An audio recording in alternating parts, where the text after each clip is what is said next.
Every time this guy dies, he goes back in time by 1 day. And now, he has to kill himself 4,000 times to rewind 11 years into the past, just to be able to kill an unkillable guy from whom he copied this same regression skill. From the start, Gongja was F-rank trash that everyone mocked. He had only one useless skill that he basically couldn't use. He could copy one random skill from anyone who killed him and make it his own. But what's the point of new skills if he's going to be dead anyway, right? So he just lives his pathetic life with no skills and no purpose. Until one day, as he's heading home after having a couple of drinks, he hears something strange. He witnesses a top-ranked hunter, the #1 guy he had always admired, about to kill a girl because she tried to poison him. Even though there's no evidence, he kills her like it's nothing. Our guy tries to sneak away quietly, but a traitorous empty bottle gives him away. To make things worse, he slips and falls. Before he can get up, the Flame Emperor catches him. He asks how much our boy saw and whether he's from the same guild as the girl. Gongja denies everything and says he just wants to live and will keep his mouth shut. But the Flame Emperor doesn't care. He can't let a witness live, so he kills Gongja on the spot, just because he saw too much. Everything goes black. He's dead. That's when Gongja's only skill activates, and he obtains one skill card from the Flame Emperor. Still, Gongja isn't happy about it, because he died anyway, and there seems to be no point in new skills. But the next moment, he wakes up in his own room. Gongja tries to understand what just happened, and when he checks his phone, it turns out he's gone back to yesterday. But he was definitely killed by the Flame Emperor. So how is this possible? He opens his system and realizes he's here thanks to the skill he copied from him. It's called the Time Traveler's Clock. It lets him go back 24 hours right after he dies, keeping all his memories and abilities. There's a catch though. The higher his level, the bigger the penalty for using it. Still, it seems like the perfect combo for his first skill. Now he'll be able to get revenge on this bastard. The next day, at the exact same time Gongja was killed, a huge fire breaks out in the city. The Flame Emperor set nearby buildings on fire to destroy the evidence. Everyone rushes to put out the flames, and Gongja goes there too. The Flame Emperor is there as well, joking about how someone dared to play with fire without his permission, while not lifting a finger to help, saying he won't get paid for it anyway. Everyone thinks he's just an eccentric hero, but Gongja knows the truth. He's a murderer. So Gongja sets his goal to kill him, but right now it's impossible. Even if Gongja somehow managed to kill him, the Flame Emperor would just rewind 24 hours, turning it into an endless loop. So instead, Gongja runs straight past the Flame Emperor and into the flames. It burns, it hurts, but it's the only way. He returns 24 hours into the past. The skill works perfectly, and even better, since Gongja is still F-rank, there are no penalties yet. So now, he's going to die 4,050 times to kill that bastard before he ever awakens. After countless painful attempts, he finally succeeds. He somehow remained in the same building for 11 years and with the same knife, and finally reached the point where he could meet the Flame Emperor before he ever becomes the unstoppable killer everyone fears. Our hero lies on the floor with his mind all over the place. He gets up and sees that his plan actually worked. There are no annoying posters of the Flame Emperor on his wall anymore, and no posters of him anywhere in the city even. Apparently, he died 30 times more than he's supposed to, and he feels kinda traumatized by that. He sets off immediately to start his mission. Our hero gets to the Flame Emperor's house when he is just a regular F-rank hunter, frustrated with his life. He remembers the Emperor's complaints about having to deal with slimes, hating every minute of it, but not being able to escape. It wasn't just the slimes he hated, it was his whole boring life. He watches the Emperor deal with his daily grind, getting real pissed off while killing slimes. He stands back with his knife, waiting for the moment when the Emperor, tired of the slimes, starts looking for something bigger. When a slime attacks, Gongja cuts it down quickly. He doesn't care much about it, it's just another thing to deal with. The Emperor, still hunting, doesn't realize the danger that's coming. Over at the 6th floor of the hunting zone, the Flame Emperor stands there with his weapon, and Gongja shows up, covered in fake blood from a fight with wolves, which is actually just a story he made up. He asks for a potion to heal, but the Flame Emperor asks for a lot of gold. Gongja gives him 20 gold, but the dude laughs at him, calling him poor. Gongja then gives him 40 gold, but the dumbass Emperor still wants more, trying to see how desperate Gongja really is. Gongja, pretending to be in worse shape than he is, hides the pain. Sensing Gongja's weakness, the Emperor decides to take advantage of him. He grabs Gongja's wallet, counting the gold inside. Gongja knows this is exactly how he really is, but he knows this is just the start. The confrontation gets heated when the Candle Flame Emperor gets ready to attack, but our hero kicks him where it hurts. The Flame Emperor falls over and our boy takes his shot, stabbing him with his knife. He falls with blood spilling everywhere, and our hero stands over him, looking down at his lifeless body and thinking about everything that led to this moment. Killing the Emperor doesn't bring him the joy he expected. After the Emperor's death, a pack of wolves pulls up to the location. They circle him, but he doesn't even care. He doesn't need to fight them, as he's already won the battle that mattered. He walks away, letting the wolves tear the Flame Emperor's body apart. He heads to a hidden spot where he has supplies and digs into the ground,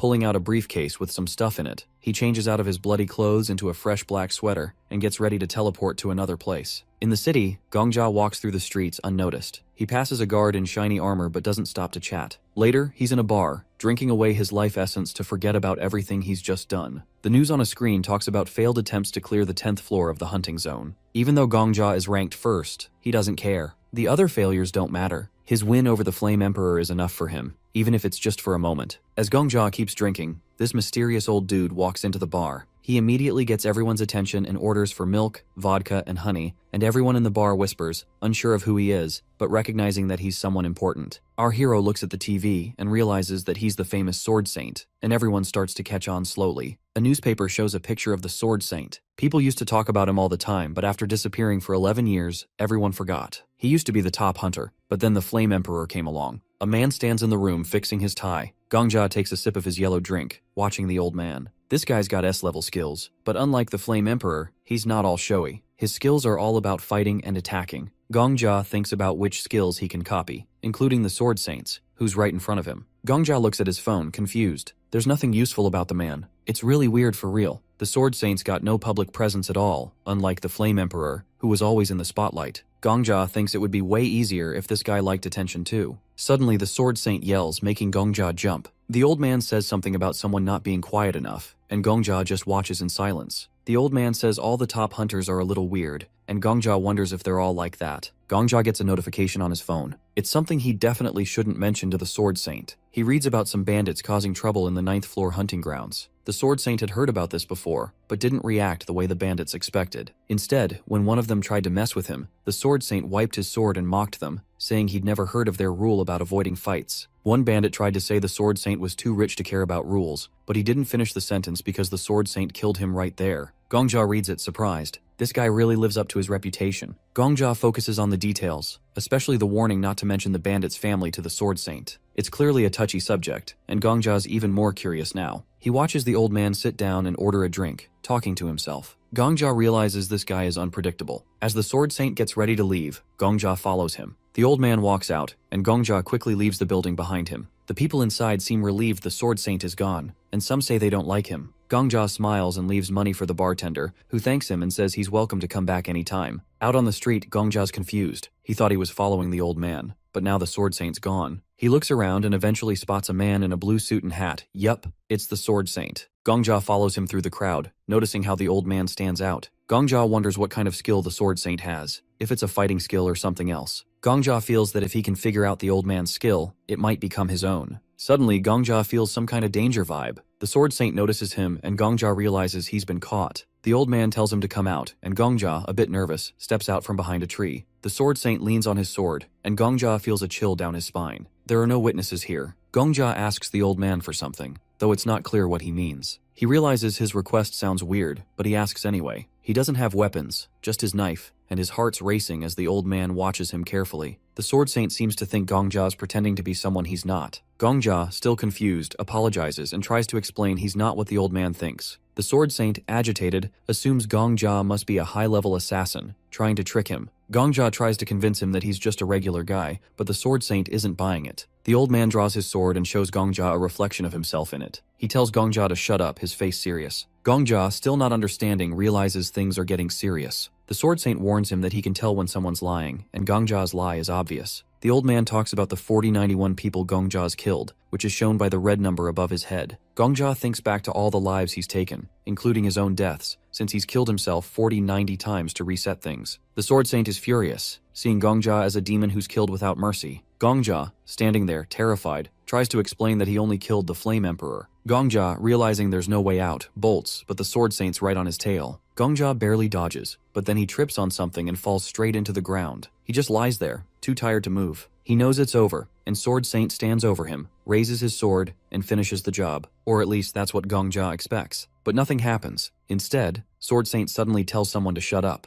Gongja, still on the ground, looks up, confused. The old man is talking, but not to him. He's arguing with someone only he can hear. From the way he's talking, it sounds like this person is telling him not to kill Gongja yet, to keep him alive and ask him some questions instead. Our suicidal protagonist has absolutely no idea what's going on. Sword Saint sounds too normal for this to be some random crazy schizophrenic episode. Then he realizes that the old man must be using some kind of skill to talk to someone else. Maybe telepathy? That's when Gongja freaks out. Cause if Sword Saint is telling people about him, that means others now know about the number floating above his head. They know about the 4,091 kills, and if the Hunters Department finds out, he's done for. He can't hide. Every big shot hunter, every top guild, they'll all come for him. And when they catch him, probably a very public and very painful execution. His only way out is to die again, reset time, and pretend none of this ever happened. He needs to make the old man mad enough to kill him fast, so he calls Sword Saint an old man and says something about passing his greetings to his grandkids. A literal death wish. That gets the old guy's attention real fast. Gongja, still talking, mentions noble families, and how the bigger they are, the more bandits they attract. He brings up all the recent trouble in the news,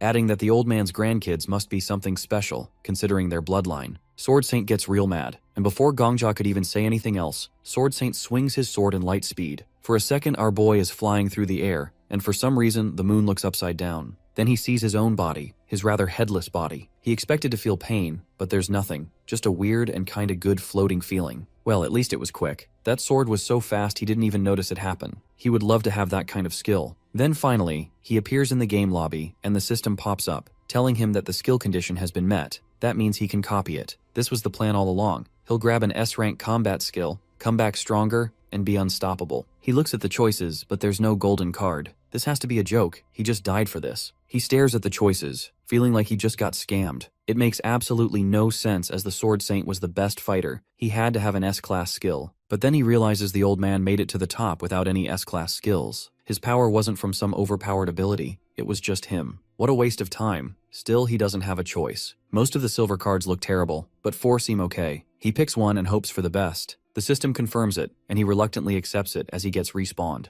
Then he hears something. He turns and sees a red-haired man right beside him. The big muscular guy nearby thought Sword Saint had just appeared out of thin air next to him. He told Sword Saint to keep quiet so he could continue his late-night training without any interruptions, leaving our boy hella confused. Our hero asks the guy who he is. The red-haired dude looks completely surprised. He turns around and asks if Gongja can actually see him. Gongja says, and then he asks if he could hear him too. When Gongja says yes again, the dude sits down right in front of him, talking about how this is weird and shouldn't even be possible. But then the red-haired guy jumps up and starts demanding to know where they are and why the place feels as cramped as a doghouse. Out of nowhere, he asks about the old man's location. Gongja, confused, asks if he means the famous Sword Saint. The red-haired guy tells him yes, calling him an amateur. Gongja stands there surprised, wondering if the legendary Sword Saint is really just some amateur in this guy's eyes. He quickly checks out the red-haired guy's skill description and realizes this dude isn't from this world. He's basically a ghost. So he straight up asks if he is the ghost tied to Sword Saint's back. The ghost turns to him and confirms it.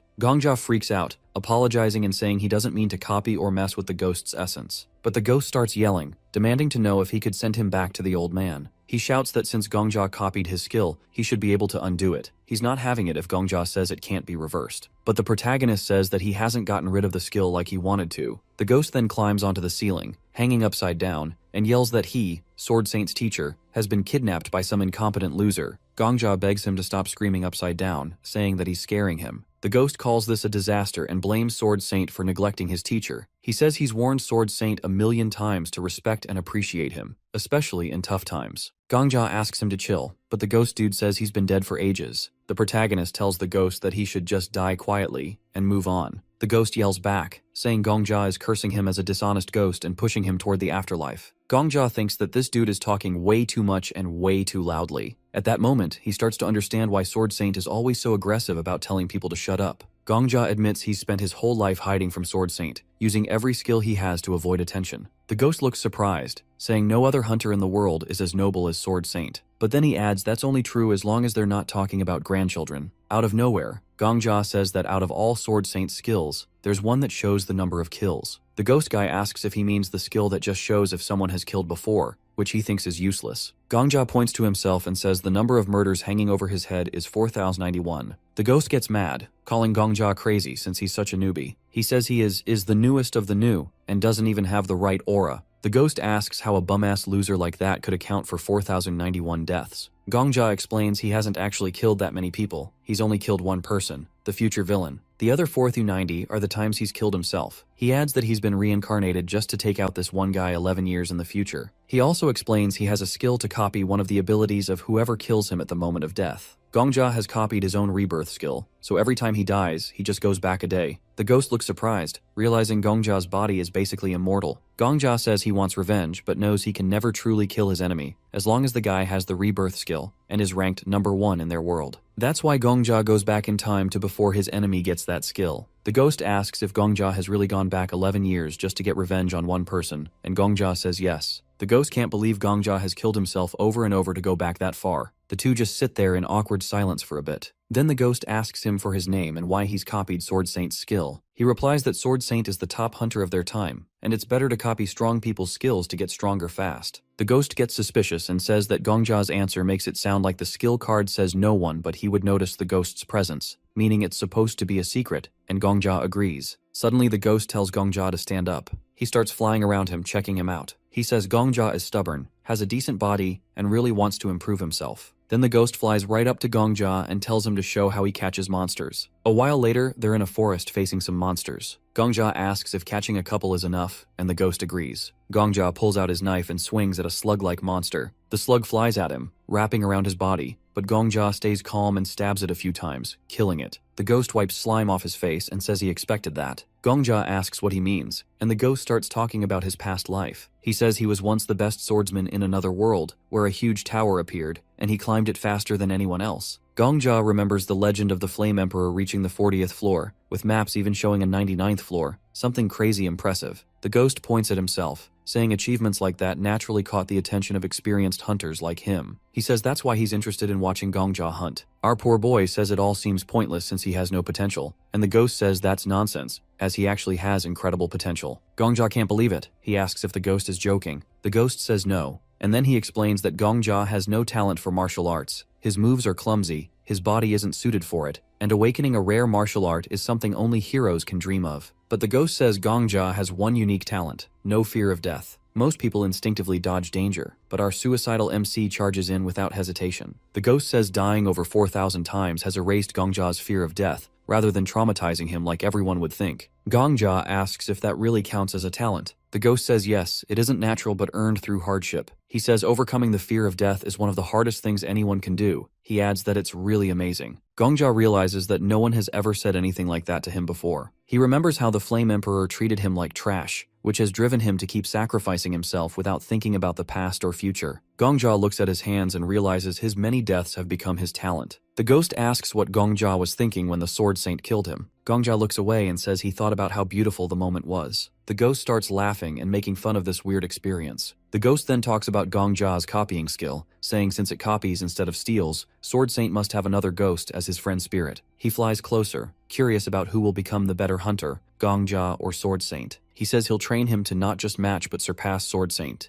The next morning the ghost screams at Gongja to get out of bed. Gongja asks for 5 more minutes, but the ghost yells that Sword Saint might already be taking over the 10th floor while Gongja is still sleeping. Gongja covers his ears with a pillow. The ghost threatens to sing a song from his homeland, saying one verse once made 33 soldiers' heads explode. Gongja checks his phone and sees it's 4 a.m. The ghost says even bugs are up by now, and since Gongja is weaker than a bug, he needs to wake up earlier. Gongja says the ghost is only waking him because ghosts don't sleep and he's bored. The ghost calls Gongja a zombie who can't even die right. Gongja finally gets up annoyed. 3 days pass. Gongja trains hard, copying Sword Saint's skills and staying away from Sword Saint. The ghost makes fun of Gongja's talent, calling it an abyss, but Gongja sticks to the training plan the ghost made. The ghost says Gongja needs extra classes and tells him to win the lottery to pay for them. Gongja goes to the Merchants Association, the only place in Babylon where they sell lottery tickets. The guild is run by a hunter called the Countess, who has a special skill to trade tower items with the outside world. She controls the tower's economy. Gongja hands over his lottery ticket. The clerk checks it and announces that Gongja won first place. The ghost makes fun of the clerk's cat-eared hat, saying the guild leader must be weird. Gongja stays calm because he knows the ticket is from last week. The clerk calls Arthur Taylor, also known as the caretaker of gold. Arthur is a big deal in the guild and takes Gongja to the top floor,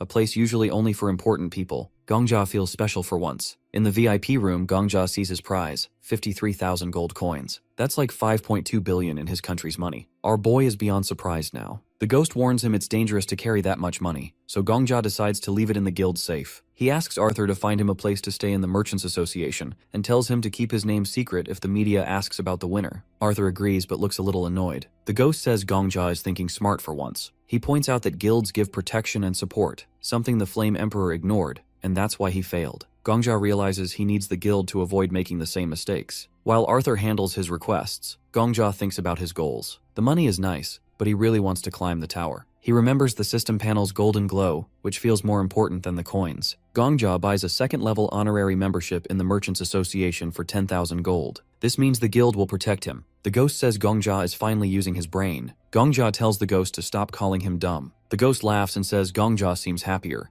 Gongja agrees. He feels like he has what he needs now: money, protection, and a plan. With the ghost's help and his new resources, Gongja is ready to take on the tower and get his revenge. They leave the building, and Sword Emperor reminds Gongja that the main thing about extra classes is paying for them. He tells Gongja that since the tuition fees are now covered, it's time to take the next step. Gongja asks if Sword Emperor means he needs to find a regular teacher for extra classes. The ghost, acting like he doesn't understand, says the teacher is right under Gongja's nose. He says that what Gongja really needs is a boost, something like a miracle potion to make him stronger, or a scroll with the basics of martial arts written on it. Suddenly he flies up to Gongja and says that at Gongja's current level, even reading the scroll won't help because he won't understand it. So, the only option left is miracle potions, and really good ones at that. Gongja, annoyed, asks how good these potions are supposed to be. Sword Emperor starts talking about the Castle of Alchemy and a guild of doctors and pharmacists. He says they'll definitely have something like a miracle potion made by the best craftsmen. Gongja asks if this won't cost a fortune. Sword Emperor leans in and whispers the price in Gongja's ear, shocking him. Gongja starts running after Sword Emperor, shouting that even if he spends all his money, he'll only have enough for 4 bottles. The ghost replies that if they get a bulk discount, they might be able to buy 5. Gongja keeps running after Sword Emperor, asking him to fly slower. Suddenly, Sword Emperor stops abruptly. Gongja, irritated, asks why he stopped so suddenly. Sword Emperor, now serious, tells Gongja to hide. He remembers he forgot to mention something important. Gongja realizes what's happening and is stunned. They're so distracted because they see someone. Sword Emperor says that Sword Saint is a regular customer of this store. Gongja gets angry and asks how Sword Emperor could forget to warn him about this. He says he should have been told in advance. Suddenly, Sword Saint stops and looks in their direction.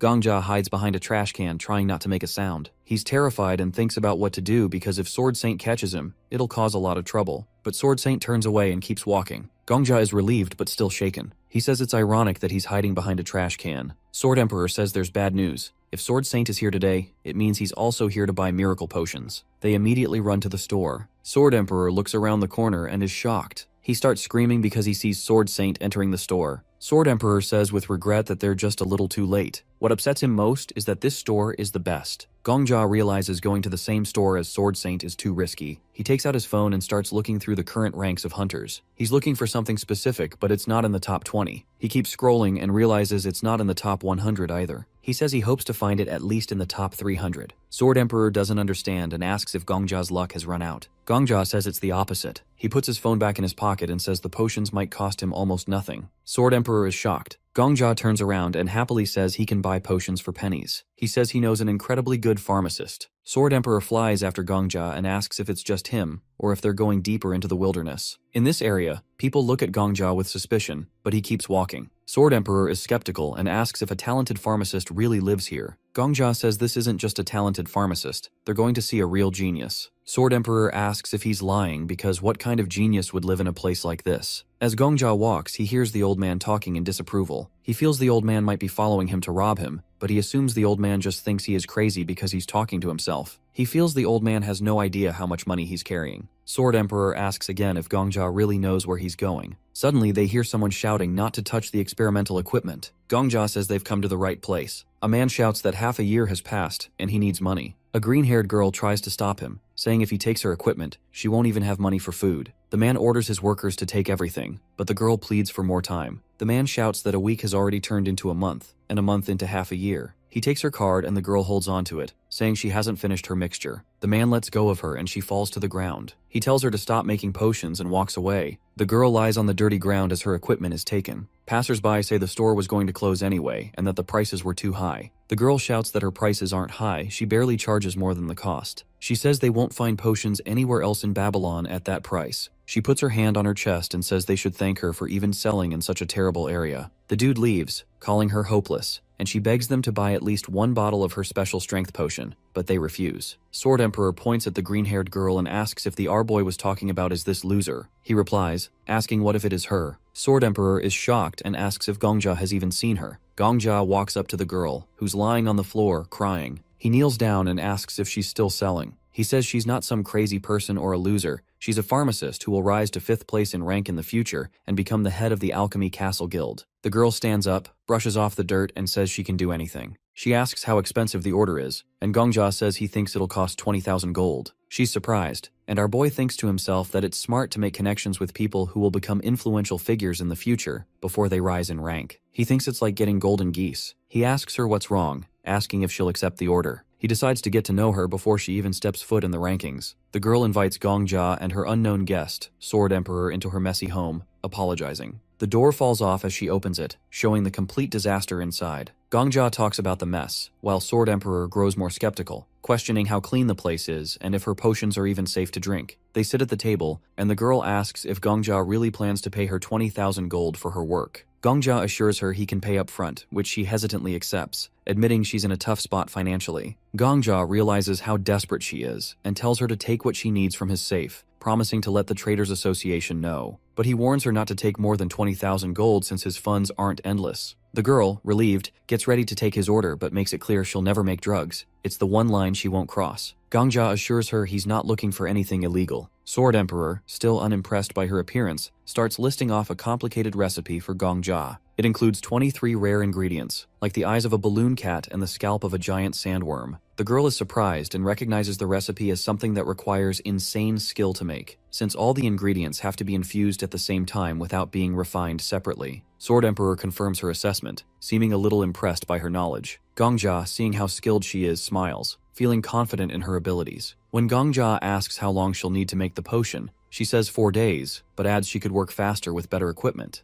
Gongja, remembering her future reputation, agrees to the timeline. As they leave, Sword Emperor expresses doubts about whether she's reliable, but Gongja defends her, saying she'll become a master alchemist within 10 years. Sword Emperor, offended, brushes off her potential, saying she might just take the money and run. 4 days later, the girl delivers 30 bottles of the potion, way more than expected. Gongja calculates it'll last him 30 days and notes it's 15 times stronger than store-bought versions. Sword Emperor, embarrassed, asks how Gongja knew she'd come through. Gongja explains he trusted her because she seemed genuinely kind and talented. He remembers her bravery during a city fire and her dislike for the Flame Emperor, realizing she's a rare genius. Gongja offers her a partnership, hoping to build a better future with her help. The girl agrees and promises to prioritize his orders. The next day, Gongja gets ready to hunt on the 3rd floor, knowing it won't be easy. Sword Emperor tells him to drink the potion first. Gongja drinks it, noticing it tastes like mild lemon and honey. Almost immediately, he feels a sharp pain in his chest and starts sweating like crazy. Sword Emperor explains the potion is working, heightening Gongja's awareness of his aura, the energy all hunters have inside them. Gongja struggles to control the overwhelming sensations, his vision doubling as Sword Emperor teases him about how hard it is to master his aura. Sword Emperor says Gongja's ability to control his aura will decide whether he succeeds or fails, and then suddenly, a monster shows up behind him. Sword Emperor yells at him to run if he doesn't want to get hurt. Gongja is told to show his aura in really tough conditions, and he starts sweating. The Sword Emperor watches him struggle and calls him incompetent, saying anyone who really doesn't get aura basics is just totally useless. That kinda hurts Gongja, but he keeps going, really pushed by a real need to get better. He thinks complaining won't help at all, especially since the Sword Emperor says that if anyone really hates their life, they can just end it right away. Gongja worries about that advice, scared it might push his kill count higher. He also fears the old man's plan, sure that the Sword Emperor will really go after him if his kills rise anymore. A big green creature with a club suddenly shows up and roars. It looks like an orc, and its quick attack forces Gongja to forget everything else and focus on the fight. He tries to dodge the orc's swings, seeing they look weirdly slow to him because of a special drug that boosts his senses and speed. Even so, he feels something is missing in his style. Gongja tries to use his aura right, remembering the Sword Emperor's lessons on moving energy into his legs. Even though it sounded easy at first, doing it in a real fight is way harder. He angles his leg, hoping to direct energy well. Red energy sparks from his neck to his knee, sending short shocks through his body. He sees some smoke around him as he forces aura through muscles that aren't trained yet. Still, Gongja avoids the orc's next smash, and the ground shakes when the club hits. He runs, pushing his legs harder, but notices he's got his eyes closed without thinking. Each dodge becomes tougher as his body tires out. The Sword Emperor watches from a short distance and says that Gongja's body has no proper channel for aura to move through. In simpler words, his insides are like a forest with no roads. If he clears those paths, aura will flow better, boosting his fighting ability. Gongja tries to hold on to that info, but the orc rushes at him again. At least he can feel the aura now, and he thanks the special potion he took. Normally newbies need way more time to sense aura, but the potion speeds it up. The orc swings its club, and Gongja moves at the last moment, letting the weapon crash into the ground. He remembers the Sword Emperor's tip that these weaker creatures often have simple patterns, so you can see their moves coming. Next, he recalls, is about pooling aura in his legs for a burst of speed. Though it seems simple, Gongja feels pain each time he tries to push aura through his limbs. He remembers how the Sword Saint once chopped off his head before he even knew what happened. That memory shows him how far behind he is in aura skill. But he also remembers he's basically immortal, coming back to life each time, giving him a strange chance to get stronger. Not wanting to stop, Gongja stays focused. The orc swings down again, and he ducks, forcing aura into his legs. A dim red circle forms around him as he builds up the courage to hit back. The Sword Emperor watches quietly, wondering how far Gongja will go. Gongja pulls a small green knife from behind his back and he charges at the orc. Orcs have tough skin, but he still rams his blade into the creature's neck, with red sparks dancing over the spot. Straining to keep control, he recalls the Sword Emperor's advice about pushing aura into the tip of his weapon for more damage. Gongja's body still lacks a proper channel, so it hurts a lot. But he keeps going, eager to beat the monster. The orc growls, but Gongja lands a second stab right into its eye. The orc falls, leaving our boy panting and shaky. The Sword Emperor walks over, checking how much this fight wore Gongja out. He feels like he might pass out from using too much aura. His eyes water from the pain, and he silently curses how rough this training is. The old man gives him some credit for being crafty, but also points out that Gongja's aura use is far from good. Gongja sinks against the dead orc, still feeling messed up. The Sword Emperor says that if Gongja is feeling that bad, he can just die and come back, since he's guaranteed to revive. Normally, the old man wouldn't say something so wild, but Gongja's weird power makes it possible. Gongja refuses at first, thinking any death might affect his kill count or set off other problems. But the Sword Emperor talks about a way to avoid increasing that number. He sets up a plan so that Gongja's next death won't hurt his tally. Before Gongja can argue, another orc appears. It swings at him, and Gongja, already tired, fails to dodge. He feels a painful hit, then everything goes dark. A death notice flashes in his sight. Suddenly, he's back in the strange blank space he sees whenever he dies. He sees the usual note telling him he returned to a time 24 hours earlier. He remembers stuff from training with the Flame Emperor and Sword Saint, and then he notices a new skill message. It says he just unlocked the condition to copy a new skill, this time from the orc, and it looks pretty strong. Gongja and the Sword Emperor stare at that notification with so much surprise. They both realize this new skill is super OP and could change everything.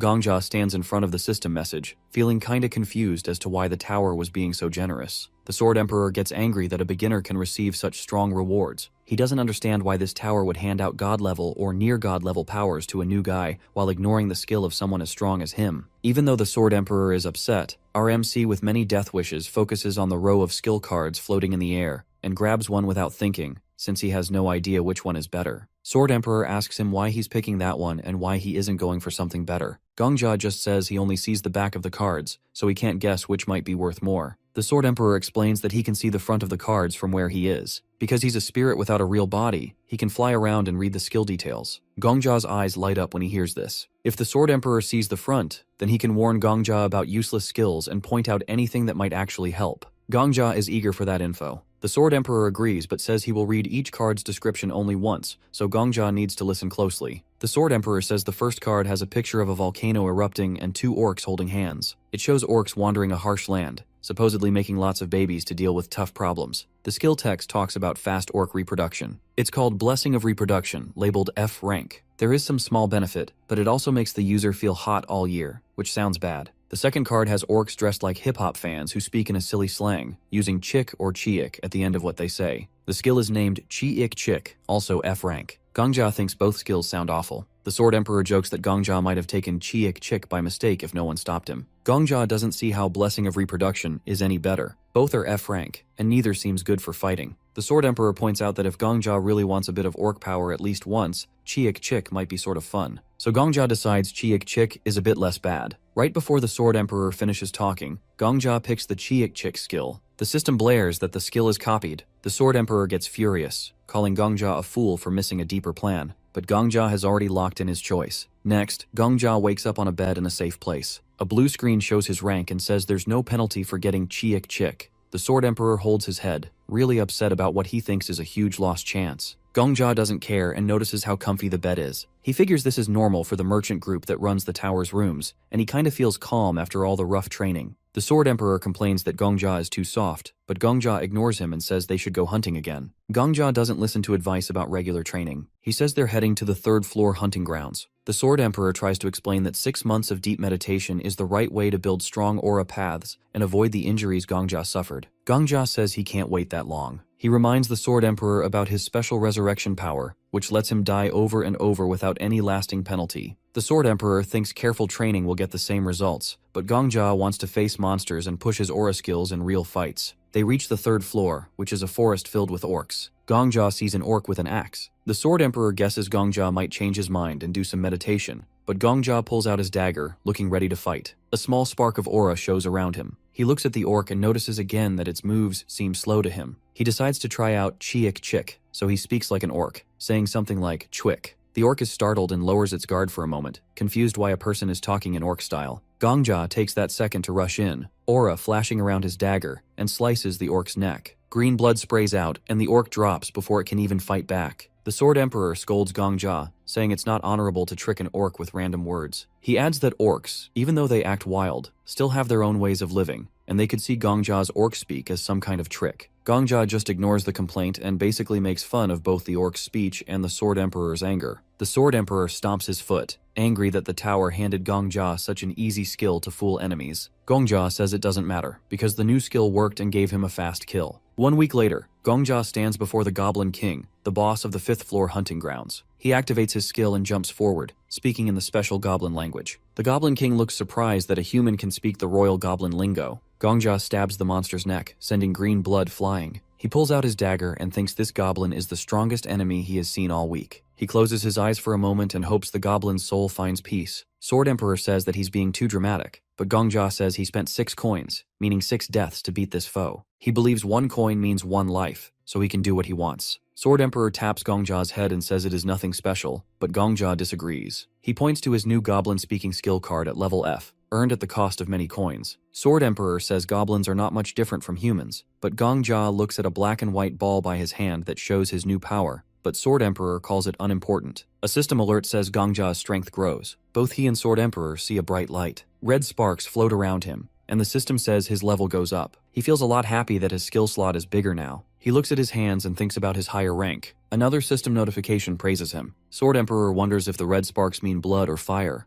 Gongjia thinks they come from leveling up, but Sword Emperor explains that this glow shows an aura tied to a big memory. He mentions the Flame Emperor, who once killed Gongjia and had a fire aura. Gongjia remembers that, and Sword Emperor says that aura types often show what is hidden inside, and he thinks Gongjia's aura is blood, not fire. Gongjia asks about the Sword Saint, and Sword Emperor tells him about a child lost in the mountains who kept climbing to stay alive. The child loved the moonlight, believing even moonlight can be beautiful. Gongjia listens, not sure why it matters, and then they drop the topic. The spirit claps and says that Gongjia has cleared the 5th floor, so he should keep moving. Our boy raises his hand and asks if they can go straight to the 10th floor boss. Sword Emperor thinks he is too sure of himself, but the protagonist insists he can do it. The spirit asks if he knows how many years tougher hunters spend on the 10th floor. Gongjia makes a bet. If he cannot beat the 10th floor boss with only 2 coins, he will call Sword Emperor teacher. The spirit is shocked and reminds him that he used 6 coins to beat the Goblin King. Gongjia thinks Sword Emperor is selling him short and says he is ready to take big risks. He wants to know what skill the 10th floor boss has. If Gongjia wins, Sword Emperor must treat him with respect. Sword Emperor gets mad and calls Gongjia's power a cheap trick that does not mean he can beat the top swordsman. He predicts Gongjia will fail and stay a student. Gongjia says the Sword Emperor should get ready to serve a new master. They laugh about it together, and people nearby start thinking that Gongjia has gone cuckoo.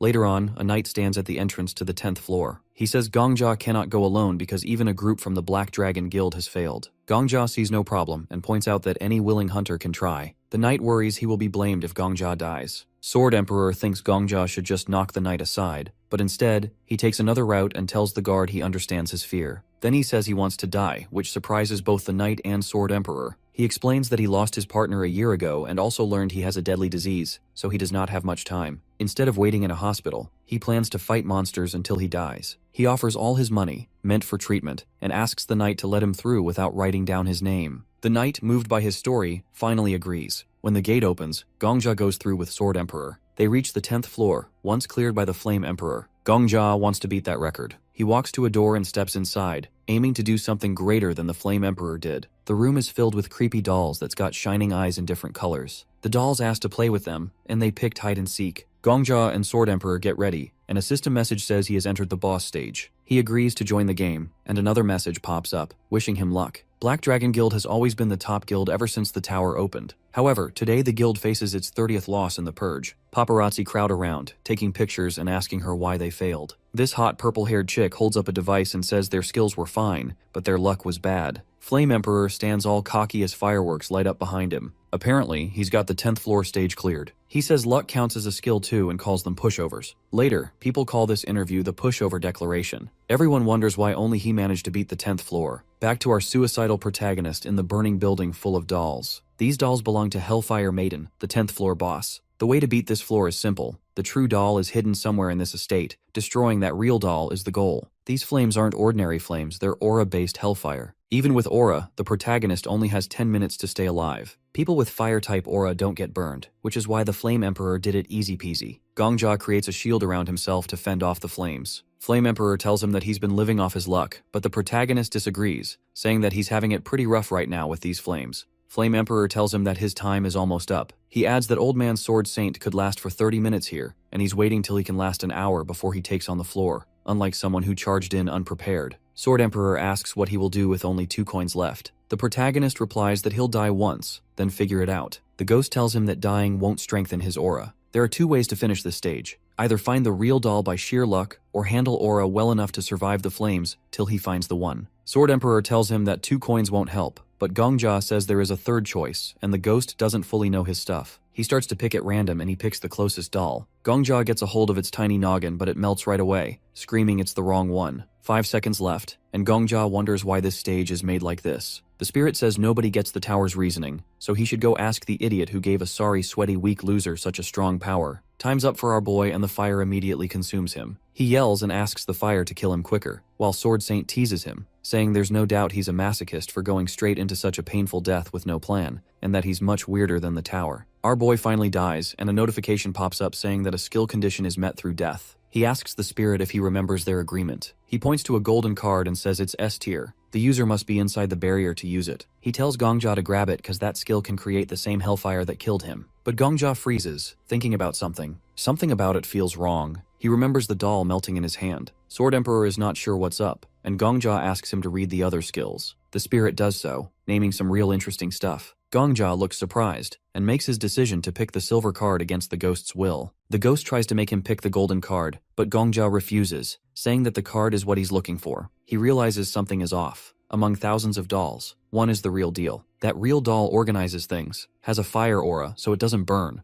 But then, why don't the fake dolls burn either? A notification pops up that the skill grants immunity to fire for whatever living being or object he chooses. However, damage from water and ice type attacks increase by 300%. He receives the power and starts to go back 24 hours like he's supposed to. But just as he was celebrating and asking Sword Saint to call him sir, a penalty notice appears. It says his penalty is to relive the trauma of the enemy who killed him. The penalty level is low, and Gongja doesn't understand, but the penalty starts anyway, recreating Hellfire Maiden's pain. Over somewhere else, a hungry girl goes to a man asking for bread, even if it's just scraps. He mocks them, calls them beggars, then slams the door in her face. She keeps going from house to house, but everyone turns her away with excuses. A distant person says he wants some people to carry these orphans away forever, treating them like they are dirty pests. Afterwards, she bumps hard into another random guy. She says sorry. Rather than tease her, he simply puts a hand on her head and asks if she has any parents. Seeing her hunger and pain, he says he is a doctor, brings her to his home, and also says more kids really wait there to have fun with her. When they get there, the gate closes, and he locks her in a cage. The girl, scared and hungry, wonders if she can leave.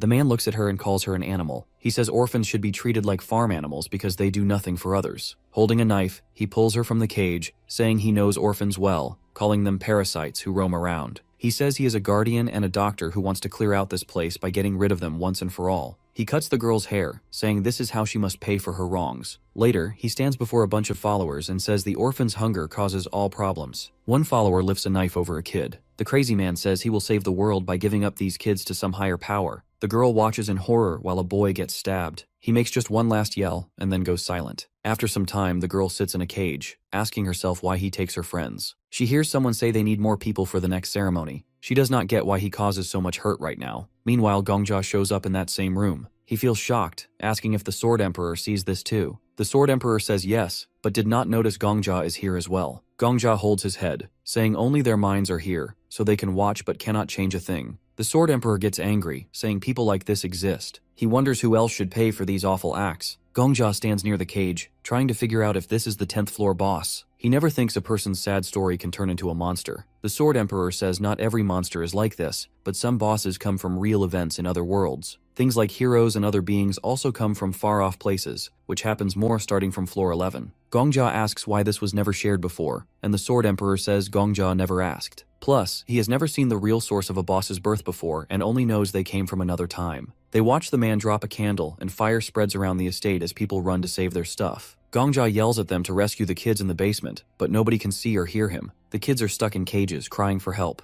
The flames grow and they cannot get out. They only want food and some playtime with friends. This sad scene ends, and Gongja's mind snaps back to the present, like he just woke from a nightmare. The Sword Emperor tells Gongja they could not have done anything else. Gongja feels sick because of that cold reply and calls him heartless. The Sword Emperor says those kids died a long time ago in another world. If this took place inside the tower, maybe Gongja could have helped, but this was just an old memory. He tells Gongja to find the doll acting as the boss and finish it, then go on. Gongja does not want to just kill the boss without thinking. He says the Flame Emperor would do that in a second, but he does not want to act like that. At the estate door, the Sword Emperor pushes him to remove the boss and clear the floor. Gongja fires back that the Sword Emperor is as cold as the Flame Emperor. He remembers the S-class skill note that no one can leave here unless the boss says so. The Black Dragon Guild got out without winning against the boss, which means the boss let them go. Gongja figures the boss only wants someone to stay and play. They walk into a big hall packed with dolls. Gongja feels each doll holding some part of the children's souls. He decides to help them rest by playing hide and seek like the boss wants. He uses a skill that makes fire around him, but the flames do not hurt him and can free the dolls. They watch, saying he is fine in the heat. One doll asks if he plans to join them. Gongja closes his eyes, counts, and says he never loses hide and seek. He goes after the dolls, and each one fades away when he tags it, even though it is not easy. He keeps moving deeper into the estate, ending up in the same basement from before. He finds the last doll, a small girl sitting in that same cage. One eye stays shut, and she looks really tired. She asks if he wants to play with them. Gongja puts his hand on her head and says she is water. She thanks him, then disappears like the rest. Gongja sees a vision of the real child, finally resting in peace. A system message says the 10th floor is cleared, and that Gongja now steps into the boss stage. The system panel says the clearing reward is ready and will come 24 hours after stepping onto the 11th floor. Gongja and the Sword Emperor stand outside a building. The spirit at home says Gongja looks a bit down, but clearing a hidden scene is huge and means he will get a sweet reward. Gongja covers his face and says the Sword Emperor does not understand why he is sad, because the Sword Emperor does not have normal human feelings. Gongja also says he thinks the world is a bad place and hates bosses that come from sad stories like the one they just saw. The spirit at the back says that stuff like this happens wherever people live. Gongja and the Sword Emperor stay quiet until the Sword Emperor suddenly grabs his head and yells that this mood is not right for him. He pats Gongja's shoulder, saying Gongja is amazing. Gongja looks unsure, so the Sword Emperor says he means Gongja's special way of beating the boss. Gongja calls it weird, but the Sword Emperor says he always gives praise when it is due, and Gongja won by his own skill, not luck. He says they are partners and should share good news together. All at once, fireworks light up the sky. An announcement says the 10th floor is cleared on a Friday and the 11th floor opens in 24 hours. People ask about the fireworks, confused why they appear outside the first floor. Someone writes that he is on the 3rd floor hunting grounds but sees them and hears the 10th floor message. Our boy and the Sword Emperor check the timer. The Sword Emperor says this reminds him of something he once saw, and the hero agrees, saying this is his second time seeing it. Gongja looks at his phone. On a forum, people say it is not the Black Dragon Guild because their leaders are spotted in a cafe on the ground floor. Others bring up the Pantheon Guild, but apparently their priests and a so-called cult interrogator are busy, so it is not them. Some guess it might be Sword Saint, but someone shares a photo of Sword Saint drinking milk. Everyone is confused about who cleared the 10th floor. The spirit at home asks Gongja how it feels to go from a small helper to the main star. Gongja, staring at his phone, says he feels like he has everything he wants now. The spirit laughs and says that is not true, he only beat the 10th floor. Still, the spirit admits Gongja is the closest anyone from his world has come to the top. Gongja says he is still climbing and will reach the end. A man in armor suddenly runs over and asks if Gongja did it. Gongja acts dumb, so the man explains he means clearing the 10th floor. He shows his phone and points out that Gongja is the only challenger today, and everyone up there is going wild. Gongja taps him on the shoulder, asking what they would do if he really is the one. The man asks him for at least a name, but Gongja reminds him he once gave the man 100 gold. The man begs for a nickname, and Gongja says he has none. The man stands there in shock as Gongja walks off. The Sword Emperor praises Gongja again, saying a person's name is special, so people will be hunting for Gongja now. Our boy says he just remembered something. He says the Sword Emperor promised to call him Master if he beat the boss using only 2 coins. He yells that he did exactly that, finishing the 10th floor with 2 coins. The Sword Emperor looks upset, saying they are partners, putting his hands on Gongja's shoulders. He says partners are equal, and a person who conquered 99 floors and one who takes on the 100th are on the same level. The protagonist ignores his fuss and asks to be moved to the 1st floor. He turns away and demands the Sword Emperor call him Master Gongja forever. Later, Gongja sits in a cafe where people talk about the 10th floor being cleared. He sips coffee and listens to music while they chat, not knowing he did it. He asks the Sword Emperor if this taste of winning is sweeter than his caramel macchiato. The Sword Emperor stays quiet, so Gongja makes fun of him some more. The Sword Emperor tries to keep calm, but finally asks what Gongja wants. Sword Emperor says Gongja should pick a new skill and use it on Sword Saint, so he can go back to being Old Man Sword Saint. Gongja jokes if they are not stuck together for life now. Seeing that about an hour and a half has gone by, Gongja figures it is time for something else. While sipping his macchiato, he notices a cat. He does not expect such a big figure to come in person, but he pets the cat like he knows nothing. Deep down, he realizes there is something strange about this cat. At that moment, 5 people walk up and ask if he is Hunter Gongja. He shows his ID, saying he wonders how long it would take them. Right away, they call someone on the phone, saying they want Gongja for their group. One person from the vigilante squad bows and explains what joining them is like. Gongja stops him and says he has 2 rules. First, do not share his name with the news. When they ask for how long, he says until the clock hits 0, so he can dodge reporters before heading to floor 11. The recruiter agrees. Since they are in a public place, Gongja says they should serve the other customers first. They say sorry and rent the cafe for an hour to keep it private. They all sit at a table with the drinks, and the vigilante squad offers 10,000 gold up front. Someone from the League of Adventurers laughs at them for being broke, offering 20,000 and a leader spot. A person from the Gate of 1,000 Faces says they will treat Gongja with the highest respect and pay 25,000.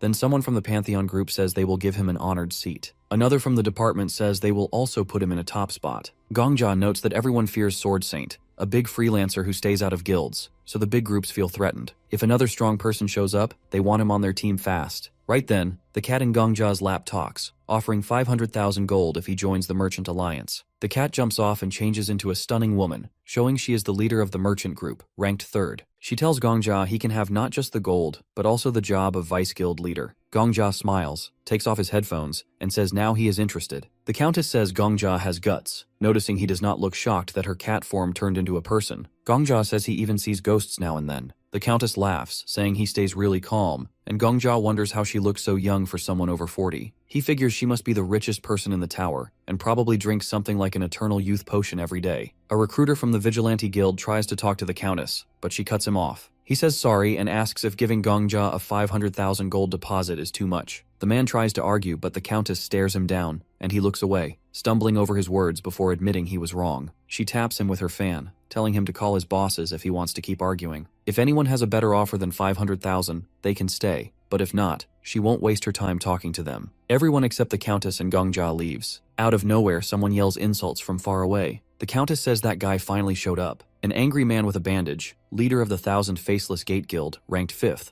walks in with a few others. A cult interrogator, who is ranked 4th, follows, saying the other guild leaders should admit they messed up by letting Gongja slip through their fingers. Miss Paladin, ranked 8th, says that calling the Countess Miss might not be right, and reminds them their job is to keep hunters in check. The Black Witch, who runs the Black Dragon Guild and is ranked 2nd, just stands there quietly. Gongja cannot believe all the big names in the tower are now in one place. The Countess says it has been a long time since they were all together and remembers how they once worked as a team to clear the 2nd floor. Viper threatens her and says she is only good at throwing money around, calling her deal with Gongja ridiculous. The cult interrogator raises a hand, saying they should order coffee first. He says it would be rude for guild leaders to come to a cafe and not buy anything. They start ordering drinks while Viper keeps complaining, saying the world is falling apart. The 10th floor was just cleared, and yet here they are, drinking coffee like it is the only thing keeping them alive. The The cult interrogator ignores him and calmly orders, making Viper curse at him, calling him a crazy religious guy. The cashier looks confused but rings everything up.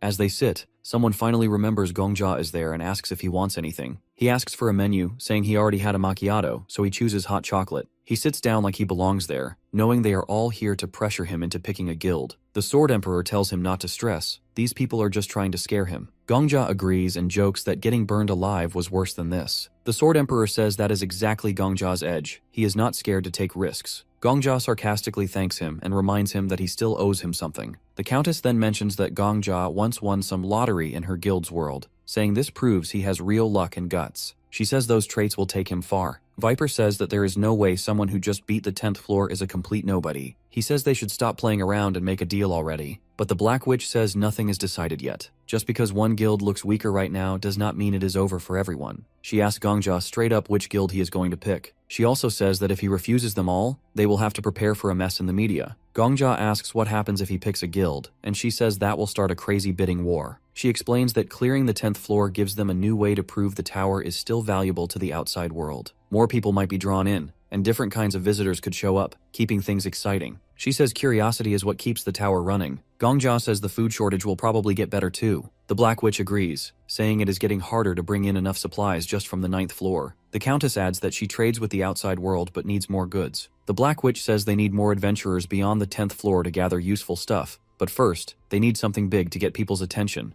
a strong symbol of a new era. Gongja realizes that in the past, the symbol of a new era was the Flame Emperor. He remembers that the Black Dragon Guild once tried something against him, but he does not know the details. He figures that whichever guild gets him will become the next big deal, while the others fall behind. Gongja reaches into his pocket, saying he feels too awkward to just pick a guild straight up. He has another idea. He pulls out a deck of cards, shuffles them, and says he will join the guild of whoever wins at poker. If he wins, though, he will join every guild here, but on equal terms. He will look like a member, but he will hold some power too. The Countess opens her fan, raises an eyebrow, and asks if this guy, who has only cleared one floor, thinks he deserves the same position as people who have conquered way more. She calls it interesting and agrees to the game. The cult interrogator says he is fine with playing as long as nobody cheats. Viper says no skills are allowed, and if anyone tries to use them, they are out. Miss Paladin says her guild is way too poor to fight in a full-on bidding war, so gambling is their only shot, and the Black Witch also agrees to play. Gongja holds the cards and turns to the Sword Emperor, reminding him that he promised to call him Master Gongja until this challenge is over. The Sword Emperor looks like he wants to disappear, but Gongja demands that he burn the cards for him. He quickly agrees, saying he will even watch for cheaters, and so they start playing. Sword Emperor starts giving Gongja hints right away. First, he whispers that the Countess has a straight and tells Gongja to fold. Gongja does what he says. Then Sword Emperor moves behind Viper and tells Gongja to call, forcing the snake to fold. Gongja listens again. When Sword Emperor checks Miss Paladin's hand, he tells Gongja to go all in. Gongja trusts him and does it. After 30 rounds, Gongja has not lost once. Viper slams the table, yelling that Gongja is cheating. He points at him, furious that an F rank could win this much. Gongja asks how he knows his rank, casually mentioning that he got promoted to E rank just yesterday. Thanking the snake for the high rating, Gongja then asks if he ran out of chips. The snake, completely beaten, goes to sit at the loser's table. The cult interrogator waves at him, saying he ordered an extra espresso for him, knowing he would lose fast. The snake gets even madder, curses at the Inquisitor, and flops into a chair. Time passes, and only 3 are left. Gongja, Miss Paladin, and the Black Witch. Miss Paladin loses next and throws her cards down. She says she thought her poker face was her best skill, and wonders if Gongja can read minds. Gongja just smiles and says maybe he has a skill or can see through everything. Miss Paladin stands, sighing that new players are getting harder to handle. She joins Viper, who is still fuming, saying she gave up too easily. He keeps shouting that Gongja must be cheating. Miss Paladin says it was obvious from the start. No newbie would suggest a game like this unless he was sure he could win. She says Gongja basically told them he would beat them without getting caught cheating. Then she adds that brute force is fine, but sometimes people need to use their brains. The snake yells about pride. She asks him if pride will put food in his mouth. Suddenly, the cult interrogator offers the snake a sip of coffee, joking that at least his pride can help him finish his espresso. At the table, the Black Witch says things just got easier for her. Gongja raises an eyebrow. She says she feels more sure now that they can make a deal. Then she says she is from Ukraine. She lost her family in a civil war and has been on the run ever since. Whether in the tower or outside, life alone is rough. Gongja tosses in some coins and says he gets it, but asks what her point is. He points out that nobody from the first generation in the tower had an easy past. He was an orphan too. The Black Witch says, to her, the tower is home. Nobody cares where you come from, and they all work hard to keep things that way. The tower lets people understand each other's languages and fight on fair ground, at least better than the outside world. She says outsiders see the tower as a junkyard, but even flowers can grow in trash. She calls him by name and warns that when the countdown ends, the media will chase him, and his life will change. Gongja says he actually likes attention and wants people to admire and envy him. The Black Witch puts her mug down, saying Gongja and Sword Saint are complete opposites. Gongja notices that the Black Witch might have a flush, and he has nothing to beat it. Still, he goes all in, pushing all his chips forward. She looks surprised. Gongja says he does not need some fancy title just because he cleared the 10th floor. He plans to reach the 20th, 30th, and even the 100th, no matter how long it takes. He respects that the tower means a lot to them and sees no reason to make enemies, but says they are still rivals. He adds that he does not care about the food shortage or the poor. If they want to use his name as a solution, fine, as long as they support him in climbing higher. He just wants to keep moving up. The Black Witch says she got him wrong. He and Sword Saint are the same, never satisfied.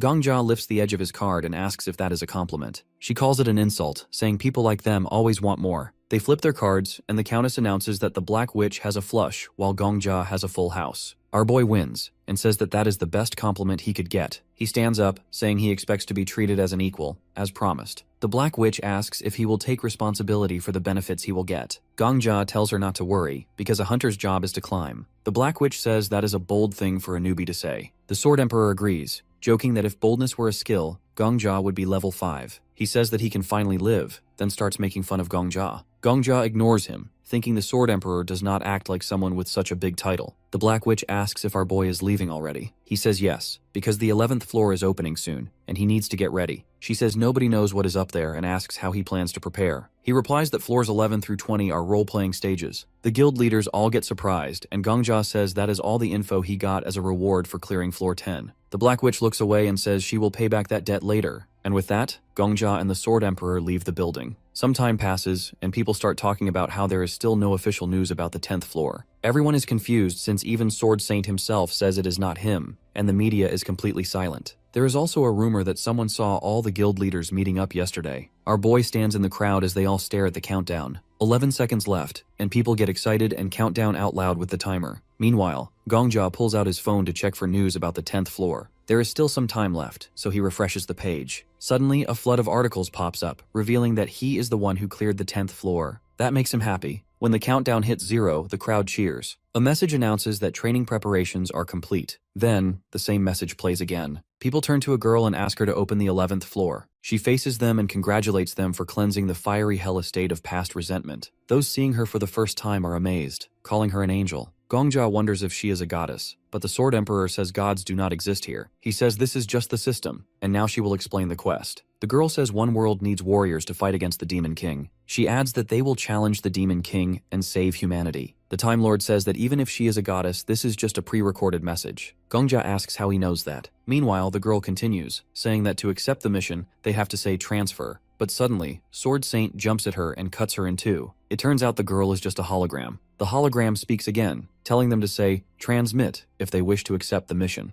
Now everyone realizes it is just a recording. The Sword Emperor says he has done the same thing in the past, so he already knows this is an NPC. After that, Sword Saint accepts the mission, and he gets transported to the 11th floor. People are surprised, and the cult interrogator laughs, saying it is a beautiful day and that Sword Saint beats him to it again. He says they will meet on the 11th floor, then disappears as well. One by one, hunters start transferring to this new game level. The NPC announces that warriors will face a test of faith from the 11th to the 20th floor. She tells them to seek the truth, and in doing so, they will discover the truth about themselves. Gongja watches the message, impressed. Miss Paladin walks up to him saying that she has no idea what kind of being created the tower, but whoever did put a lot of effort into it. This message is made just for them, but no one seems to care. She says this is the kind of thing people should take a long time to admire. She says the tower and skills are miracles, but after 10 floors, everyone is too used to them. Gongja says she turns out to be pretty thoughtful. The head of the Vigilante Guild says that outside the tower, her specialty is music. She asks if he would prefer a girl from the music department. Gongja says that in that case, she has probably never seen real money before. She laughs, saying that is the painful truth. The Sword Emperor warns Gongja to be careful, saying something is off, and Gongja asks what is wrong this time. Suddenly, someone behind him asks if he is the hunter Gongja. He turns around and Miss Paladin says it looks like he has been spotted because of her. She apologizes and says she is heading to the 11th floor. Right away, a bunch of reporters surround Gongja. He asks if that is why she came to him. The head of the Vigilante Guild says Miss Paladin is just good at reading people, so he should take this as a sign of her interest.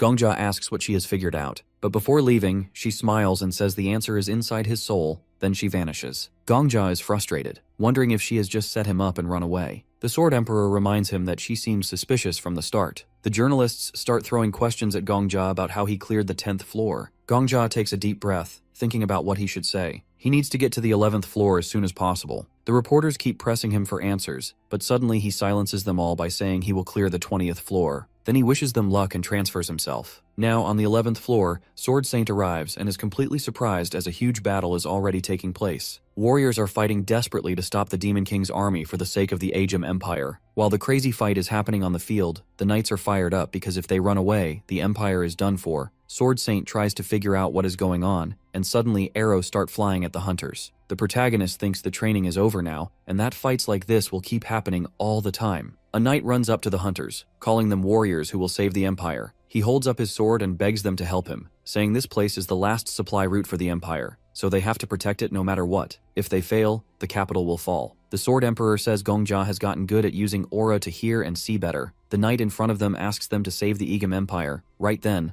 the system tells them their job is to defend the port at all costs, because this fight is the first step to saving the Empire. The hunters freak out. They wonder if the Demon King is really about to show up. Monsters keep attacking, and they start to panic. Sword Saint says he does not know the full story, but the first step is to kill everything in sight. The hunters get excited and charge in after him. Gongja opens the system panel. A notification pops up saying he is getting his 10th floor reward. His reward for a regular scene is the patronage of the god of all things, and now he gets a map of floors 11 to 20. The Sword Emperor yells that he knew it would be some kind of unfair prize. Then, the system gives Gongja a hidden reward. This time, he gets the protection of the human god. He can also see all NPC skills and locations from the 11th to the 20th floor. But wait, there's more. Gongja also gets the patronage of the god of trade, which means he can get any item that exists on floors 11 to 20. Our boy says this game is about skill. The Sword Emperor loses it, yelling that this game is about pure luck. Now Gongja learns how the tower works. Floors 1 to 10 are for training, like a city for newbies to get used to fighting. Floors 11 to 20 are about warriors and the Demon King. He says there are only two ways to stop the Demon King's army: be strong enough to destroy them alone, or lead an army. Sword Emperor asks if Gongja is really going for the second option. He does not think Gongja could pull it off and asks if he has ever led an army before. Gongja says, of course not, but he opens the system panel and says he is sure he can learn. He looks at the Sword Emperor and says he just called this a bad game a second ago, and Sword Emperor stands his ground and says it is still a bad game. Gongja says he is going to prove that skill is what really matters. He pulls up a list of NPCs and filters it to show only the ones on the 11th floor. He says that the top 100 have really good skills. The Sword Emperor yells that this is not how things should work, saying Gongja should be fighting to get stronger. He says he's ruining his name. But our boy says he is not ruining anything. He tells the system to show NPCs with command skills. Then he filters it to the top 3 and checks where they are on the map. He also looks at where he is. He adds again that this game is all about skill. He adds that his decent prize just became super good, all thanks to his brains. The Sword Emperor calls him names and asks if he really thinks he is smart. Our boy then laughs and says having an empty head is also a skill. Gongja heads towards the closest blue dot on the map. He finds the NPC he needs. He walks up to Commander Sarbus, and he asks what he wants. But the first thing our boy thinks is that Sarbus has a really cool mustache, so his skills must be cool too. Gongja looks at him and says if he really sees him as a warrior, then do him a favor. Sarbus agrees but freezes when he hears what Gongja wants. He asks Sarbus to kill him. Gongja says he has a secret weapon, and if he dies, a god's power will come down to save the battlefield. He adds that this is a special death move, and with this blessing, the Empire will win for sure. The commander is horrified and says he can't kill a warrior who came all this way from another world.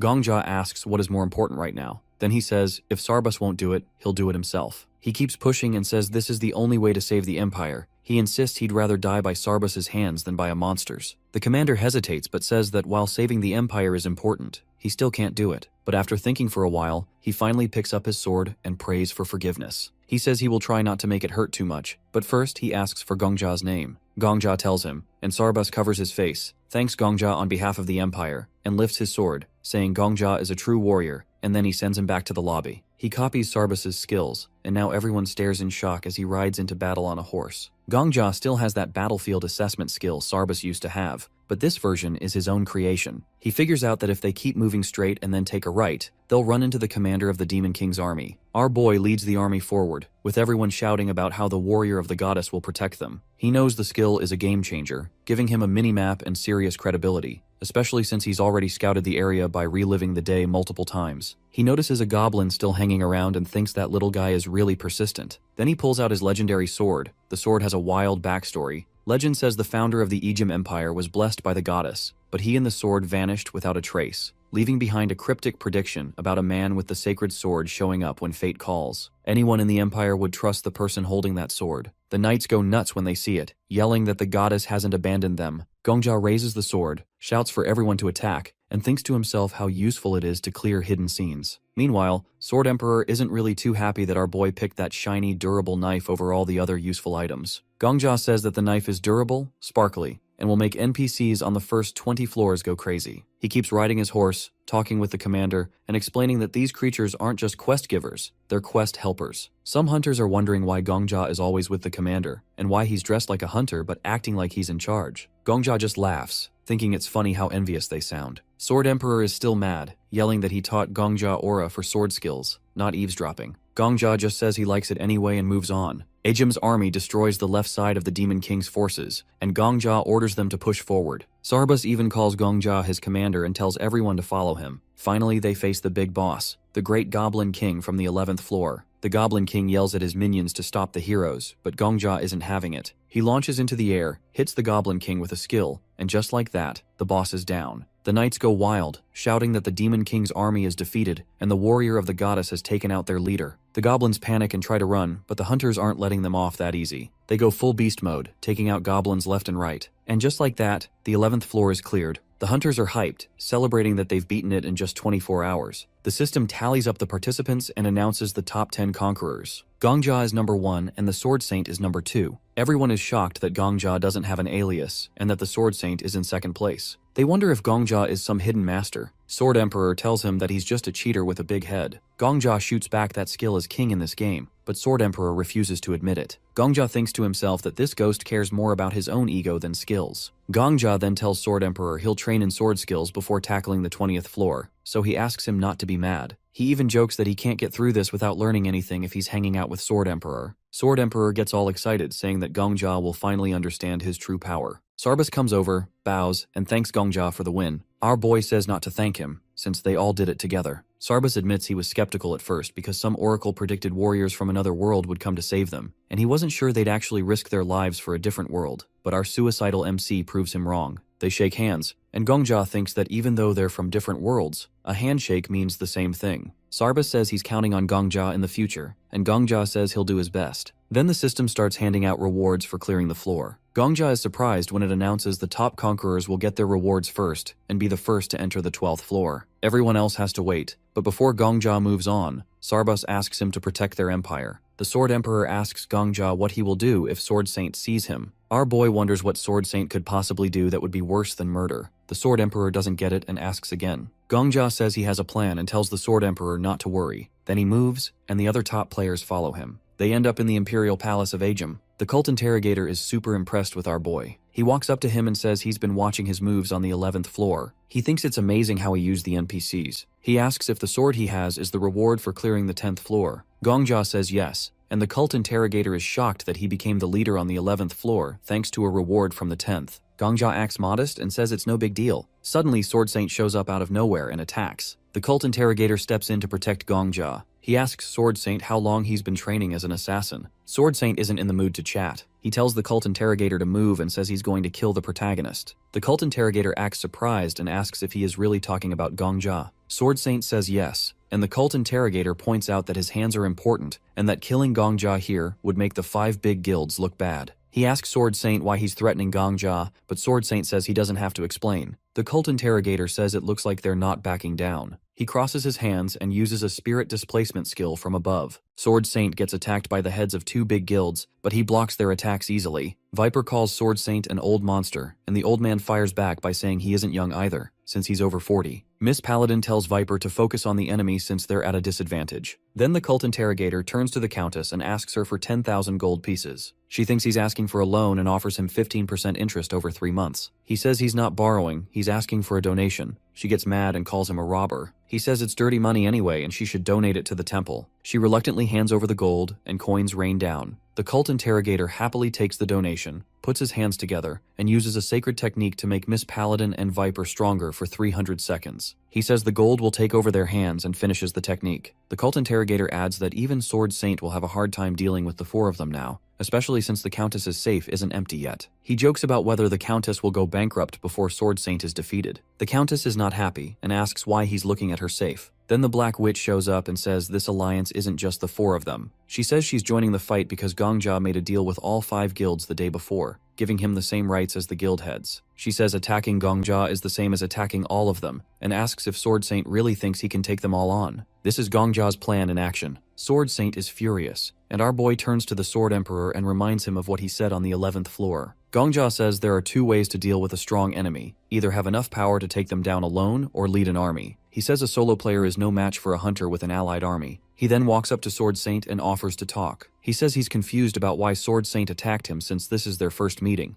and Gongja has always admired him. But looking at Sword Saint's face, Gongja realizes the guy still thinks he's some assassin sent by the Black Dragon. The Sword Emperor says that to Sword Saint, Gongja probably looks suspicious. Not a hunter who earned his place, but an infiltrator who snuck in with the help of the big guilds. And that's why Sword Saint is so angry. Sword Saint looks up and says that whether it's the outside world or Babylon, there's no difference. He starts talking about how not even a day had passed since he entered the tower when people began begging him to join their guilds. But he refused. He asks if they want to know why. He points his sword at the Black Witch and says it's to prove that in this tower, you can exist on your own. He says unlike the rotten outside world, where blood, nationality, and origin hold you back, here you can rise to the top with just a sword. He says success here depends only on your talents and skills. He shouts that he wanted to show everyone this truth. Then he angrily asks them what they're doing and says they're no better than the messed up world outside. The Black Witch snaps back, saying Sword Saint judges others without knowing anything. She says he's only so outstanding because he's always been alone, but if he had helped others earlier, many hunters would still be alive. Viper starts yelling, saying Sword Saint didn't clear the 5th, 7th, or 9th floors alone. He's mad because if Sword Saint had cooperated, their losses would have been cut in half. The Countess joins in, saying if Sword Saint had helped with connections outside the tower, they'd have fewer food problems. She says the current system would be more stable too. She calls Sword Saint an irresponsible child. The Black Witch shouts that since he's number 1, he should act like it, but instead, he just tells everyone to shut up. He says they're all whining like big babies and orders them to leave, threatening to clear his way with his sword if they don't. The Sword Emperor is thrilled and says this is his real disciple. Our boy steps in and asks if they really want to fight here, where there are only 10 people. He says even the NPCs on the 11th floor work together to protect their country. The Black Witch turns to him and says this conversation is more serious than he thinks. The protagonist tells everyone they're called hunters, so why don't they focus on clearing the 12th floor first? He tells Sword Saint they need to help, even if it's just NPCs. He says their country is under threat of destruction, and they're here trying to be warriors called into the Empire. He asks if they know what's special about the rank of warrior, and explains that a warrior is someone who can handle what others can't. He suggests they focus and deal with the remaining scenes. Miss Paladin puts her sword away and says, our boy is right. She says she doesn't know what he did to upset Sword Saint, but now isn't the time to fight. She takes out something and says she'll donate it so everyone can see clearly. She reveals she has a lie detector skill, which she used to rise to the rank of deputy chief. She turns to the protagonist and Sword Saint and says if they trust her, she can guarantee the truth or lies of their statements right now. She says doubt is poison, and truth is the antidote. Gongja thinks this is a great opportunity and raises his hand, saying he's in favor. Sword Saint turns to Miss Paladin and says she's the only one here who hasn't harmed anyone. Miss Paladin agrees and says she'll assume they both agree. She tells Sword Saint he can ask the protagonist anything, and she'll report the results honestly. Sword Saint points to our boy and asks if he's killed over 4,000 people, and he says yes. Sword Saint starts screaming that he's a devil, but Miss Paladin says that's a lie. Sword Saint is shocked. Miss Paladin explains that the protagonist answered yes, but it was a lie. He's never killed over 4,000 people. Gongja smiles and asks if Sword Saint has more questions. Miss Paladin says it's a strange question to begin with, asking if one person could even kill that many. Sword Saint points to our boy and asks if they trained him to be a special class assassin. Gongja says yes, but Miss Paladin again says it's a lie. Sword Saint starts yelling, saying he trusted Miss Paladin to judge honestly. She says she made it clear from the start whether he was ready to believe her or not. Sword Saint is stunned when Miss Paladin asks if he's going back on his word now. Sword Saint says the protagonist must have killed at least one person. Gongja says he's right, and Miss Paladin confirms it's true. Our boy adds that he killed exactly one person. He says murder is murder, but that man deserved it. Gongja gets angry and says that man tried to kill him first and was a cruel killer. Sword Saint doesn't know what to do because Miss Paladin confirms everything the protagonist said is true. The cult interrogator starts laughing and says it's a good conclusion. The Sword Emperor covers his face in shame and says he told the old man he couldn't rely on skills forever. The protagonist walks up to Sword Saint and says it seems like they just had a misunderstanding. He says he's glad it was just a simple misunderstanding. Gongja gets closer and asks if he'd already be dead if the guild heads hadn't protected him. He looks at Sword Saint and asks if now isn't the perfect time for Sword Saint to apologize to him. Our boy says Sword Saint should apologize to him. Miss Paladin backs him up, saying it's the perfect truth and that his remark is absolutely true. Sword Saint starts to speak but is clearly nervous. Everyone's waiting to see what he'll say, and Gongja wonders what's going to happen next. He thinks that even though Miss Paladin is known for being selfless, she's still part of one of the 5 largest guilds. He wonders if Sword Saint will accuse her of lying or if he'll reveal all the details of his skill to explain himself. If he does the latter, he'll lose some ground but might still justify himself. Sword Saint asks Gongja about his name. At this point, the protagonist considers the possibility that Sword Saint might try to kill him to shut him up, just like the Flame Emperor did. To everyone's surprise, Sword Saint puts his sword back in its sheath and asks for permission to start over. He bows and offers a sincere apology, shocking Gongja. Sword Saint admits he was wrong, frivolous, and misunderstood everything. He says he almost killed an innocent man because of his own recklessness. He confesses that until now, he believed in killing people who deserved to die without hesitation, but now he vows it will never happen again. Gongja notes that Sword Saint didn't blame Sword Saint or make excuses about his skill. Instead, he takes full responsibility. Sword Saint says words alone can't make up for his guilt and offers to fulfill any wish Gongja has. The protagonist is surprised. Instead of killing him, Sword Saint admits he was wrong and even begs for forgiveness. Gongja thinks about how Sword Saint, a legendary figure, is now humbling himself before an inexperienced hunter. He looks at Miss Paladin, who says that everything Sword Saint said is true. Gongja then addresses Sword Saint and asks him to teach him the art of the sword. This shocks Sword Saint. The protagonist scratches the back of his head and clarifies that he's asking for sparring sessions in the future. He mentions he recently got a teacher by chance but has no one to spar with. Gongja thinks it's better to keep his promise to the Sword Emperor and make Sword Saint his sparring partner, as it would be beneficial for his growth. He starts to ask again but suddenly stops, apologizing and asking to start over. He says he has the right to demand this from Sword Saint but feels awkward about it. Sword Saint is surprised. Gongja turns away, putting his hand on the back of his head, and says it feels like he's suddenly become taller than Sword Saint, even though he's not that outstanding. He's just glad Sword Saint won't see him as an enemy anymore. The Black Witch is stunned too. Gongja says he doesn't want to act like a big shot and take things for granted. He blushes deeply and asks Sword Saint to teach him the art of the sword, thinking he might die of shame. Miss Paladin is also stunned, saying it's all surprisingly true. The Viper doesn't understand why Gongja wouldn't ask for something bigger just because it's embarrassing. The Black Witch says she hasn't seen someone like Gongja in a long time, and it surprises her. The cult interrogator is really happy, saying forgiveness is a sacred miracle, but someone tells him to shut up and grow up. The Countess turns to Sword Saint and says since he apologized and everything ended well, they wasted her 10,000 gold on him. Sword Saint stands with his head down but suddenly grabs Gongja by the shoulders, talking about how wrong he was about such a kind and correct young man. Gongja is surprised as Sword Saint shakes his hand and tells him to call him Old Man Sword Saint. He says he has a kind granddaughter in the outside world and would be happy to introduce them if she ever enters the tower. Or Hero is confused and says he's not interested in relationships. Sword Saint tells him that youth is the best time for love and that Gongja could learn a lot from it. The Sword Emperor says when Sword Saint gets carried away, he becomes completely fairy tale minded. Sword Saint promises to take good care of him from now on, and our boy is feeling so embarrassed he considers killing himself and starting the day over. Suddenly, a system notification appears, announcing that Gongja has taken first place in conquering the 11th floor. The system says he's being given a reward. Gongja is surprised since he's the first to receive it. He thinks about how little information there is about floors 12 through 20, and wonders what the reward will be. The system gives him a choice between 2 awards. In front of him are 2 figures. One radiates a pleasant light, and the other is completely black, holding a sword. The first is the patron goddess of the Ajim Empire, touched by Gongja's devotion. She offers him an important role in the empire, such as Chancellor, Marshal, or Commander of the Knights, with corresponding abilities and reputation. Gongja knows hunters can take on roles in the empire and gain skills and reputation from them. Conquerors who reach the top in previous scenes get to choose special roles first. The system then shows Gongja the special roles he can take on the 12th floor. He looks at the list and thinks that before, he could only choose something like a guard.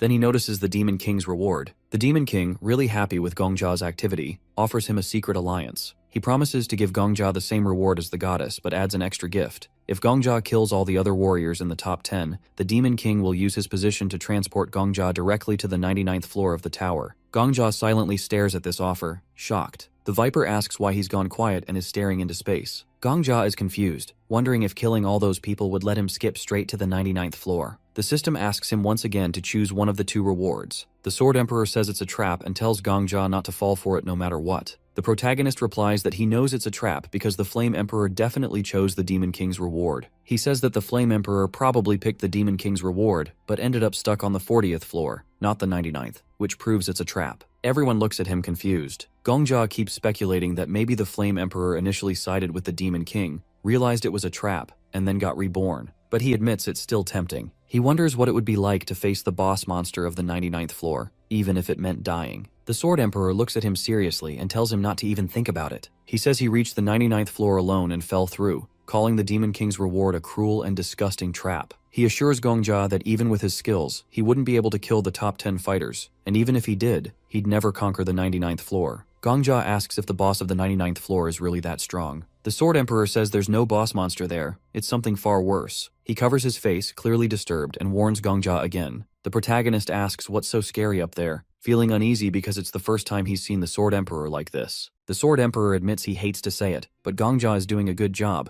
and should just keep going the way he is. He says if the protagonist stays on this path, he'll clear the 99th floor on his own without any issues. Gongja looks away, thinking, and sadly says he won't try the Demon King's reward. He adds that he'll take the safest path and ignore the rewards for now to see how things play out. The Sword Emperor asks why he's ignoring the goddess's reward too. Gongja replies that sometimes you need to take a step back to move 2 steps forward. He turns to the hunters and announces that the rewards for the 11th floor have appeared in front of him. The Black Witch says she's tired of waiting and asks him to choose so things can move forward. Gongja says he's already decided, he won't accept any reward. Everyone is shocked. The system announces that the scene reward wasn't selected. The goddess of protection is puzzled, while the Autumn Rain Demon King quietly laughs. Miss Paladin is also confused and asks Gongja why he did this, since Sword Saint is in second place and will now choose his reward. Sword Saint says he understands Gongja's choice because it's the safest option, but he asks why they have to refuse the reward altogether, saying Gongja might end up with nothing if he's always this cautious. Gongja thanks him for the concern but says he has no regrets. Sword Saint admits this philosophy is too hard for him to follow and chooses the goddess's reward, the role of commander of the Knights of the Aegean Empire. Suddenly, knights enter the gate and swear allegiance to Sword Saint, surprising everyone. The cult interrogator is next to see the rewards and says it's like playing Mafia. He promises to explain everything and touches the ground, making descriptions of the rewards appear. The Viper and the Black Witch are both surprised by the second reward. The cult interrogator puts a hand to his chin and says, the person who chooses the goddess is called a warrior, while the one who chooses the Demon King is a traitor. He adds that the chairman's position is much more dangerous than a mafioso's. 9 people will become warriors, including the vice head of the vigilante detachment. Miss Paladin confirms this and says she can identify the traitor. The cult interrogator looks at Gongja and says he went too far in refusing the reward, but respects his decision. He chooses the title of Marshal of the Empire. The Viper says choosing a reward is more profitable and picks the rank of Guard Commander. Miss Paladin chooses the title of Minister of Foreign Affairs, thinking it's the most acceptable. The Black Witch picks Chancellor and warns everyone not to choose the Demon King, or his reward will be destroyed. The Countess reassures her and chooses the title of Minister of Finance. With that, the careful calculation of the awards is completed. The Sword Emperor asks Gongja if he's confident in his decision. Gongja says it's the right choice, thinking that sometimes in the pursuit of prey, it's better to retreat and let it go. The system announces that the selection of the top conquerors is complete, with 1 person refusing the award. It also says 8 people accepted the goddess's reward, shocking everyone. Then it reveals that 1 person accepted the Demon King's reward. The Black Witch gets angry and starts yelling at everyone, reminding them not to choose the Demon King's reward. The cult interrogator smiles and says it's surprising because being a traitor is a very unprofitable game, but someone still chose it. The Viper feels nostalgic for the atmosphere of the early days of the tower, and the Countess asks if he's talking about a time when there were 10 large guilds instead of 5. She says a lot of people died back then, many of them killed by others. They start shouting at Miss Paladin to use her lie detector on everyone immediately to find the traitor. The Black Witch, as the owner of the Black Dragon Guild, says she doesn't know who dared to betray them. but she'll make sure that person gets the most painful reward. She tells Miss Paladin to interrogate everyone with her lie detector immediately. Miss Paladin starts by revealing that she's not the traitor. She then turns to Gongjia and says he's above suspicion since he refused the reward, but she still asks him if he chose the Demon King's reward. The protagonist denies it, and Miss Paladin confirms he's telling the truth. She then turns to Sword Saint and asks if he chose the Demon King's reward. Sword Saint swears on his honor and glory that it's not true. Next, the cult interrogator says it's not him, and that he doesn't want to die at the hands of the Black Dragon Guild leader. The Viper and the Countess also deny choosing the Demon King's reward. Miss Paladin approaches the head of the Black Dragon Guild and asks if she chose the Demon King's reward. The Black Witch denies it, and Miss Paladin confirms it's true. The Viper is shocked, wondering if none of the top 10 chose the reward. Miss Paladin says not to be too surprised. It's possible the traitor has a skill to hide the truth, or even a split personality. She adds that no matter how strange it sounds, anything can happen. Sword Saint looks at Miss Paladin with hostility and says she could still be the traitor. The Black Witch asks if he really doubts them. Sword Saint says he dares to doubt, and even if Miss Paladin isn't the traitor, she might be lying to protect the 5 guilds. Miss Paladin admits that logically such a possibility exists, and she could very well be the traitor. She says the most important thing now is to stay calm and composed because they've already overcome so many obstacles. The cult interrogator calls her innocent, but adds that trust is a beautiful word that takes time to build. He says it took them 10 years to form the 5 guilds and start cooperating. The cult interrogator turns to the 3 hunters who took 8th to 10th place and says spending another 10 years building trust with other hunters is too inefficient. Miss Paladin tries to stop him, but the cult interrogator has already started using a sacred art. He tells the Viper to deal with the 10th place hunter. Miss Paladin shouts at them to stop, but it's too late. The cult interrogator kills one hunter, and the Viper kills another. The system announces that the hunters who died did not serve the Demon King. Sword Saint is furious and pulls out his sword, shouting that they've shown their true nature. He says nothing has changed, even after all these years. Meanwhile, the cult interrogator attacks the last hunter. Gongjia is shocked as the system reports that this hunter also didn't serve the Demon King. The cult interrogator calmly says it's not them, and that the situation has become more complicated. He's convinced the traitor is among the top 5. Miss Paladin screams at him to calm down, but the cult interrogator says he's already calm and that the highest probability is the traitor is among them. Sword Saint attacks the cult interrogator, but Viper steps in to block him. Sword Saint calls the cult interrogator a fanatic and tells him to give a signal before killing someone. The cult interrogator sits on the floor, looking at his severed hand, and says the situation is heating up. He won't be able to use sacred art techniques without both hands. The Viper, under Sword Saint's onslaught, asks for help, saying he's about to die. Miss Paladin entrusts Gongjia with full authority, saying he's the only one who didn't accept any reward and can't possibly be the traitor. She asks him to stop Sword Saint. The cult interrogator, pouring a potion on his hand, agrees that it's better to trust someone who can't be the traitor. Another guild leader also entrusts Gongjia with full powers. The protagonist is shocked and turns to the Sword Emperor, asking if he has some kind of talent for winning over psychopaths. The Sword Emperor just congratulates him on his rise in social status and asks if he refused the reward because he foresaw all this. Gongjia says rancor relationships are never stable, so if a traitor appears, something will definitely happen. He knew giving up the reward was the best option, but didn't expect things to get this bad. He decides he'll have to be reborn later anyway. He turns to Miss Paladin and asks about the cult interrogator. She says he's always been like this. When they first entered the tower, religious conflicts were extreme, and the cult interrogator just killed everyone to solve the problem. Gongjia realizes the religious groups never actually came to an agreement, and it was just a media cover-up. The cult interrogator admits he made a mountain out of a molehill due to an error in judgment. He says since Gongjia now has full authority, he should stop Sword Saint. Gongjia covers his face with his hand and says he'll talk to the cult interrogator seriously later. Meanwhile, Sword Saint continues fighting the heads of the large guilds. Gongjia asks Sword Saint to listen to him, reminding him that he bowed to him earlier. He asks Sword Saint to stop fighting and talk first. Sword Saint suddenly stops when Gongjia asks him to introduce him to his granddaughter. Gongjia says if she comes to the tower, he'd like to go on a date with her at least once. Sword Saint says he'll never forgive them and that Gongjia's words won't change that. He says all he needs to do is pick up his sword and they'll die soon, so it's no big deal. He asks if he can kill them after they identify the traitor. Gongjia wonders why Sword Saint is asking him this. Sword Saint puts his sword back, surprising the Viper. Gongjia tells everyone to calm down and says he doesn't know who the traitor is, and they might not figure it out. But that's not the most important thing right now. He says they can overcome this trouble without capturing the traitor. Miss Paladin says the traitor choosing the Demon King's reward means their lives are at risk. Gongjia tells them to look at the description of the awards. He points out that the Demon King's core is located on the 20th floor. He says they should forget about capturing and executing the traitor because it's a trap. The traitor might be shaking with fear, and the system might have forced the role on someone. Gongjia says the priority is to deal with the Demon King first. If he disappears, his reward will too.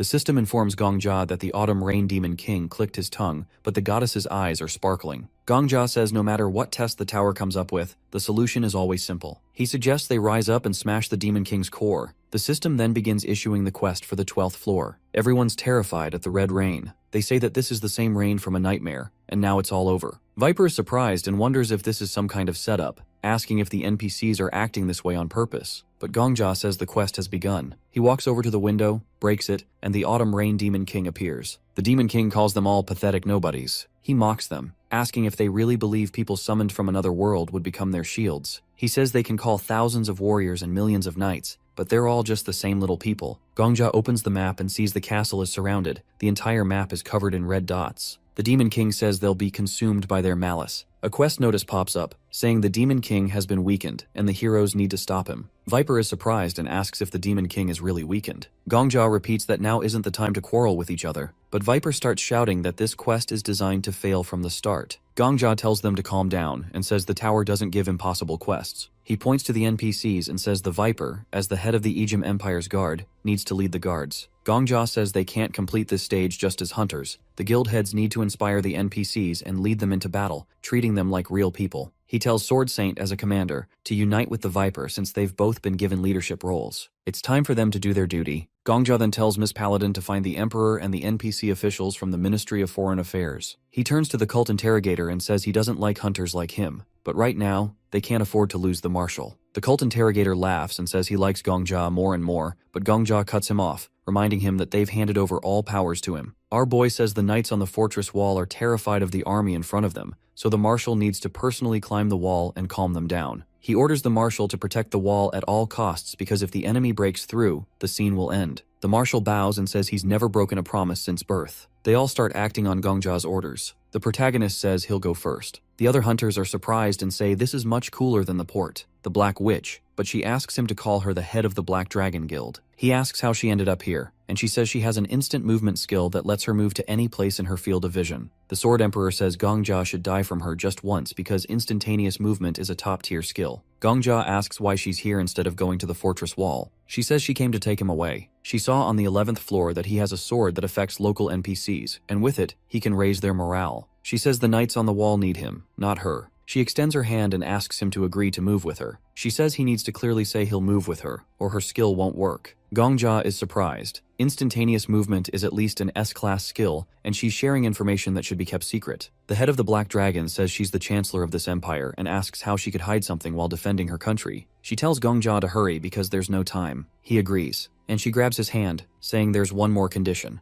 They jump off the ledge, and only then does she use her movement skill. As they move, Gongjia thinks about the NPCs and how they're no different from living people. Even if they seem like an illusion, their fear is real. They land, and Gongjia thanks her for bringing him here, but she surprises him by asking him to wait. She says she can't leave without showing her leadership to the younger ones. She adds that she didn't become the head of the guild for nothing. The head of the Black Dragon Guild starts addressing the knights of the Ejim Empire. She shouts at them to stand up, saying a stone fortress wall alone won't protect them. The only thing that can protect the empire is them. The knights are moved, and she shouts at them to stand up, saying the wall could collapse at any time, but as long as they stand, their homeland won't fall. She grabs Gongjia's hand and says that God is protecting them. Suddenly, the system reports that the goddess of protection is grateful to Gongjia for his choice. Gongjia suddenly remembers the scene where Sarbus kills him. He sees the moment his enemy is killed. Sarbus reflects that no one knows why, when, or where it came from, but when it appeared, scarlet rain fell. This creature considers all others to be nothing. Sarbus thinks about how, wherever the raindrops fall, blood soon spills. This merciless creature despises people because they destroy themselves. Sarbus recalls that every time another wall is destroyed, the territory controlled by humanity shrinks. He orders the soldiers to retreat to where there's no rain. Every time another royal family dies, human history is shortened a little. At the same time, the Demon King says that people define their own fate, and he calls it the karma of primitive animals. But the rain keeps falling. The knights are terrified, saying that humanity will end. The Demon King wonders why he should hold back today and not slaughter another herd of wild creatures. The NPCs are horrified to see the Demon King and beg him to spare them. They call upon the goddess for protection. The chroniclers, saving old records, write continuously. They silently accept the fate that will be written by their own hands, a sentence declaring that humanity will be destroyed. Lord of Nightmare, king of all demonic creatures, they name him in these final moments. They call him the Demon King. Suddenly the rain stops, and the fortress is illuminated by a ray of sunlight. The knights are really happy and shout that the empire is blessed. But Gongja understands that this isn't some great divine intervention. The rain only stopped where the light of the sacred sword reaches. He reflects that sometimes you have to be content with little, especially when you have nothing left but little. Gongja thinks about how, at the very beginning, there weren't any high-ranking NPCs in the audience hall because they had all abandoned the empire. Meanwhile, the knights cry and shout that the goddess hasn't abandoned them. Gongja continues to reflect that this is why the tower was chosen as the stage for the empire, just as the estate that became a grave for children was chosen as the stage for the 10th floor. The Black Witch shouts at the knights to stand up. The knights immediately become inspired and regain their composure. The head of the Black Dragon Guild sighs in relief. She looks at Gongja and asks why he has such a strange look. She asks if he's really that impressed by her speech. She turns away and says there were a lot of Reds in their country, and she couldn't stand communists, but they were excellent speakers. Gongja is confused, and the Sword Emperor calls it a failed joke. The head of the Black Dragon then turns back and asks Gongja what he's planning to do. The protagonist confirms that they first need to hold the fortress wall. He thinks about the S-class skill of the Black Witch, instantaneous movement, but he realizes that even if he moves there, it's enough to blink once to find himself surrounded by monsters. He says they need to balance the forces with the Demon King first. Gongja tells the witch that while the NPC warriors hold out, they need to lead the hunters. Otherwise, the Demon King might bring in more monsters to break through the fortress wall. He asks her to take him directly to the Demon King. The witch asks if he's really planning to die, calling it a suicide mission. Gongja reflects that her doubts are natural, but for him, death doesn't mean defeat. He says he has a couple of aces up his sleeve and asks her to trust him. The witch repeats Gongja's words that all hunters have a secret. She wishes for his blade to be sharp enough to pierce this boss. Meanwhile, the Demon King says the goddess has played a funny game. He adds that it's so ridiculous it can't even be called reckless. He asks if, by nurturing these non-entities, the goddess has become like them. The Demon King says if that's the case, he'll show his light too. He strikes with his sword, and the blow is so strong that many knights are thrown aside. The attack reaches the fortress tower and the palace itself. The system notifies the heroes that one warrior has died, a warrior who didn't serve the Demon King. The head of the Black Dragon says in shock that there was an audience hall. She adds that Sword Saint, the cult interrogator, and the Viper are leading the troops, and Miss Paladin, following Gongja's orders, is looking for the Emperor. That means only the Countess could have been in the hall. Gongja realizes she wasn't a traitor. The Black Witch calls her a scoundrel for dying first. Gongja says if the Countess died, the tower's connection with the outside world is in trouble. But the Black Witch says they need to focus on what's in front of them. She says even the Demon King can't keep attacking like this forever. Gongja opens the map and sees the Demon King's army has changed formation. He wonders if they're trying to break through. He extends his hand to the witch and agrees to her proposal to defend the fallen castle gates. They hold hands, and in a moment they move. Gongja realizes they're on the front line now, with no allied army to protect him. The Sword Emperor tells Gongja it would be great if he could hold out for 30 seconds alone. He says that to win this war, Gongja must become the hope of the human race. Even 30 seconds can matter, and the one who gives those 30 seconds is a hero. Gongja drinks an enhancement potion, and it immediately takes effect. The Sword Emperor asks if Gongja remembers his promise to teach him the art of the sword until the 20th floor. He says it's a little early, but it's time for practice. He starts giving Gongja commands. He says there are 2 goblins right in front of Gongja. They have poor eyesight, and because of the dust clouds, they're squinting, effectively blinded. The Sword Emperor says that in battle, it's not the absolute second that matters, but the relative one. You can win this second by taking away the enemy's sight. Gongja's sword will be faster, and the protagonist says it's hero time. Gongja starts fighting the goblins. One dies, then another, and another. It's a sword dance that lasts for seconds. The Sword Emperor tells him not to just swing the sword, but to connect each blow seamlessly. The Sword Emperor instructs him to aim the sword down, and then immediately send it back up. This way, his attack becomes prolonged and connected. The Sword Emperor explains that fencing is a fight against time. An inexperienced fighter won't last even a second in a dominant position. One wrong step means the end. But a more experienced warrior can suppress opponents for about 5 seconds. Gongja keeps on fighting, and the Sword Emperor reminds him to make the most of every second and pour everything into the battle. The protagonist spots a big ogre and a question pops into his head. As he attacks the ogre, he wonders why the tower gave an S-level skill to someone like the Flame Emperor, who he considers a psychopath. He thinks it would have been better if someone more normal had acquired the skill. Gongja questions whether the tower is impossible for anyone but the Flame Emperor to conquer. He wonders if he has to become like him to reach the top, but the thought amuses him. He decides he'll conquer the 20th floor instead of the Flame Emperor. At that moment, the ogre swings to hit him. Gongja prepares to attack, thinking he'll reach the 100th floor. The system notifies him that he deserves even more recognition. He defeats the ogre, and the system informs him his rank has risen. The Sword Emperor congratulates him,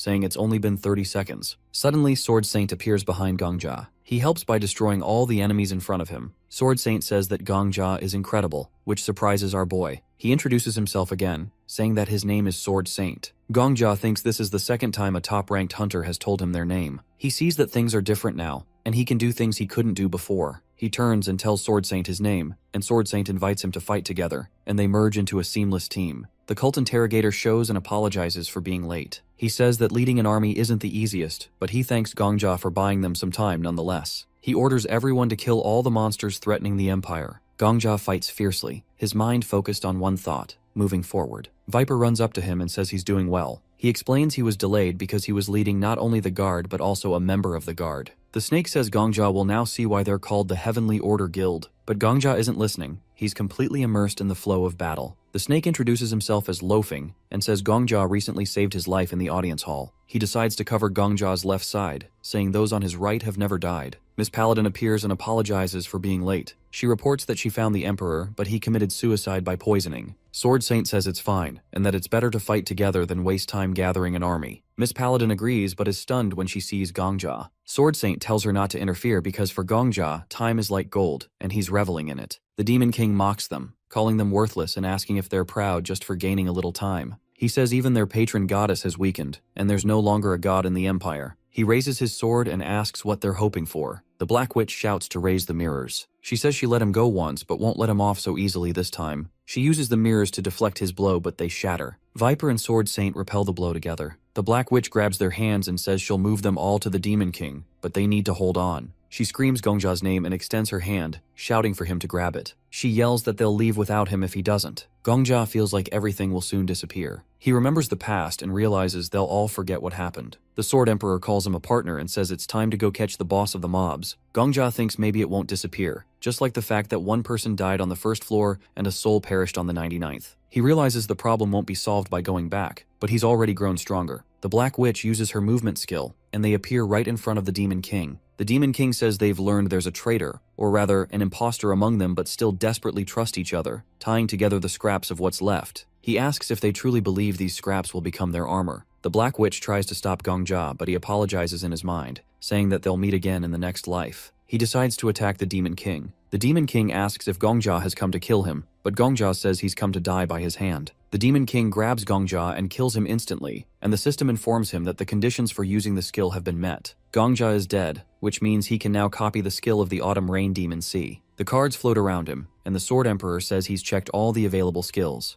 Gongja asks him to read them out loud, and one of them is an S-rank skill which makes you almost impossible to track. Our boy thinks this might be how the Flame Emperor cleared the 10th floor. It makes him wonder if the tower itself can feel regret. Next is an A-rank skill that boosts your aura by using your emotions as fuel. The stronger the emotion, the bigger the boost, but the problem is, you might get too dependent on it. Gongja thinks there might be hidden quests on every floor, even the 12th. The third skill is about summoning evil spirits. Anyone Gongja kills comes back as monsters, but without any memories or skills from their past lives. He has to pick one, and he chooses the one he thinks will help him clear the 20th floor. The Sword Emperor doesn't get why he picks that one, but it's Gongja's choice. Then Gongja asks the Sword Emperor about the daily routine of the Sword Saint. The Sword Emperor says the Sword Saint lives like a strict old man with a fixed schedule. Gongja asks about the evening routine, which makes it clear he's planning something. After copying the skill, Gongja comes back. It's been 24 hours since then. He briefly thinks about the Demon King's injury, but decides to deal with that later. Just then, the Black Witch asks if he's really leaving. Gongja says yes, the 11th floor is about to open, and he needs to get ready. The Black Witch asks how he's going to prepare if he doesn't even know what's coming. Gongja isn't too worried about the 11th floor but says the 12th floor will be a problem, the Demon King will be waiting there. She notices he looks a little pale. Gongja covers his face and says everything is fine, he's just really impressed by how amazing everyone is. Then Gongja tells them that he knows what's coming, and even the quest details for the 10th floor. The guild heads are surprised, and the Black Witch asks if he'll share the info. Gongja says he will, but only if they promise to do him a favor in the future. He makes it clear it won't involve money or killing anyone, and if they find it impossible, they can say no. The cult interrogator says it's a fair deal, and everyone else agrees. Gongja smiles. Step 1 of his plan is done. He explains that the 11th to 20th floors are part of the Ejim Empire arc. Everything up to the 10th floor is basically just a tutorial. From here on out, it's going to be big battles. The guild heads start talking about how to prepare their members. Before leaving, Gongjia turns to Miss Paladin and asks if she'll take a walk with him. He says he needs her advice. She agrees but says she doesn't have much time. Gongjia says half an hour will be enough. As they walk, people around them kinda gossip about the guy who conquered the 10th floor. Suddenly the Sword Emperor appears and tells Gongjia that someone is following him. Gongjia asks him to double check. The Sword Emperor confirms it but tells him not to look back. The person is using stealth and won't be visible anyway. Gongjia asks the Sword Emperor to keep an eye on how persistent the follower is. Something feels off. He remembers that in the last round, clearing up the misunderstanding with the Sword Saint on the 12th floor happened too late. This time he wants to fix it early. He also knows the Sword Saint doesn't get along with the guild leaders. If the Sword Saint turns against Gongjia, it could lead to some trouble, especially with a traitor now. He has to stop that from happening. Miss Paladin asks where they're going, noticing they're heading toward the slums. Gongjia says he wants to show her a shop.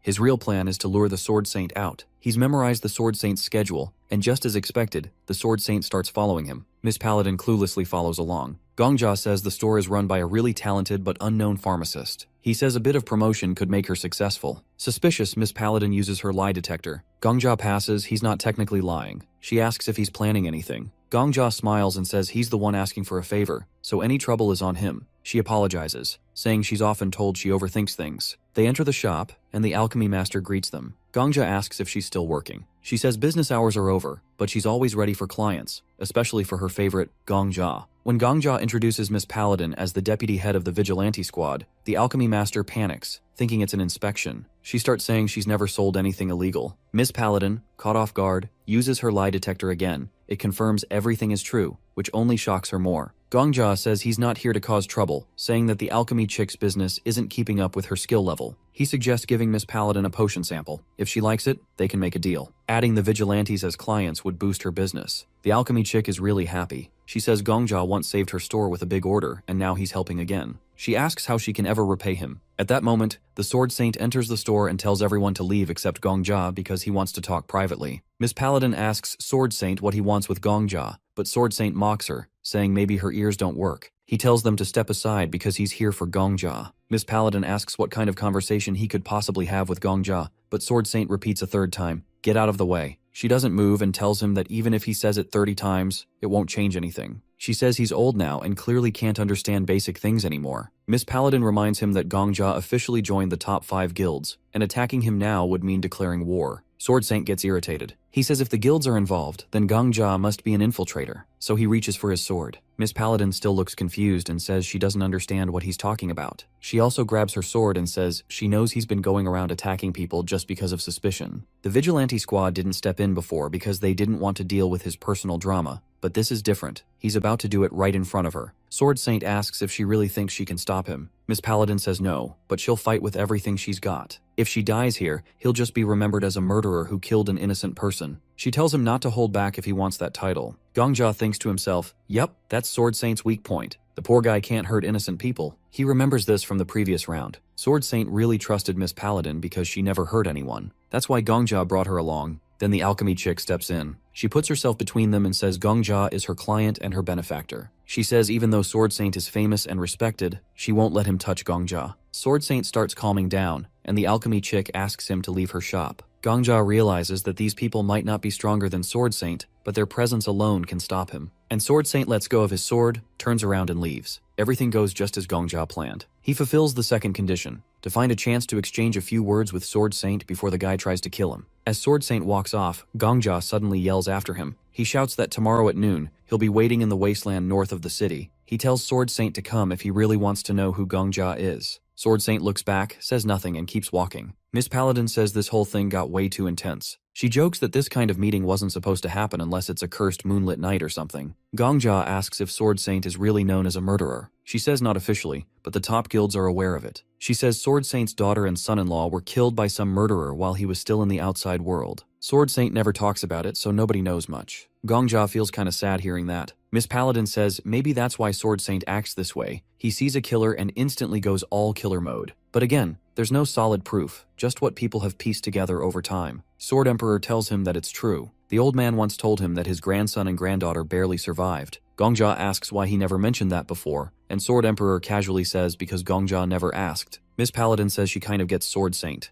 Even she sometimes gets the urge to eliminate people who clearly deserve it. She turns around and says the guild leaders all know each other's backgrounds, so now that Gongja is with them, he'll get to know everything too, though some of these stories really stink. She says they're way off topic now and asks how much potion is available, but reminds Gongja that the vigilante squad is always broke, so they can't afford anything too expensive. The next day, with just a few minutes left before the countdown ends, everyone waits and the mood kind of feels a lot like the last round, except for one big difference. Gongja checks the news and realizes it's a little different now, because this time, he made an appointment with Sword Saint. Sword Saint shows up and asks if Gongja really thinks he won't attack just because he's alone. He says if someone kills as many people as Gongja did, it'd be strange if he wasn't confident. Gongja feels kinda nervous, and the Sword Emperor asks if he's okay. Our boy says he's fine, just kinda feeling a little tight in the chest. Gongja decides to say something serious. He tells Sword Saint he knows why he wants to kill him. Sword Saint says Gongja must be feeling guilty. Gongja says it's because of the detective eye skill. Sword Saint looks surprised and asks how Gongja figured that out. Gongja says he just needs him to trust what he's about to say. He thinks about how hard it is to gain someone's trust. Everyone has their own truth, and Sword Saint lives by his skill. Convincing someone like that is no joke, but Gongja is ready to risk his life for it. He says he's a fortune teller and that he has a prediction skill. He knows that Sword Saint's skill sees the number 4093 above Gongja's head. Sword Saint raises his hand behind his back and asks how many fingers he's showing. He says if Gongja is really a fortune teller, he should guess easily. Gongja knew it had come to this. Sword Saint starts to explain what'll happen if he guesses wrong, but Gongja stabs himself with a dagger first. Sword Saint is completely surprised as he never expected the protagonist to kill himself. But now Gongja respawns and relives the day again. This time, when Sword Saint puts his hand behind his back, Gongja interrupts and says exactly what he's about to do, which surprises the old man. He tells Sword Saint that killing him is easy, but without him, the 12th floor can't be cleared. Sword Saint still says it's not enough. Maybe Gongja doesn't have foresight, but some other skill like insight or mind reading. Gongja stabs himself again and respawns. Then again, and again. He keeps trying to convince Sword Saint. He says he doesn't want Sword Saint to trust him forever, just for 5 days. He tells him to watch everything he does in those 5 days, and decide for himself afterward whether he deserves to die or not. Sword Saint still says he doesn't believe him, so Gongja pulls out his final card. He says that in the distant future, Sword Saint will tell him something important, and if he says it now, it'll prove everything. He mentions the Sword Emperor, which surprises the old man and Ghost. Sword Saint says it's enough, and asks the protagonist if he really needs just 5 days.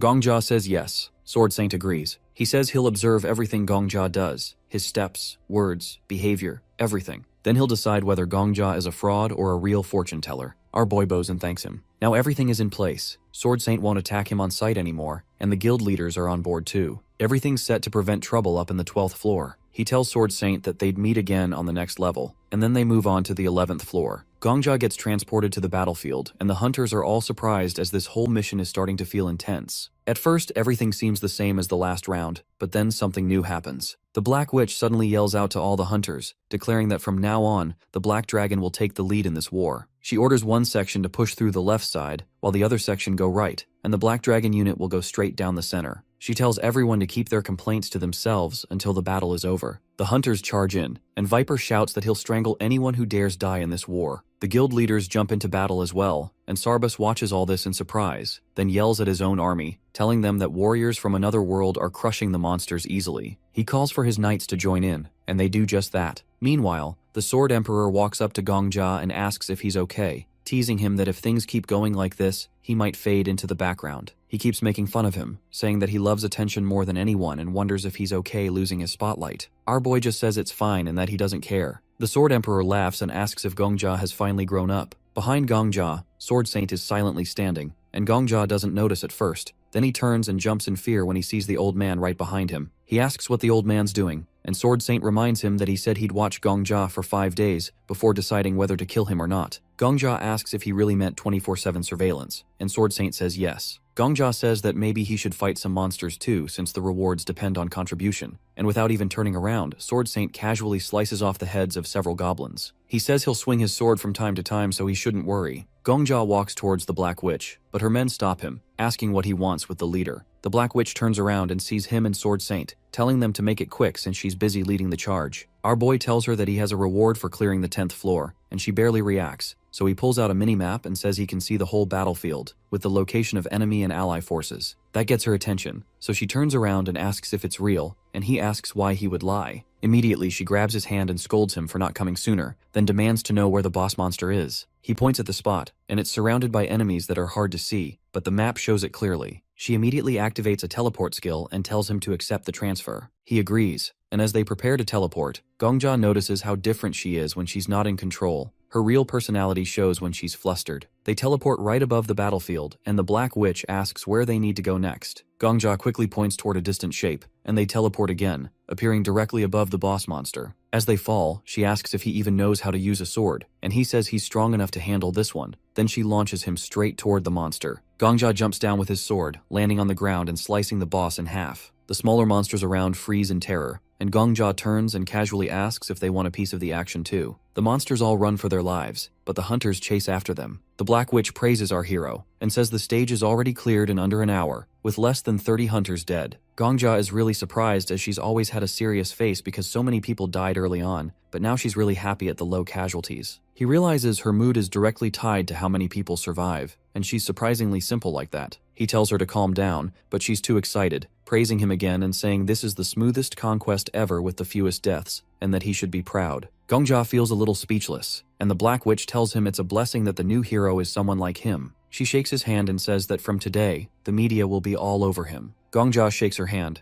thinking that being seen as a hero by normal people feels nice, but it's not enough. He wants recognition from people who actually fight hard, people like Sword Saint, the Black Dragon Leader, and others who give it their all. He decides he wants to be acknowledged by people like them, smiling and shaking her hand again, thinking that he wants to protect them too. Then the system starts calculating contributions to the battle, and Gongja quietly thinks to himself that he doesn't want to be tricked by some demon king or mocked like the Flame Emperor once did. He just wants to give proper respect to hardworking people and be respected by them in return. Sword Emperor says that Gongja is finally starting to look like someone worth watching, and our hero stands in front of the system panel, thinking that in this changing world, he wants to change too. He looks at the rankings and sees that the order isn't the same as in the previous round. The Black Witch tells everyone that with this momentum they can push straight to the 20th floor, saying she thought they'd lose at least 5,000 people, but now things are going smoothly. But Gongja frowns, remembering that if nothing changes, the real disaster will be on the 12th floor. He knows that losing the only specialist who can handle trade relations with the outside world would be a massive blow, and if they don't act, they wouldn't even lose 5,000. They'd lose 50,000, or even 500,000.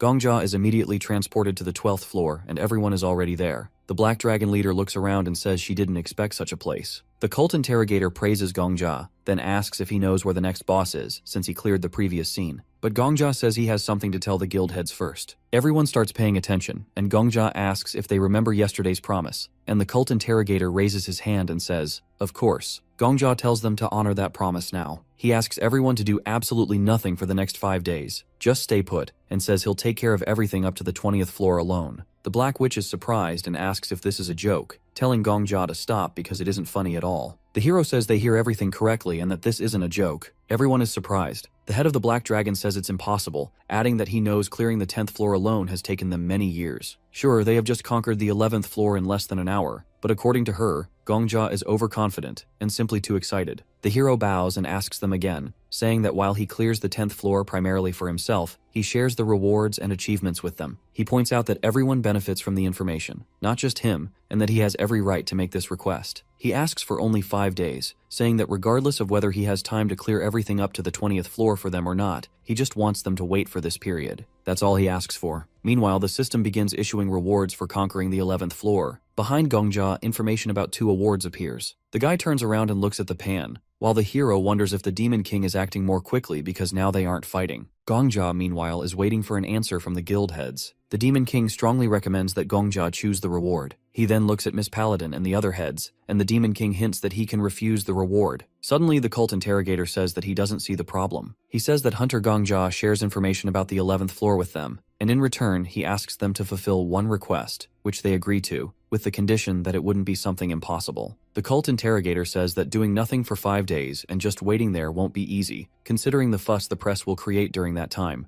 But according to him, the request isn't impossible, so he's for it. The Black Witch begins to object, but the cult interrogator says that an agreement is an agreement. She grabs her head and reluctantly agrees. Viper also agrees, though he has no idea what Gongja is up to. The Countess agrees because if Gongja is asking for this, he probably already has some kind of plan. Miss Paladin also agrees, and soon all the other guild heads follow suit. However, Sword Saint still stands aside and watches. Suddenly, he says that he hasn't made any such promises. He says that he and Gongja agree on only one thing, that Sword Saint will be watching over him for the next 5 days, so he sees no point in fulfilling any more requests. Sword Saint adds that if Gongja goes to clear the 20th floor, he will follow on his heels, as per their agreement. Gongja replies that everything is fine, though he is thinking that he plans to defeat the Demon King alone. But with Sword Saint on his back, he will definitely feel more at ease, so he isn't going to give up on it. Then he asks them to listen and silently turns around, looking at them joyfully. He thanks them for fulfilling his request and, as he leaves, says they will see each other in 5 days. Gongja opens the gate and walks out. Both he and the Sword Emperor are surprised when they see that all the NPCs have frozen.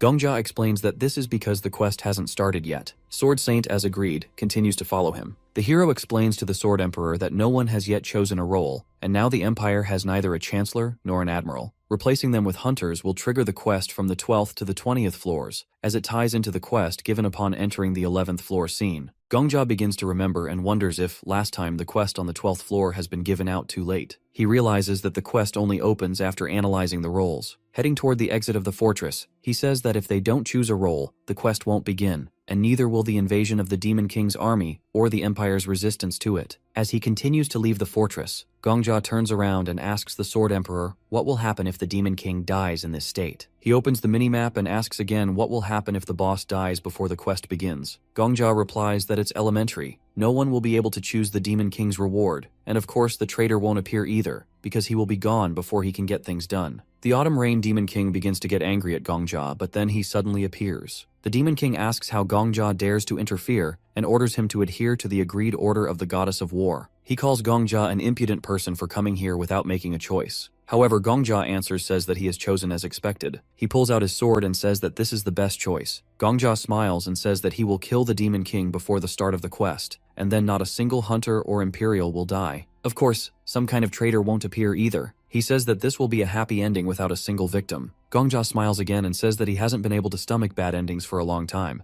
but if there is a chance, he will always prefer a happy ending. He calls out to the Demon King, saying that he is interfering with him, and at this rate, they won't see a happy ending. The Demon King gets angry and asks how he dares to single-handedly interfere without even enlisting the help of the Empire. Gongja raises his sword and asks the Demon King what kind of help there is, saying that warriors, by nature, fight alone. The Demon King kills Gongja again, but before dying, our boy marks something on his palm. He thinks the Demon King's fighting style isn't anything special, just wild and mindless power. Sure, it's scary, but if you know the direction of his swing, you can dodge it. The Sword Emperor agrees and tells him it's all about timing. Gongja dies again. Still, he keeps drawing marks on his palm. He calls it the Prison of Time. On the next attempt, he drinks a potion and fights the Demon King while under its effect. But again, the Demon King's sword cuts him down. Gongja dies and draws another mark. He wonders what would have happened if they had just gone through the quest normally. How many people would die in the battle waves that follow? 1 dead knight means 20 years of life lost. 10 deaths? 200 years gone. 100? 2,000 years wasted. Our boy didn't pick any special role to earn that kind of time. He just wants to protect it. He dies again and returns 24 hours earlier. He thinks the only way to win this time back is to have a body ready to be banished forever. Sword Emperor laughs and mocks him, saying he still can't dodge a basic swing even after knowing where it'll come from. Gongja dies again. While fighting, the Sword Emperor says our boy still doesn't know how to use aura properly. The aura must flow evenly. Gongja dies again. He finds himself once more facing the Demon King, who tells him to obey the rules of the warrior goddess. But Gongja ignores it and keeps attacking, saying today he'll end it in one blow. He jumps, strikes, dies again. He repeats the same scene again and again. Every time he declares that the warrior is here to cut down the Demon King. He dies over and over but never stops. He mocks the Demon King, calling himself the Sword of the Empire. The Demon King tells him to prove it. Gongja raises his sword and prepares to strike, then dies again. Now he pushes harder. His sword moves faster. He blocks an attack. For just 1 second, he survives. 1 second becomes a lifetime. He tells himself that even a stream starts with a single drop. Even if he lives only 1 second at a time, he'll keep pushing forward. Each time he comes back, he keeps drawing lines on his hand. So many that his brush can't keep up. In one round, the head of the Black Dragon praises him. Floor cleared in under an hour and less than 40 deaths. In the next, it's under 50 minutes with only 30 dead. Then it's under 40 minutes and not even 20 lost. Then maybe even just 10.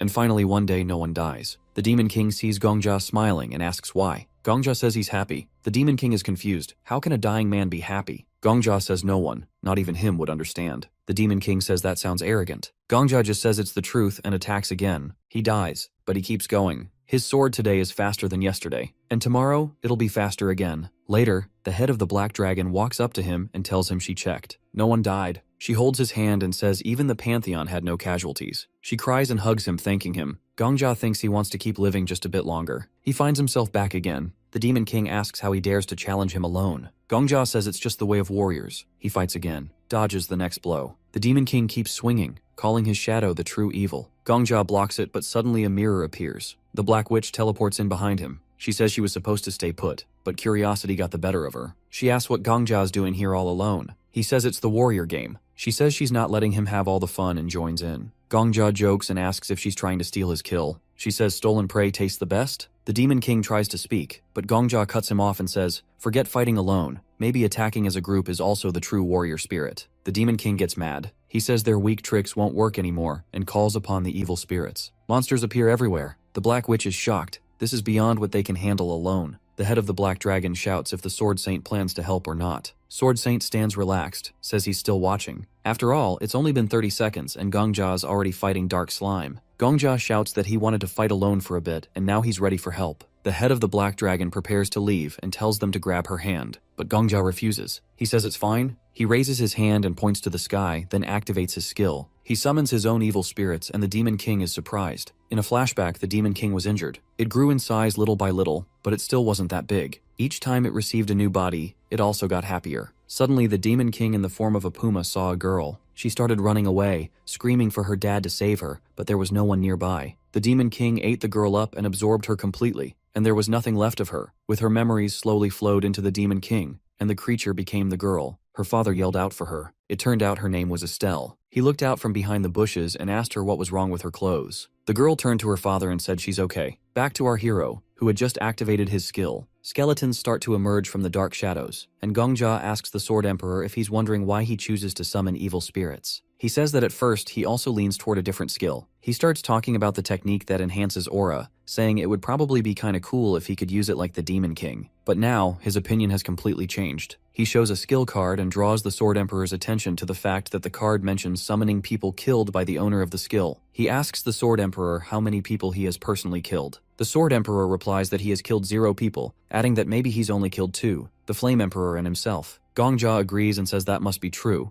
Then he asks why the detective eye of Sword Saint shows his kill count as over 4,000. He says the method of counting deaths in the tower is different. He asks again how the Sword Emperor sees the number of deaths on his hands. Suddenly, the Sword Emperor sees that one of the skeletons is holding the same sword that Gongja carries. He realizes these aren't just ordinary skeletons, and Gongja says that he really has died many times. The Black Witch looks surprised and asks if this is Gongja's skill. She says this must be why he cleared the 10th floor alone. The Demon King also looks all surprised and asks where Gongja got such a technique. Our boy tells him that he has no intention of telling him where. The Demon King shouts that this is unforgivable and unacceptable. Meanwhile, Gongja turns to the Sword Saint and asks him to fight the skeletons with him, saying that with his support, they'll be invincible. Sword Saint says he's not thrilled about fighting beside monsters, but admits they're still better than Gongja. Then the hero turns to the Black Witch and asks her to help him, saying the two of them can defeat the Demon King together. Gongja raises his sword and calls to the evil spirits, telling them to show what they do best. He points the sword at the Demon King and commands the skeletons to kill or die. The skeletons rush toward the monsters, but the large monsters take them out easily. The skeletons rise again, even with missing arms or legs, and by uniting, the skeletons manage to defeat the large monsters. The Sword Emperor watches says that the nature of these skeletons is just like Gongja's, an army of monsters who don't fear death. The Demon King gets even more pissed and asks Gongja how he dares to do this. He calls him a mere outsider from another world, someone who hasn't carried the weight of this world's pain, hatred, or life. He demands to know how Gongja dares to interfere. Gongja points his sword straight at the Demon King and asks what difference it makes where he's from. He says he's here now, even if the Demon King doesn't think he has any right to be, and he tells him not to interfere. Right then, the system sends a notification that Gongja has earned a nickname from the tower, the Death Sovereign. The tower officially gives him this title, and Gongja says that the tower has recognized his rights. In another flashback, the Demon King doesn't age and just gets more beautiful over time. People call her Lady Estelle and the Holy Virgin. Rumors say Estelle can cure any disease, so people bring their sick kids to her. One desperate mom begs Estelle to save her dying child. Estelle tells her to leave the child and come back at dawn. When they're alone, Estelle picks up the crying baby and says it smells delicious. She talks about how people are desperate for love and how the kid's mom wrapped him in the best rags she could find. Even with so little, the kid is full of life. Estelle promises the child it won't hurt anymore. Then she eats the kid. His flesh and memories fill her, and she says she understands everything now. She tells the child to live a little longer, touches some black goo, and a kid comes out of it, though she calls him a non-entity. When the mom comes back, Estelle hands over the revived baby and says he's healthier now and won't even catch minor illnesses. She tells the mom to keep loving the child just as before, and the mom bows and thanks her. Over time, more people gather around Estelle, calling her a savior who heals the sick and gives people hope. She becomes known as the one who saves those who suffer. Meanwhile, some knights are accusing her of heresy. Their boss orders them to attack, and they go in with torches, burning everything and killing people. Estelle screams in rage, calling the knights heartless monsters who don't care about human life. She says their evil will destroy them. Over at the battlefield, Gongjia dodges an attack from the Demon King and tries to keep his team calm. The Demon King swings again, and Gongjia can't figure out where the next hit is coming from. He dies, but his reincarnation power rewinds time by 24 hours. The system reminds him he keeps his skills and memories, so he's not starting from scratch. He fights the Demon King again, dies again, and keeps looping, slowly getting better each time. The Black Dragon's head helps Gongjia every round, but the Demon King keeps summoning monsters, and Gongjia keeps dying. Time passes, and eventually only 4 days are left before he can summon spirits again. He dies again,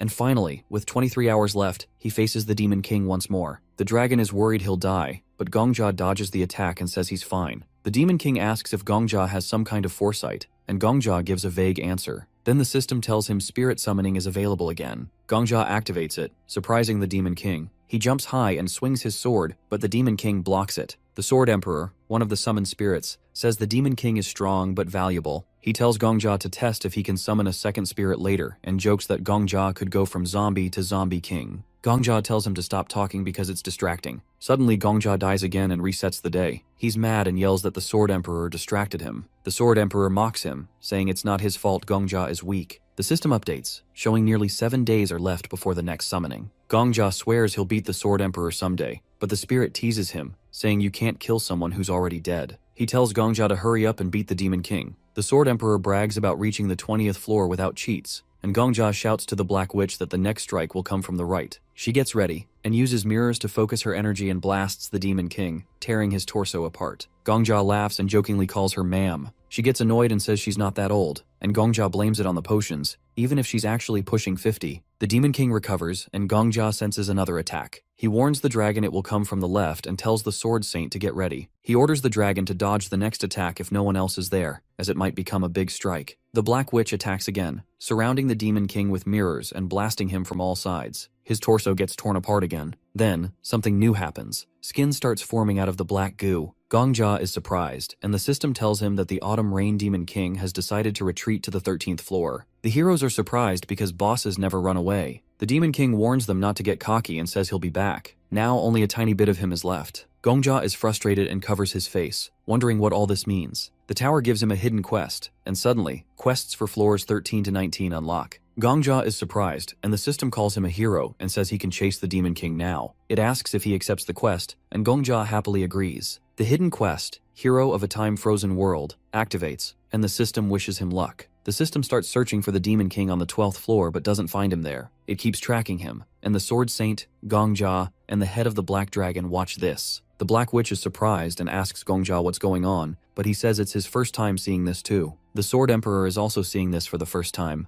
Gongjia is surprised and turns to the Black Witch, pointing out that there are way fewer banners on the fortress wall now. The head of the Black Dragon agrees and takes his hand, saying there's something he needs to check. They move to the fortress wall, expecting to see a frozen city, but instead, all the inhabitants are alive and moving around living peacefully. The protagonist says this is a change in history, and realizes history has been rewritten due to their heroic actions. He explains that the Egum Empire was originally supposed to be occupied by the Demon King, and whether they defeated him or were destroyed was always a question. But now there's no invasion in this world. Gongjia is very happy. He understands that no one knows about this yet, but history changed because of him. He remembers the beginning of the Red Rain, but now life is blooming in the same place, and the townspeople are enjoying the bustling life. The heroes happily look at the city from the fortress tower, but suddenly someone starts shouting at them. Sarbaz, along with 2 knights, demands to know who they are and how they dared to set foot on the fortress tower of the empire. Gongjia remembers how Sarbaz once asked him to help their country. He recognizes him immediately and calls him by name, but this only makes Sarbus angrier. He asks how Gongja knows his name. Gongja thinks about how Sarbus, who was once friendly and on the 11th floor, now acts like a complete stranger. He remembers how Sarbus asked him to protect their empire before Gongja moved to the 12th floor. Gongja starts laughing hysterically and Sarbus is confused. The Black Witch watches in surprise as Gongja laughs like a madman. The Sword Emperor also doesn't understand and looks at Gongja with confusion.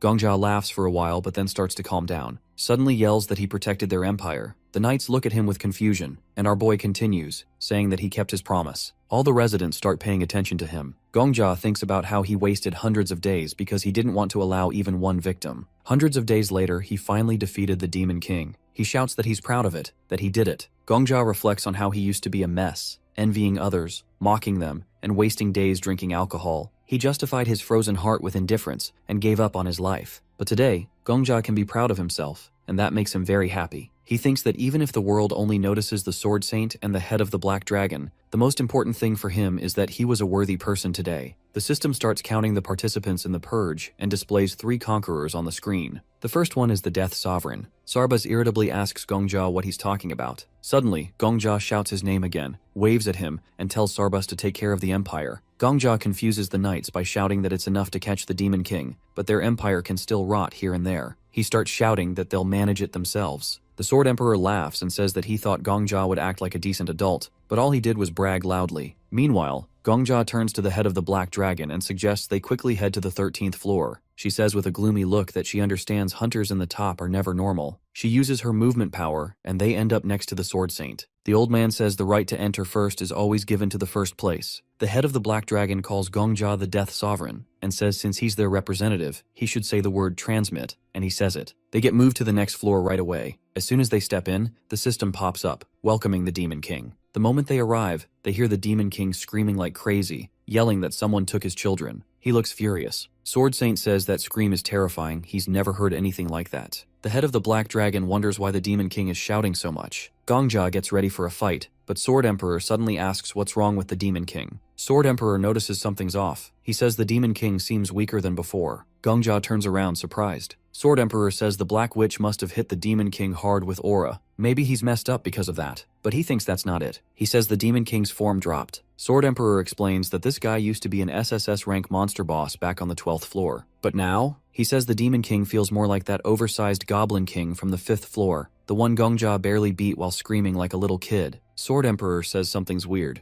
The bosses are supposed to get stronger the higher they go, so maybe the aura from the Black Witch had some extra weakening effect. Gongja starts wondering if something changed in the story. Then the system tries to calculate the reward for clearing the 12th floor, but says it can't. Rewards will be counted after clearing the 19th floor instead. For now, Gongja just gets a small reward, his God of War patronage gets boosted, and a map from the 11th to 20th floor is revealed. Gongja is surprised. It's like a whole world map. He turns to Sword Saint and the Black Witch and says he figured it out. He asks the Black Dragon to remember what they saw before. The story about the Demon King invading the capital is gone. The refugee camp is gone too. Gongja tells them to think, where did all those refugees even come from? He realizes it makes sense. They probably evacuated the whole continent. But even that refugee camp vanished. The Black Dragon gets it too. She says the story of the invasion changed, not just in the Empire, but the whole continent. Gongja says they've gone back in time to before the Demon King almost took over everything. They're now at the moment when this temple was attacked. He tells Sword Emperor that the Demon King's level dropped. He adds that every time hunters level up, people say their existence becomes stronger. Gongja always thought that was just fancy nonsense, but maybe it's real. Maybe the Demon King got stronger by killing all those Imperials and refugees. And now that all of that is gone, his power dropped too. The system says the Demon King's existence is fading. The Demon King suddenly starts screaming again. The heroes get ready for a counterattack. The Demon King calls upon his evil spirits, summoning thousands of demons. He calls them his children and orders them to attack. The Black Witch says she always hated zombie movies. While fighting, Gongja turns to Sword Emperor and says, let's make a bet. He asks how many times he'll die before reaching the 19th floor. Sword Emperor guesses under 100 times. Gongja says he bets under 99. Sword Emperor says fine, but he won't help. Gongja agrees happily, and then dies right after. He asks the Black Dragon how to deal with this mess. She says she's already doing her best, and asks if Gongja can use his skill. He says it's still on cooldown, and he needs 3 coins before he can use it again. When asked what that means, he says it's a special thing. Then he asks Sword Saint to smash the big roof that looks like a sarcophagus. He wants to check something. Sword Saint asks what he's trying to check. Gongja just says he'll explain later. He's a fortune teller after all. Sword Saint looks skeptical but does it anyway. And surprise, surprise, Gongja dies again. Next round, Gongja tells Sword Saint the sarcophagus was a secret passage. There's a special hammer down there that works on the undead. He tells Sword Saint to go with the black dragon and use that hammer. Sword Saint says he only uses his sword in life. Gongja keeps convincing him the hammer has area damage. He just needs to cast aura and hit the ground and all the dead will fall. Sword Saint asks how he knows this. Gongja yells he's a fortune teller again and dies mid-sentence. Next round, Sword Saint finally listens. He grabs the hammer and uses it. Boom, dead army defeated. Gongja tries to say only the Demon King is left, but then a massive monster shows up. He can't tell if it's a zombie or a giant or both. He thinks maybe it's the sacred Cyclops who used to protect the temple, but now serves the Demon King. Gongja says he'll fight it, dies instantly. Sword Saint says he wants to fight it instead, but Gongja refuses and tells him to keep fighting zombies with aura attacks. Sword Saint complains that this is the perfect enemy for his sword. Gongja yells again that he's a fortune teller and orders the black dragon to blast the Cyclops in the eye. The Black Witch gets excited. She says she always wanted to shoot a giant in the eye. But suddenly the Cyclops shoots a laser from its eye and kills Gongja again. Gongja comes back and uses his spirit summoning skill. The Black Witch is surprised. It's supposed to be on cooldown. Gongja orders them to attack the Cyclops, but asks one thing: don't hit the eye. The Black Dragon is confused. Gongja says if they hit the eye, something bad will happen. The Black Witch complains because she really wants to hit it. Gongja says yeah, he gets it. It's a tempting target, but just don't. Sword Saint tells her to listen to him as he is the fortune teller. The Black Witch sighs and says she'll try her best. Then she attacks the Cyclops. The Demon King retreats to the 14th floor. Suddenly, flowers bloom everywhere, and kids are running around laughing. Gongja looks at the mountain and sees the Cyclops is normal again and protecting the temple. They all hold hands and move forward. They reach the forest, and the Demon King retreats to the 15th floor. They fight again, he runs to the 16th, same thing, then 17th. The story is slowly wrapping up, and the Demon King ends up on the 19th floor. His existence is almost gone. The heroes arrive and find the Demon King looking super weak. He says none of this would have happened without Gongja and his meddling hero friends. Now he's just a tiny little guy. Gongja grabs his sword and says now he can finally see the Demon King's eyes. He says it's crazy that they never made eye contact until now. He tells the Demon King to gather everything he's got and attack. He asks how much weaker the Demon King will get if he runs again. He says if the Demon King wants any shot at winning, he better fight now. But the Demon King just calls Gongja a scavenger hyena.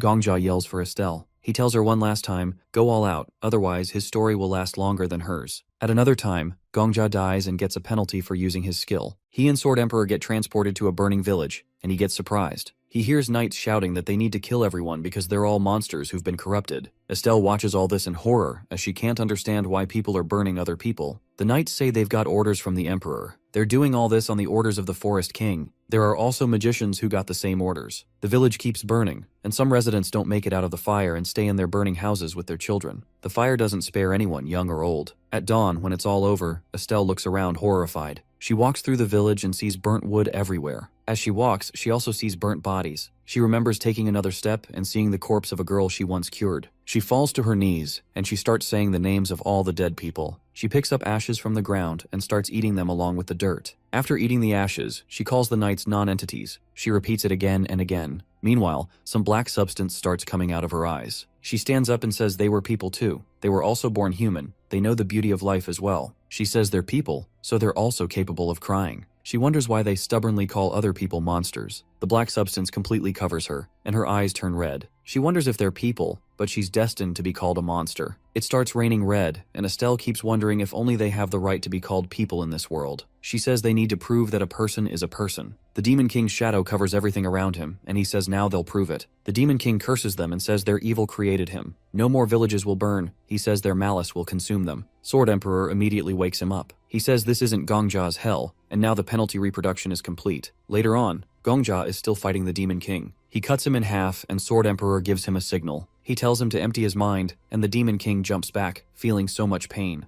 Our boy sees that the Demon King's body has clearly shrunk, and almost all the dirt is gone. The system notifies them that the existence of the Autumn Rain Demon King is fading, but the Demon King doesn't want to admit it. Suddenly, blood starts flowing from his hand and he's surprised. Then he's even more surprised when Gongja orders him to retreat. Gongja tells the Demon King to retreat to the 20th floor because he still can't defeat him. He says the Demon King can safely return to his base, his last fort. He tells the Demon King to go back to his starting point because that's his final destination. Sword Saint watches all this silently. He picks up his sword, and the Black Witch says she's letting the Death Sovereign take the last attack. The Demon King is very unhappy but still retreats to the 20th floor, and Gongja changes history again. Gongja turns to Sword Saint and the Black Witch and says he wants to go to the 20th floor alone. Sword Saint bows and thanks them for helping him so far, but he says he wants to reach the finish line with the Demon King. The head of the Black Dragon doesn't object. She says thanks to his huge contribution, they made it this far. She also says she broke her promise not to move for 5 days, so this time she'll really wait. Sword Saint says today is the end of the 5th day and orders Gongjia to meet him as soon as he deals with the 20th floor because they have a lot to discuss in private. Gongjia agrees. He bows and thanks them once more before moving to the 20th floor. The system greets Gongjia and tells him he's entered the boss stage. The Demon King stands in the forest and Gongjia walks toward him. The system starts counting all the rewards from the 11th to 19th floors. It tells Gongjia the tower recognizes his huge contribution. It notifies him that the powers of the Death Sovereign have been established. He's given limited rights as an apostle, and he gets the right to improve any of his skills except the X-level skill. He says he doesn't know why the tower was built, who built it, or why it's filled with creatures from other worlds, and starts to guess what kind of creature the tower is.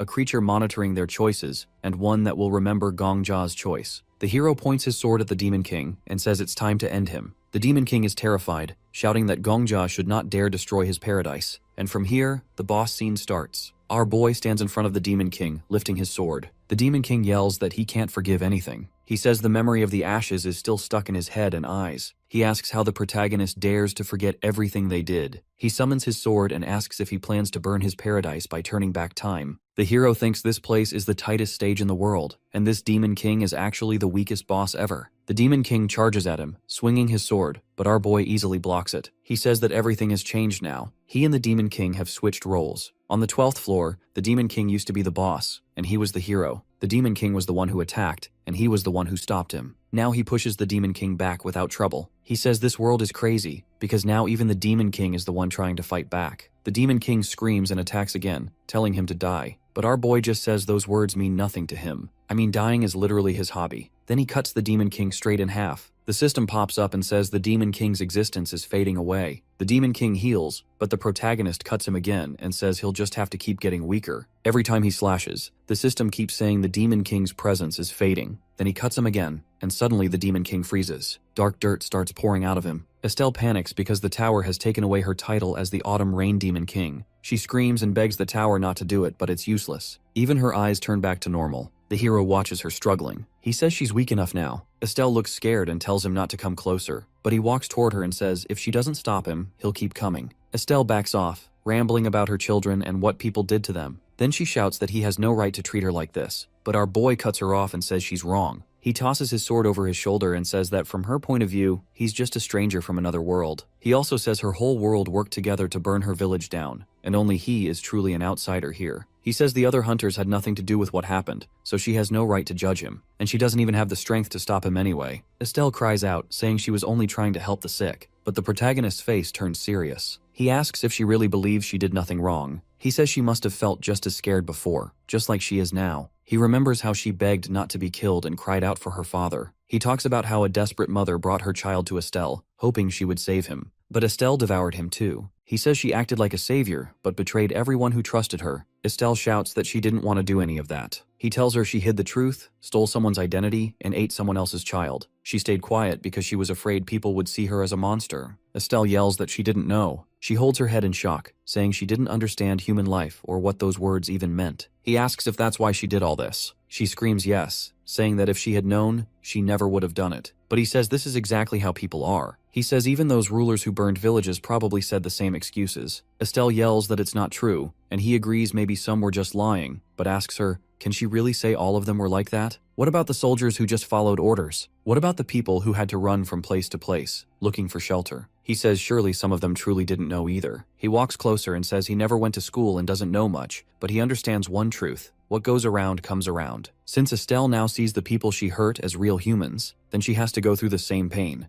That's what fairness means. Estelle stares in confusion and asks what he's trying to do. He talks to the tower and says he wants to use his cleanup reward. He says the tower lets him improve any skill. The tower agrees but says there's a limit. It can only raise a skill from SS to SSS level. He chooses to upgrade his evil spirit summoning skill. He says he wants to change it so that if he wishes, the summoned person keeps their memories from life. Estelle is surprised and asks what he's planning. He says this is a fair change. He doesn't want their skills, only their memories. The tower checks if it's possible and confirms it. The skill is upgraded to SSS level. Now when he summons the dead, they can keep their memories and faces, but not their powers. This becomes his first ever SSS skill. He says he'll now kill her. If she doesn't like that word, she can just imagine that he'll consume her the same way she did to others. He swings his sword and says he'll absorb her and spit her out the same way she did to the sick and helpless. Estelle crouches and picks up her sword. He says he's glad she became human now, but before this she was a monster. If she stayed like that, he wouldn't even be able to summon her with this skill. She decides to fight back and charges at him, but he dodges super easily. The Sword Emperor watches and shakes his head. He says her stance is all wrong. Her feet don't land properly, and she doesn't even look ahead when swinging her sword. He says she only relied on skills and aura before. She's not even a real swordsman. Estelle attacks again, but the Sword Emperor reminds our boy that's why he always tells him to train the basics, because at the end,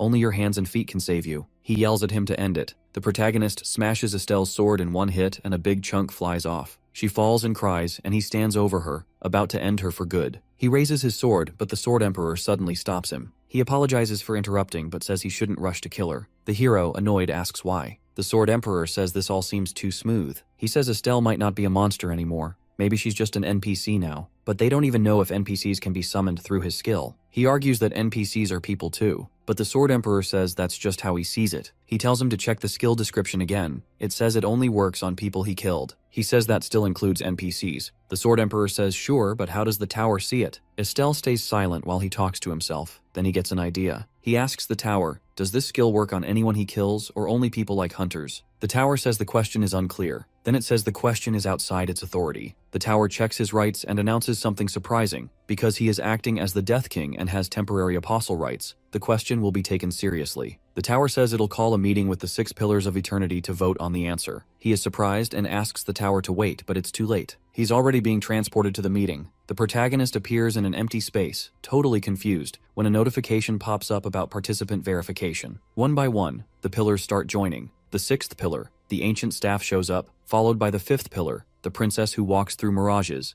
then the 4th pillar, moon that observes the blind, and finally the 3rd pillar, the one who legislates the beginning. Our boy stays on edge, but he can't see anything. He just feels this overwhelming presence. 2 more notifications appear, saying that all pillars have arrived, and they would now be discussing the question asked by the King of Death. They ask if NPCs should be included in the revival skill, and they decide to hold a vote for it. They start speaking in weird, untranslated languages, and our boy holds his head, confused by these strange sounds he's hearing. Normally the tower translates everything, but this time it doesn't, and he realizes these beings aren't part of the tower. They're beyond even the Demon King. He starts thinking these might be the tower's creators. The voting begins, and the 5th pillar votes in favor, followed by the 4th pillar also voting in favor. He looks at the other 2 silhouettes, and the 3rd pillar votes against, while the 2nd pillar refuses to vote. The result is 2 in favor, 2 against, and 1 abstention. He wonders why it's a tie and then realizes that one person hasn't voted yet, and that's the tower's owner. He suspects they're worried about him abusing the skill to summon armies by killing NPCs, but he believes he's proven his intentions. He speaks up, saying that he's not the kind of person to misuse the skill for such reasons, nor would he become one. He gets a response saying that his declaration is not bad, but still complicated. The celestial being asks him to speak from the heart and not the brain this time. With a confident smile, he replies that the Demon King is his prey, so they shouldn't even think about touching it. The 1st pillar, Master of All Lives, votes in agreement, and with that, the voting ends with them wishing him good luck again. NPCs are now included in the skill, but his temporary apostle power is revoked. He snaps back to reality, and the Sword Emperor asks why he zoned out after he simply asked him to ask the tower a question. He stays silent for a moment before finally speaking up, saying that it all happened in the blink of an eye, but at the same time, it feels like an eternity has passed. He asks the Ghost Hard anything strange, telling him that the tower summoned him to another world, and that the tower's creator appeared and laughed at him. The spirit admits he knows nothing about it. Not even a legend who cleared the tower to the 99th floor knows what our boy is talking about. He raises his sword at a terrified girl, preparing to strike, and decides to handle other matters after reaching the 100th floor. The Sword Emperor asks if he's going to ask about the tower, but he says he already got his answer. He kills her, and then uses his power to make black slime form on the ground. The Estelle chick rises from it, and he tells her to stand. Though she looks the same, this is a new life, and he carries responsibility for it. She can't keep the name Estelle, so he gives her a new identity, Hungry Ghost, now loyal to him. She bows to him and raises her hand, listening silently. The girl starts to shed tears, and given how he treated her, she should hate him. But she obeys without hesitation. The presence of the Demon King on the 20th floor is undetectable as the system confirms his absence. The Hungry Ghost stands in a village, watching as people go about their lives, but she doesn't want to be there. She covers her face, asking someone to stop.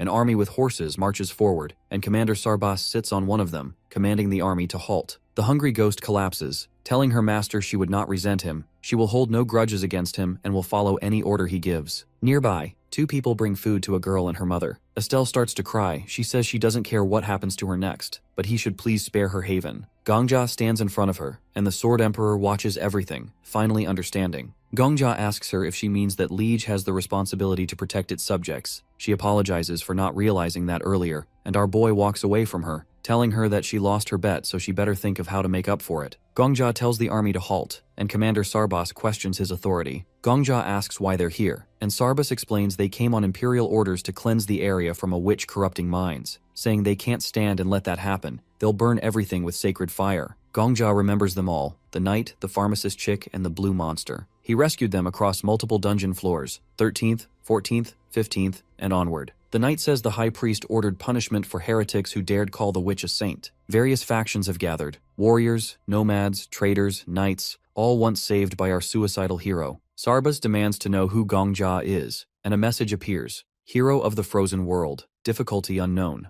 Gongja stands silently for a moment, reflect on the past, and on how the people of the continent don't the great deeds he has done for justice and devotion. But regardless, justice is justice and devotion is devotion. He addresses Sarbas by name, irritating the knight, who says Gongja has no right to address him that way. Gongja points out that he knows the emperor's current situation, but fusses over some boom-ass imperial order. Sarbas pretends not to understand, but Gongja hints he knows Sarbas's plan to overthrow the crown prince and support the third prince over the rightful heir. He figured it out just by experiencing Sarbas's trauma. Gongja walks up to him, talking about how much the emperor helped Sarbas rise from a port worker to a commander. Sarbas angrily says that he must be from the Amber Palace, and he's only here to change the views of everyone that has gathered here, and Gongja mocks him, saying that the fishing nets he's been carrying aren't the only things with holes in them, as his eyes seem to be serving him no purpose. The knight starts sweating in fear, asking who sent Gongja. The protagonist raises his sword, telling them to look for themselves. He's the heir of the founding emperor, Lafanta Egem. The sword glows brightly, and Gongja declares he knows about the political unrest and Sarbas's betrayal. He questions Sarbas's loyalty and asks if he's disappointed by his words, and Sarbas falls from his horse and kneels, saying he isn't disappointed at all. Gongja tells him to protect the empire and all life in it. Sarbas's men salute him as the predecessor, and the entire army bows to him. The Sword Emperor stands beside him, admitting the hero's deception is unmatched. Our boy asks him if he's just realizing that now, and the Sword Emperor advises him that confidence is key, not just in swordplay, but in deception too. In order to completely fool your opponent,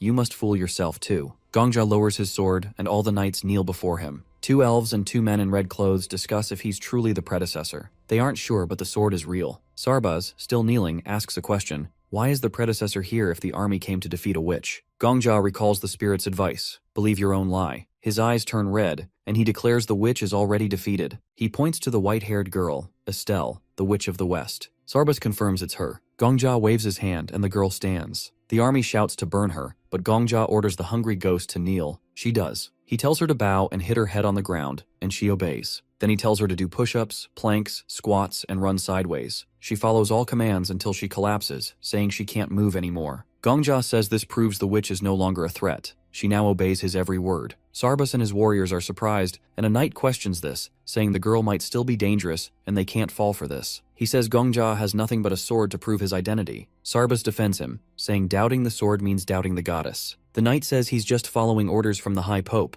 but Sarbas interrupts, accusing him of prioritizing the church over the empire. He declares the third prince no longer needs the priest's support, and they start fighting over it. Gongja smiles quietly, as he has seen clearly what the third prince's faction truly stands for. No wonder Hungry Ghost tried to put a wedge between them. The elves talk about the pointless fighting, with one saying humans with short lives are always thick-headed. Some knights are offended, and one warrior suggests settling this with a duel. Suddenly, a blue monster with a long tongue appears and tells everyone to give way. The lizard-like creature says it's easy to resolve everything. Test the witch and the hero using a soul gem. The gem, given by the ruler of the merpeople, shows whether someone's soul is light or dark when exposed to their blood. The monster holds out the gem and says that if Gongja is truly the emperor's predecessor and the girl is truly a witch, then both must take the soul gem test. The creature explains how the gem works. If it touches the blood of someone with a good soul, it glows white, but if it's someone evil, it turns black. Our boy asks the Sword Emperor if this is true, and he confirms it, saying that half-creatures are good at making tools like this. So Gongja tells them to test him without hesitation.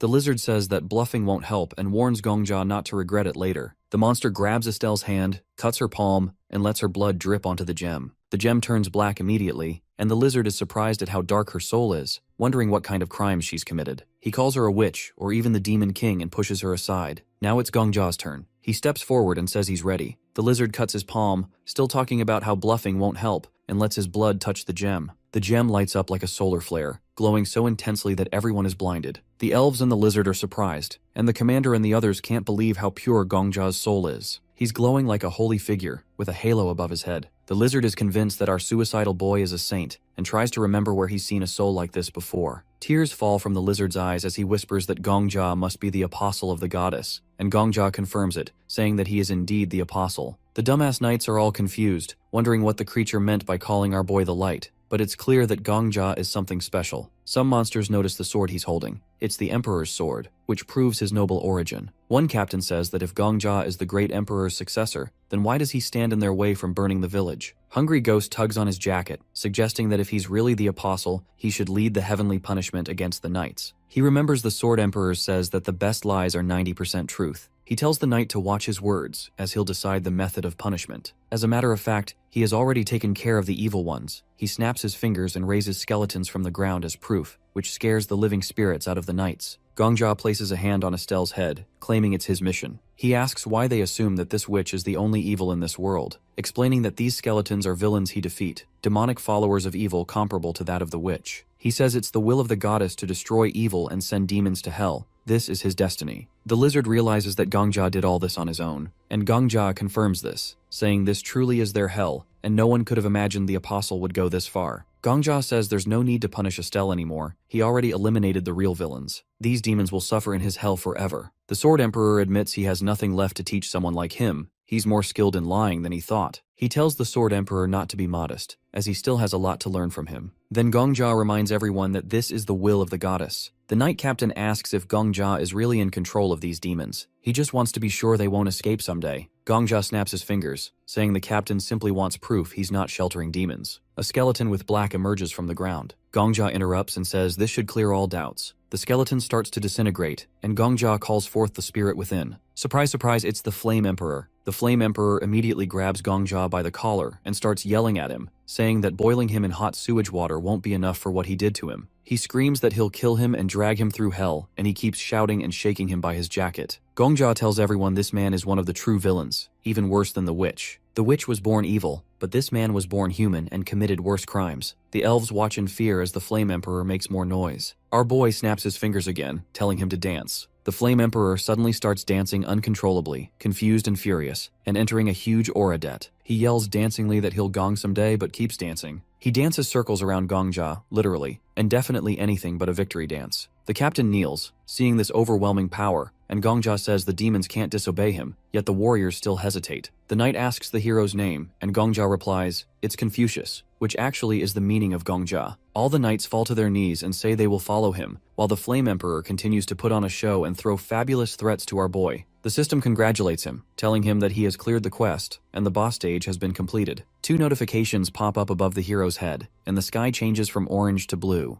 The system starts to calculate the rewards for clearing the stage, and it will be given in 24 hours. The 21st floor will open soon. Sword Emperor laughs, looking at the hero and talking about how insane it is to clear a boss stage like that. The hero raises his head and says he doesn't care if he's crazy or not. At least he cleared the tower up to the 20th floor, doing everything his own way. Not a single hunter died during the battles. He remembers how knights died in the past, but this time, no imperial or continental resident lost their life, and he was able to take the hungry ghost under his wing. Even if they had just watched from the sidelines, the stage would have probably cleared anyway. But the other possible ending was brutal. Burning the city down and destroying everything could have been another outcome. The tower doesn't care about good or bad endings. If it did, someone like the Flame Emperor wouldn't have made it to the 40th floor. Gongja says the tower didn't choose this world, and the ending doesn't always need to be perfect. The day is calm, no fire, no rain. This ending is the one he chose. Sword Emperor asks if that ridiculous dancer is also part of his chosen ending. Flame Emperor yells, telling him to stop, confused why Gongja is letting him continue dancing, and our boy simply gives a thumbs up and smiles, asking if it's beautiful. A loud announcement says the 20th floor stage has been cleared, twice, and Gongja is bummed because there's no connection. Sword Emperor reminded our hero that he once said he'd rather be recognized by special people like the Black Witch or the Old Man, instead of just random people. Gongja tries to deny ever saying that at first, but then says the more the merrier. He says maybe it's possible to earn recognition from everyone, and Sword Emperor calls him greedy. Suddenly, Black Witch jumps on Gongja, happy that he's alive. She calls him crazy and says that on top of that, she heard that he's still a baby that's not even in his 30s yet. She squeezes his neck out of excitement and he complains that it hurts. The old man stands nearby under a tree, and the girl shows her phone to Gongja. She says people are glazing him for clearing the floor in just 5 days. She went back to the first floor and took screenshots of a bunch of news articles. Headlines are everywhere. 14th floor cleared, King of Death, a new star rises. She couldn't take screenshots of all of them, but it's clear that things are running wild, not just inside the tower, but outside too. Gongja is surprised about all of this, and the Black Witch says that everyone is talking about him, where he came from, how he got so strong, how he's climbing so fast. He asks if the went through the trouble of taking all these screenshots herself, and she proudly says yes. She even used a portal to get to the first floor just to collect all those screenshots for him. He can't believe it. The number 2 hero, going through all that trouble just for him. She moves his face closer and tells him again, yes, she did all this herself. His face turns red, and the girl warns him not to look at the comments because of the trolls. They obviously have nothing nice to say. Gongja looks at her and thinks she's like an angel. Sword Emperor jokes that anyone would look like an angel if they treat him nicely for even a minute. His face turns even redder. In his head, she's not just an angel now, maybe a goddess. She shows him a newspaper with rankings, and he's surprised to find out that he's in 3rd place now, something that's never happened this fast since the tower opened. She says he now represents all the hunters and hits his shoulder with the newspaper, reminding him to think about his next steps. Technically, he's a member of 5 major guilds, but he's not really part of any of them. Someone in 3rd place shouldn't just be called a regular member, he should be the head of a guild. He thinks about that title, guild leader. She says that if he plans to go off on his own like the old man and kill everyone in his path, she won't force him. Sword Saint heard that, obviously, and asks why they're talking behind his back. The Black Witch asks who all these people are, and Gongja says they're knights from all over the continent. He explains that after he beat the Demon King, an invasion event happened on the 20th floor, so he used tricks and skills to lie his way through, pretending to be some great emperor's descendant. She laughs and says he's good at lying, but still, no blood was spilled. Thanks to him, they can now trade with this continent. She adds that they don't need to do business with people of the outer world anymore, as their prices are insane.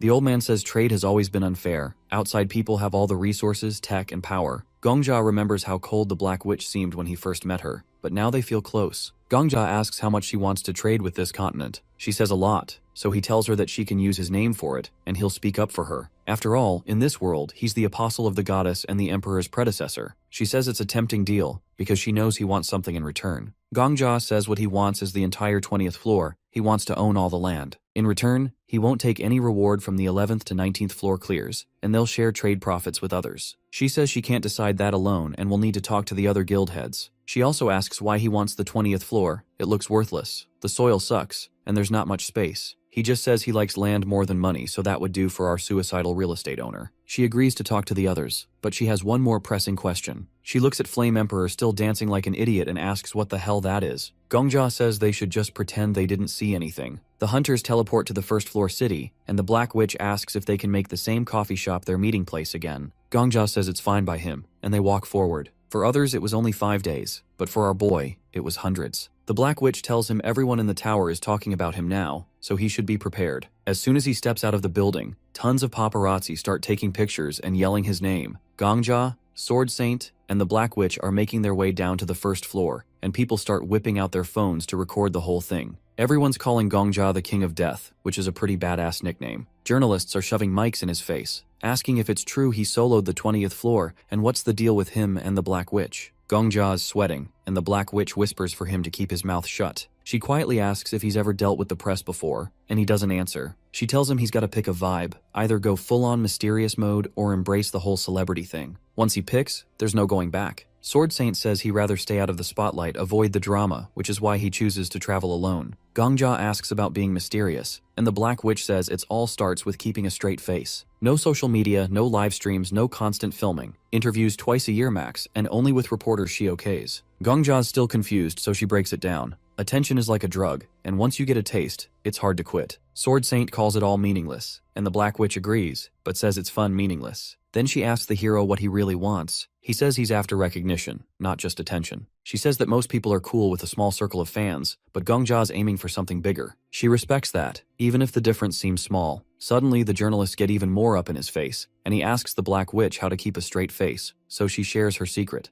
Think of something super depressing. For her, it's remembering the time she fled a civil war, losing her dad along the way. Gongjia tries it, thinking of the Flame Emperor, and his face goes ice cold. The Black Witch is impressed, saying he's a quick learner. They push through the crowd, and Gongjia is looking all serious and intense. Later, they all chill at a cafe, and the cult interrogators hyping Gongjia up for clearing the 20th floor in 5 days. Miss Paladin admits that she thought they were all gonna die during the cleanup. She asks if Gongjia's got some secret method, and he says she should just live by her conscience. The Countess, or Count, depending on the day, talks about how the Empire's NPCs turned on them, arresting them as palace invaders. Viper calls the cult interrogator sneaky for finding a secret escape route. The cult interrogator says that he was kidnapped by the Bulgarian mafia as a kid, saying those were the best days of his life. The Black Witch says that they've all got rough backstories, slums, gang leaders, you name it. She calls them all trash from the outside world, and Miss Paladin tells her to cool it with the oversharing. Miss Paladin asks if that means Gongjia is officially one of them now, and the Black Witch says yeah, since he played a huge role in the cleanup. No one died, even with a ton of people on the 11th floor. She says Gongjia is the perfect guy to represent their tower as a new hero. Everyone else has problems, the Count's too greedy, the cult interrogator's got too much blood on his hands, Miss Paladin hates the spotlight, and Viper's just awkward. Sword Saint is an old dude obsessed with fencing, and she works in the shadows. Gongjia's the only one without a public image. The cult interrogator starts analyzing Gongjia, saying he should play up the mystery angle, so now he's freaking out as they start planning his whole public persona with fake backstories and donation announcements. He reminds them that he's going for the mysterious gimmick, but the Black Witch insists they need at least one photo for the press. They start a photo shoot, making Gongjia pose with a sword while the Sword Emperor tries not to laugh. Gongjia's so done with it, taking off the jacket and yelling that hunters should focus on climbing the tower, not this nonsense. He mocks them for being stuck on the same floors for years while worrying about stupid stuff. The Black Witch and Countess just laugh, saying his outburst is perfect for headlines. Sword Saint tells Gongjia to give up, saying the same thing happened to him back in the day. He's ready to bounce, complaining this could go on all day. Gongjia follows him, and the guild heads shout that there's a press conference tomorrow, so Gongjia should lay low until then. On a rooftop, a hunter recognizes our boy and asks for an autograph. Gongjia's never signed anything before but does it anyway. Once the guy leaves, he talks to Sword Saint, saying that he has killed a lot of people but never punished himself. He admits he lives by his own rules, and says that everyone else at the top has a tragic backstory, but he was born into luxury. He joined the tower to see if his skills were real or just privilege. He draws his sword, saying he used to rely on skill but ended up depending on a skill card called Vigilance. He asks if Gongjia's ever killed an innocent person, and he says no, never. Sword Saint cuts his skill card in half, saying he'll trust his own eyes from now on. He thanks the protagonist for sticking with him through the last 5 floors and tells him to rest up for the press conference and the 21st floor. Then he jumps off the roof, leaving our boy behind. Gongjia asks the Sword Emperor if Sword Saint just acknowledged him, and the Sword Emperor says, yeah. Gongjia collapses, crying in relief that it's finally over. The Sword Emperor teases him for acting like he cleared 50 floors. Then, out of nowhere, Gongjia gets a system notification. The goddess of protection's impressed with him and wants him as her apostle. Gongjia's confused, and the goddess tells him to look down and to the left. He realizes the last authority is activating, and it hits him. The goddess of protection has been a sword this whole time. She confirms it, and Gongjia's mind is officially blown.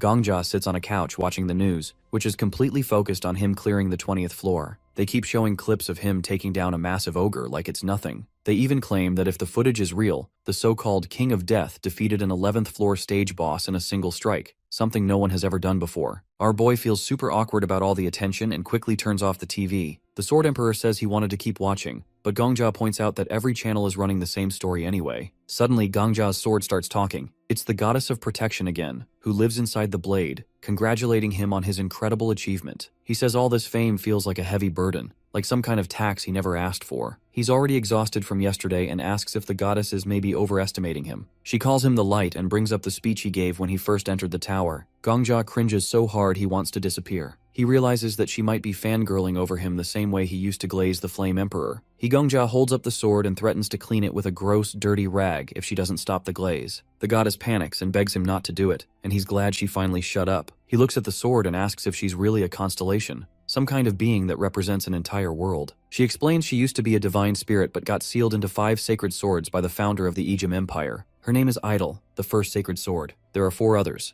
compassion, prayer, sacrifice, and salvation. If he can collect all of them, she'll regain her full power. Gongjia asks where to find the other swords, but the goddess goes mute. He guesses she probably doesn't even know. She says that she can sense them if she gets close, but Gongjia is not in any rush to track them down anyway. He asks what else she can do besides rallying Empire citizens and glowing like a flashlight. She brags about slashing through monsters and then blasts him with that blinding light he's seen a million times before. He tells her to come up with something better. Just then, The Black Witch knocks at the door, reminding Gongjia they've got 5 minutes before the press conference. She also says that the 21st floor will open right after, so he can head there once it's done. He agrees, and when she leaves, he goes right back to pressuring the goddess. He decides that aside from glowing and giving basic support, she's pretty much useless. The goddess says that's not fair, but Gongjia shuts her down, pointing out she didn't even protect her own empire. He threatens to toss her back into Agam if she keeps talking, and that shuts her up real fast. Soon the press conference kicks off, and Gongjia, the Black Witch, and the Sword Saint sit at a table while reporters swarm around them. The journalists immediately ask the Black Witch to face them,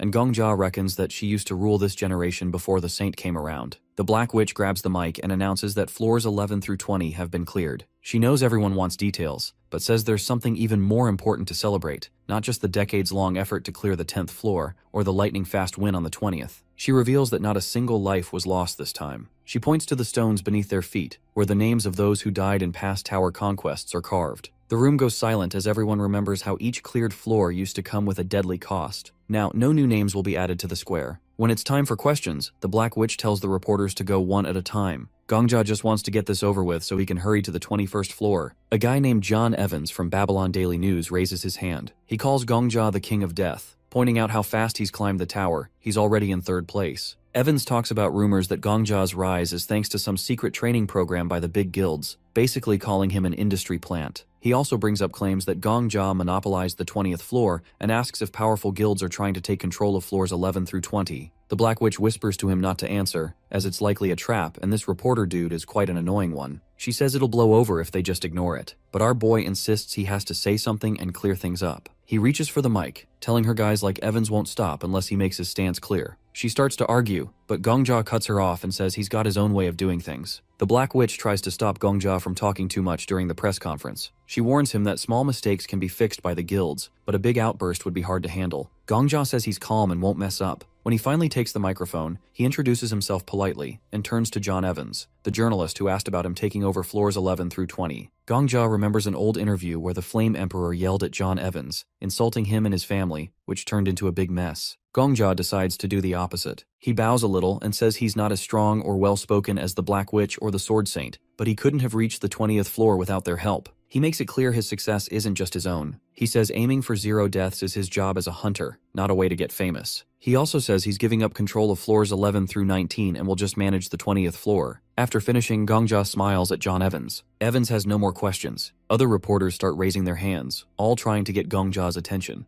Gongjia remembers how the Flame Emperor once ignored a big newspaper, so he makes sure to let that same paper ask the first question, doing the opposite of what the Flame Emperor would do. Time flies as he answers questions, but with only 5 minutes left before the 21st floor opens, the Black Witch steps in. She takes the microphone and says they have to get back to clearing the tower. A reporter shouts one last question, asking what the relationship between the Black Witch and the King of Death is. The Black Witch smiles and says they're more than friends because they're teammates, then ends the press conference. Reporters ask more questions, but she leaves quickly. Gongjia asks if she just stirred up interest and then left. The Black Witch laughs and says she loves drama, explaining that a little excitement at the end makes the event more memorable. Backstage, she grabs Gongjia's hands, happy with how he handled the press. She says people love heroes but like them even more when they're humble. Gongjia admits he was just doing the opposite of what the Flame Emperor would have done. The Black Witch says calling them more than friends is a way to distract people from rumors. Since she's dealt with gossip for a long time, she tells Gongjia to trust her experience in handling the public. With 5 seconds left on the countdown, a girl appears. She congratulates everyone for beating the Demon King on the earlier floors. She says they can stay on the first floor for a quiet life or keep climbing. Because they've reached the 10th and then the 20th floor, she says they'll now see the deeper parts of the tower. Almost right away, the system starts moving people to the next stage, even those still sitting in cafes. The tower seems to be forcing everyone to go. They end up on the 21st floor. Someone greets them, saying he's been waiting forever. He calls the place the Great Library of Boundless Knowledge and welcomes them. The hunters are surprised because absolutely all the hunters, even those who were washing or sleeping, have been brought here. The library manager says that he wasn't careful enough. Suddenly, the hunter who was just washing finds himself wearing a black box. Gongjia feels relieved and breathes hard. The Black Witch asks the library manager who he is. The boy says he's just a humble, nameless little man, the manager of a small library. He adds that compared to them, he's an unimportant third-rate character. The Black Witch looks unhappy, and Gongjia looks around the strange library. He says it feels like a whole world. The library manager is clearly happy to hear this. He flies up to Gongjia and calls him the King of Death. He says there's no need to feel uneasy because he just wants to greet them. Gongja surprises the hunters, including Viper, by saying that for him, they're like heroes of an epic. The library manager suddenly shows them the chronicle of the Ajam Empire. He says his hobby is reading books. Many books fly around him, and he explains that the books in his library aren't ordinary. They're related to the worlds the tower is built in. He says they're wondering why, out of so many warriors, only they were called. He quickly adds that it's because, in their worlds, only they have the names of the actors. He picks up 2 books and says all 302 people gathered here are warriors with nicknames. The hunters look at each other in surprise. The Black Witch gets worried and asks if they really have to clear the tower with just this number. The library manager shows the chronicle of the Ajam Empire again and tells them not to worry too much. He says the 3 of them saved the empire, so it won't be hard for them to pass the stage prepared for them. While the Black Witch thinks with her head down, Gongja suggests they start quickly. He says he understands the manager is excited to meet people after a long time, but they want to move up fast. The library manager suddenly remembers that in his excitement, he forgot to give them quests. A lot of books appear behind him, and he says he doesn't like explaining everything in detail. He starts choosing the piece that will move them the most. Before opening the book, he warns them not to be too scared. Then he opens the book. They see a strange futuristic city with many skyscrapers. The manager says the records in his library aren't simple books. The hunters are now floating high in the air. The library manager says these books are on a much higher level. He calls the Great Library of All Thoughts a repository of records from many worlds. He holds the chronicle of the Ajam Empire in one hand and a book called The Tale of the City of Ascension in the other, calling it their own world. Flying among the books, the manager says these books can be called many things: an epic, a chronicle, a saga, but he prefers to call them apocalypses. He says their apocalypse, as he calls it, is in progress. The long prologue is over, and they're now at the part where the story starts to get interesting. Gongja is high in the air, looking down at the entire city. The manager says not all apocalypses are progressing happily. Suddenly, there's a huge explosion. The manager, watching with the hunters, says some apocalypses have been discontinued. He says this world isn't the only one like this, as many people do this. If the reason for stopping one apocalypse was fire, the reason for stopping another was water. The water destroys all the skyscrapers and buildings in its path, and the manager calls it tragic. They're then transported to another apocalypse, where they see a volcano erupting. The manager says the actors in this apocalypse lived like they did, but before reaching the right conclusion, it ended for an unfair reason. He closes the book and says while he calls it discontinuation, people just call it destruction. As soon as the manager brings them back to the library, the hunters start vomiting. The Sword Emperor says it's no surprise they feel sick because they were shown things that are hard for ordinary people to handle. The manager tells them their quest is a post. He asks them to choose 8 discontinued apocalypses, 8 destroyed worlds. He says he just wants to read these apocalypses to the end. He wants to continue the stories of the destroyed worlds. He points at Gongja and tells them to personally enter the 8 worlds of the apocalypse and save them from the threat of discontinuation. He says that this is the quest of their humble manager. The hunters receive a notification with a task to save the world. The boy asks everyone to clean after themselves, wondering if they've never learned basic manners, saying that everyone needs to work together to keep the place in order. Nearby, there are flat boards with brooms and human-like hands. These are patrons. One patron with a blue bow is sweeping the floor, and another with a yellow bow is holding a tray of mugs next to the girl. These maid patrons will serve everyone until the 30th floor is cleared. The Black Witch is handed a tray with a teapot and a mug, and she wonders if these patrons are monsters. The boy smiles and says she can think of them as monsters if she wants. He tells everyone that they have to follow certain rules in the library. The first rule is not to touch any books without permission. The boy explains he collected these books with a lot of effort, and each apocalypse exists in only one copy in the entire universe. A man picks up a sword and gets ready to attack the boy, saying it's all a joke because the boy is actually the boss monster. The boy just smiles, and the man shouts for everyone to grab their weapons, saying it doesn't matter if it's a quest or not, they'll just kill the boy and clear the 30th floor. He points at our boy, saying the King of Death cleared the 20th floor alone, so they should be able to defeat the boy in white too. Apparently everyone wants the smoke now and are looking at our hero with hunger. The man asks if there's anything warriors can't do, then tells all 5 big guilds to step back. The head of the Black Dragon looks angry at this man, raising her left hand. He doesn't like how they monopolized the 11th to 20th floors among themselves, brought in a newcomer, and made him a new hero. Suddenly, the hero grabs the girl's hand and tells her to be patient. The head of the Black Dragon looks at him, starting to argue that letting people like this do whatever they want will lead to trouble. But our boy interrupts, reminding her they're live on camera, with people in the city watching on a big screen. She's unaware of everything. Apparently, before our hero fortunately turned suicidal, he once watched the clearing of the tower up to the 30th floor from the square, where live coverage was shown through a hologram. He tells her to remember what the constellation told them. He says that if they look bad now, people will remember it forever. She guesses the important thing is how they handle this situation calmly. The hero stands straight, with a notification behind him, already working in the Great Library. A reward is given for clearing the 20th floor. Our boy looks at a pink table with hearts. The normal reward is the blessing of the god of beauty, which lets him see the interest levels of characters from the 20th to 30th floors. There's also a hidden reward, the blessing of the snake god, which lets him read the thoughts of those characters. The guy goes to the girl to test his new skill. She's got this pink character window showing her favorite genres, characters, and plots. Now the protagonist can know her thoughts and knows that she likes younger men like him and Prince Charming's. She looks at him, and our boy starts sweating from shock while the Sword Emperor laughs until he cries. The Black Witch thinks something's wrong with him, but he says everything's fine. The Sword Emperor holds his head laughing and Gongja gives him a dirty look. The spirit tells him he should find a horse and ride it now to be her Prince Charming. The protagonist immediately uses the skill on the Sword Emperor, and his face twists in disgust when he realizes that his favorite type is Mother. The hero stands there smiling, but the ghost hits him from behind, telling him to leave his head and delete the memory, or he'll kill him, even if he can't touch him. Our boy says the Sword Emperor should better stay obedient until the 30th floor and should keep his head down, or else he'll open his thought window again whenever he feels like it. A group of people stand with weapons raised, ready to start a boss fight, but someone says that's stupid. It's Sword Saint Aura farming again. He says that the boss could throw everyone into a destroyed world if he wanted. Still, they want to fight. The old man says if they're planning a group suicide, he won't stop them. The warriors lower their swords, but the black-haired man turns around again and shouts that the King of Death also cleared the 10th to 20th floors alone, and that monster bosses are all talk. He thinks all big guilds are con artists. The boss asks if they're done talking. The boy slams a book that glows blue, saying he hates cliches, so he'll finish things quickly. A black pillar rises under him with a purple light on top. The boy smiles, holding an open book with some kind of creature inside. He says that in this apocalypse, all humans were destroyed, leaving only one magician alive. The boss closes the purple book. Because of many hardships, the magician has turned into something closer to a tentacled monster than a person. The boy likes this main character a lot, ranking him about 9th among his favorites. The magician's special skill is seal magic, bound to the boy in a deal. As long as the boy gives him ingredients now and then, the magician happily does tasks. He floats in the air with maid patrons around him, with 3 patrons with different colored bows stand on the floor. The magician's hobby is putting maid costumes into finished pieces in his own world. Since all humanity except the magician is dead, it's no surprise he's gone completely insane. The Black Witch stares at the glowing scene, which gets cleaner once useless minor characters are removed. The boy asks if any of them want to become main characters. 7 hunters sit not far away, books scattered around.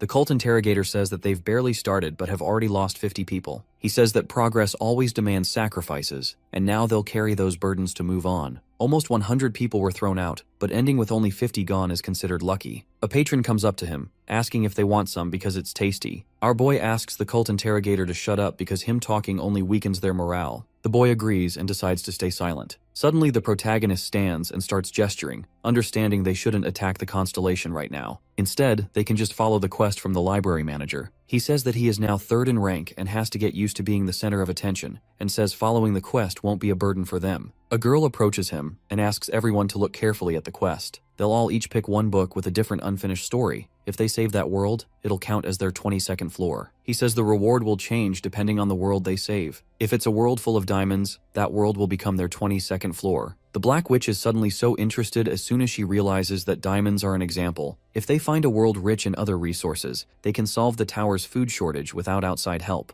Our boy opens a blue book, and someone yells for him to be careful. A man with an eye patch appears, surprised that nothing happens. The boy flies over the hunters, explaining that until he activates an apocalypse, the books are just ordinary. The boss has hidden the forbidden ones, which are dangerous even to touch. The protagonist looks at the group and points at the books, telling everyone to go read and choose books they can handle, ones that'll bring them benefits. Gongja opens the book, and a bright white light comes out of the pages. The book shows a young man kneeling in front of a girl in a school uniform, saying she is his other half. They hold hands as a blue comet hits a building, making the castle explode. The page shows their heads cut off, and the story just stops there. At the same time, Gongja stands, explaining that each book has a difficulty level, and they should choose carefully, but the hunters don't care. Some yawn, and others just look sad. Our boy realizes they aren't listening because he is talking too formally. The Sword Emperor tells Gongja that the hunters are acting this way because he is using respectful speech. Gongja sees that the higher-level hunters are too proud to listen, so he raises his voice and shouts at them to split into groups based on their reading experience. The ones who know novels go left, the ones who don't go right. The hunters start grouping by genre, but Gongja notices no one is into historical books. He hits the book and tells everyone to start reading. The apocalypses are divided by genre, and Gongjia tells the hunters to decide which books are worth saving. The cult interrogator raises his hand and says he doesn't understand what makes a book bad. Gongjia shows him a book where there's a picture of a girl and a guy in a destroyed city, labeled Surviving a Volcano with a survival romance tag. The story ends with a nuclear war killing everyone. The cult interrogator claps, not bothered by the sad ending. Gongjia thinks about the Flame Emperor, who can handle volcanic areas but didn't care for anyone else but himself. Gongjia holds a stack of books and tells the hunters to focus on whether saving the world is worth it, not on the characters or story. Then he sees the Black Witch reading a black book and is surprised and mentions the mystery genre. The girl says she knows about it, and Gongjia is surprised that she, a romance fan, is reading mystery. The romance group is small, while the mystical genre is full of male hunters. Gongjia is annoyed that even in this situation, the hunters are pretending to be something they aren't. The Sword Emperor says high-level hunters are too proud to listen. Gongjia walks up to the Black Witch, who looks confused when he calls her a romantic. She asks if romance suits her, and Gongjia, looking at his drink's reflection, thinks it is strange to see the Black Dragon in another group. He sits next to her as she laughs quietly. Then she gets up and walks away, saying they have decided to try romance despite the Death King's advice. The cult interrogator smiles at Gongjia, saying it is rare for the Black Witch to switch groups. Gongjia notices him if he's into mystery books too, and he says he knows Sherlock Holmes and Mr. Watson. He checks his character window and is surprised. Unlike the others, he says exactly what's in his mind. He marks him as part of the children's fantasy group and sends him off with a maid holding a fairy tale sign. The boy is supposed to study all the books in that genre, as he's the only one there, but he realizes there are no children's literature books in the library. He's a bit frustrated, as he can't believe how many hunters are lying about their preferences. Then he notices Viper reading a book. He checks his character window and is disappointed to see that the 6th-ranked hunter, leader of the Heavenly Order Guild, likes some particularly uncultured and pretty sus stuff. The guy is upset that the martial arts books keep failing to meet expectations. Gongjia walks over, but the guy asks him what he's looking at because he is busy reading. Gongjia thinks it is odd to see a light novel expert in this group. Meanwhile, the Black Witch is clearly pissed off, and Gongjia tells her not to go into details about the situation, as it would make him not want his sandwich anymore. She smiles and apologizes for being blunt, saying the books always stop at the best parts. Gongjia wishes she wouldn't mention what falls out of the story, but she teases him anyway. She says that they are still alive, so the stories aren't completely lost yet. Gongjia smiles a little, feeling like the hunters finally understand his frustration. The shelves are full of books, some very destructive, but they often end suddenly or unrealistically, leaving everyone kinda disappointed. Gongjia realizes the boy has given the hunters these incomplete books on purpose to show them the flaws. Suddenly, the alchemist chick calls Gongjia over. She has an alias now, the pharmacist, which impresses him. She says it comes from her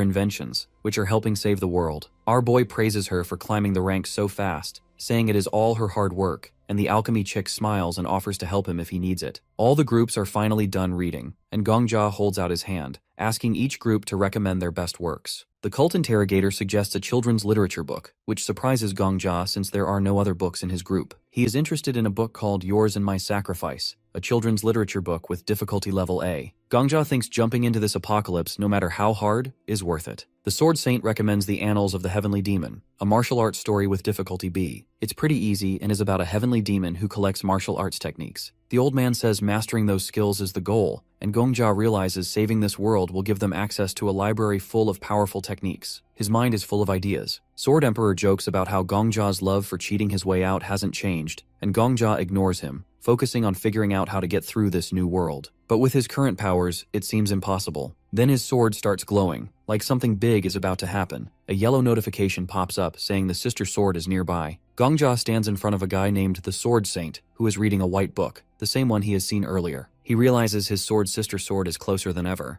The hero sits on the toilet next to the Sword Emperor, holding his sword. Before going to the world of martial arts, he decides to die once, but his sword, Shiny, doesn't get what he's planning. The Sword Emperor asks him why, and Gongjia thinks of a white-haired man, Lafanta Agam, the first emperor of the Agam Empire, and the one who made the goddess of protection. Even without knowing him, it's clear he's been to different worlds. The city looks like a Chinese empire. Shiny came from Agam's world, but now her sister sword is in the world of martial arts. It only makes sense that this guy can move between worlds. He starts sweating, because a man strong enough to build an empire and split stars isn't just some reckless master. Gongjia realizes he's been nervous lately, scared that being too confident might ruin him. He remembers becoming one of the top 3 hunters, almost beating the Demon King, and leading even the best hunters. He's afraid of messing up like the Flame Emperor, who died because he was too arrogant. The Sword Emperor covers his mouth, thinking. Gongjia says they need to figure out who Lafanta Agam really is, but they have no info right now. The Sword Emperor agrees but doesn't get what Gongjia wants to do. Gongjia lifts his sword, saying there's still one way, shiny as a constellation, even if she's split into pieces. Gongja wonders if killing himself with it would be suicide or murder. He puts the blade to his neck, thinking it's a 50-50 chance. The lion symbol glows, and Shiny begs him to stop because she doesn't want him to see her past. He asks why she's so secretive when he shows her his everyday life, and she says she's embarrassed. Even though she protests, Gongja touches the blade to his neck and boom, he's dead again. Notifications pop up, skill conditions met, but he won't be able to the Goddess of Protection skills because they're locked away. More notifications say his rank is now D with penalties for using skills. A vision appears.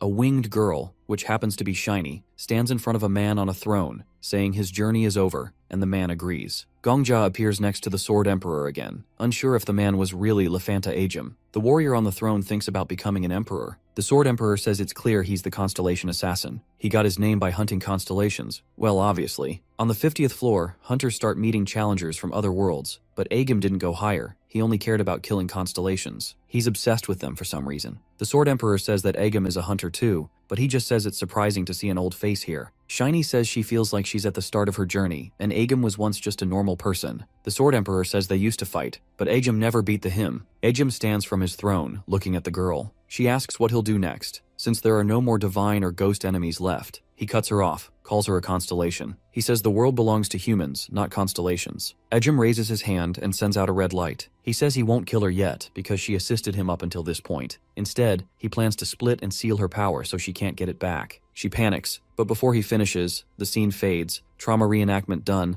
and penalty gone. Gongja is back in the booth, holding his sword. He still doesn't fully understand what he saw. He asks Shiny why Agem sealed her, but she doesn't know, says Agem was fair, but she doesn't get why he betrayed her. The Sword Emperor waves his hand and says strong hunters eventually lose their minds. Gongja lowers his head. A spirit tells him not to waste time trying to understand such people. Just get stronger and beat everyone, then it's over. Gongja agrees. He looks in the mirror, thinking the constellation assassin would see him as a threat since he carries part of a constellation. The Sword Saint holds a paper, 21st floor cleared. Hunters move to the 22nd, picking Annals of the Heavenly Demon, as Sword Saint suggested. The boy in white appears, asking if they chose the world of martial arts as the first genre. He says this version is different, but still full of martial arts. Depending on the path, hunters might face ironic fates. The boy says powerful skills cost a lot, and dying in the apocalypse means real death. Gongja stands in the crowd. Only 4 can join this apocalypse. He tilts his head, saying he's in. The Sword Saint also joins. Those who recommend can't stay back. 2 spots left, and Sword Saint shows why this apocalypse was stopped.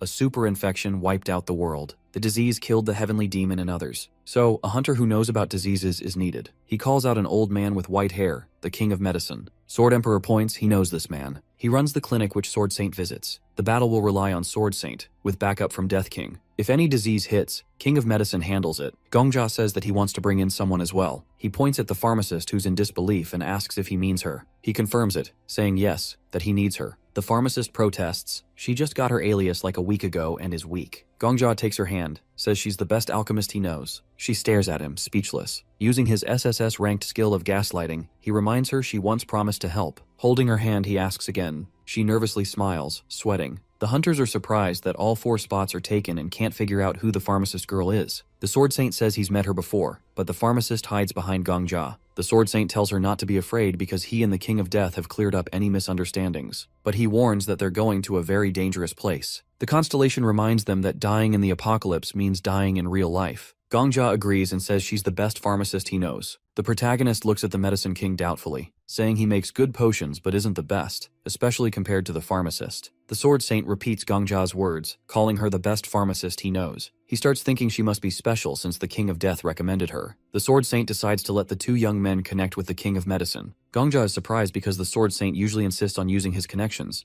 but his arrogant attitude stays the same. Gongja thinks Sword Saint's Sword Emperor is judging the pharmacist by her looks, just like his Sword Emperor previously did. The Medicine King frowns, unhappy that Gongja called the alchemist chick the best he knows. He calls Gongja a scoundrel and says it's funny how he acts like he's climbed a mountain after just getting over a small bump. He scratches his beard and says Gongja reminds him of his younger self, and he doesn't like it. Sword Saint asks him to understand that the King of Death is an exceptional person. Suddenly, the Medicine King turns and starts yelling that Gongja acts like he knows everything but lacks experience. He compares Gongja to himself when he made nearly $1 billion in Silicon Valley, saying Gongja has the same flawed plan. Gongja is shocked and speechless. He thinks about the old man's strength, which even made the invincible Sword Saint retreat. The Medicine King says he's put up with Gongja's nonsense and actions, constantly looking at the Sword Saint. He's annoyed that Gongja brought along a girl who seems to come out of nowhere. Gongja thinks about how the old man is being overshadowed by an even bigger old man, like the ecosystem of the world of elders. Meanwhile, the alchemist hesitantly says that the king of death is not a joke. She's annoyed that the old man is talking about rotten plans. The medicine king laughs and says she's acting like she's defending her husband, which of course gets her all flustered. Miss Paladin steps in and says the girl is indeed an outstanding pharmacist, recommended by the king of death. She says the vigilante corps relies on her excellent medicines. The medicine king stares at her and says that for the vigilante squad's level, that might be true. He mocks her, saying she doesn't know good quality, which is why she is yet to visit his shop. He asks where her guild would go for his level of medicine. The Sword Emperor asks Gongja why he's just taking these insults, asking if he is holding back. Gongja denies it, saying this is all being broadcast live. He asks if this isn't the perfect timing, with everyone watching. He thinks this is the best moment for both a debut and a retirement. Suddenly, Gongja asks what they think about a competition.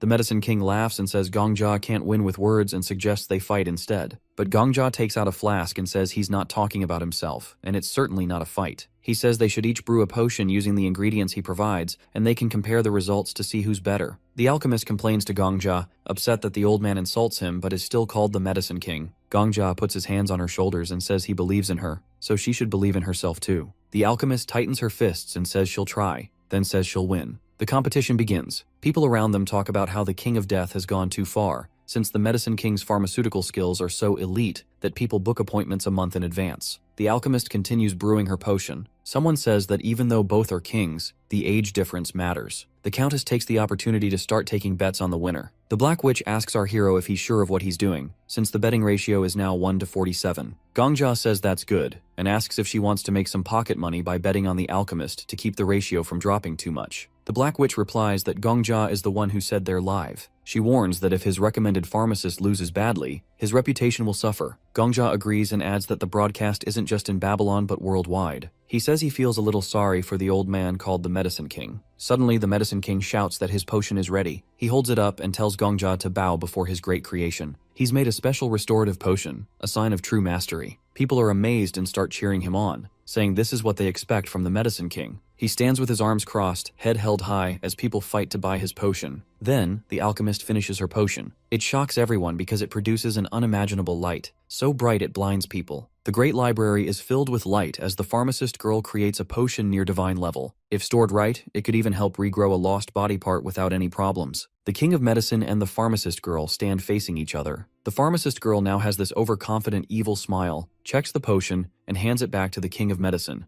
asking if that's all he's got. Gongja watches nervously, wondering if she's one of those people who gets more cocky with success. The pharmacist girl calls the King of Medicine an old man, and he calls her a lucky brat. She asks if he thinks his skills are bad. The King of Medicine, holding his beard, jokes about his past, saying when he made $17 million in 10 minutes on Wall Street, he thought it was all because of his skills. The pharmacist girl challenges him to another round. He warns her that the goddess of luck doesn't smile twice. After several rounds of making potions, the King of Medicine, though amazed, keeps saying it's her luck, not her skill. The Sword Saint, embarrassed, tells the King of Medicine to stop and admits that the pharmacist girl is the best pharmacist. The King of Medicine yells that his experience will beat her luck. The Sword Saint apologizes, admitting he was wrong and praising the pharmacist girl's skills. The pharmacist girl crosses her arms and says it must be hard for the Sword Saint to have such a dumbass senile friend. The Sword Saint agrees, saying while the King of Medicine isn't as skilled, he's at least useful as an assistant. At that moment, the Countess sees a chance and rushes immediately to offer the pharmacist girl an exclusive contract, promising the best terms. The pharmacist girl, overwhelmed by the attention, says anyone who wants to make a deal with her must first talk to the King of Death. Miss Paladin, who already has agreements with her, is the only exception. The Countess isn't happy, but Miss Paladin and Gongja smile behind her. Gongja gives a thumbs up, suggesting they talk about it after finishing the Annals of the Heavenly Demon. The library manager confirms that the team has been chosen. He repeats that if they die in the apocalypse, they die in real life. The only way out is to avoid stopping the release and bring everything to a proper ending. Gongja asks what a proper ending means. The manager explains there are many possibilities, but they can either stop the disease and save Wolson Bu, or use the disease to capture Wolson Bu. Gongja agrees and asks to be sent to the Heavenly Demon Chronicle. The manager interrupts, asking if Viper, the head of the gate, will join them.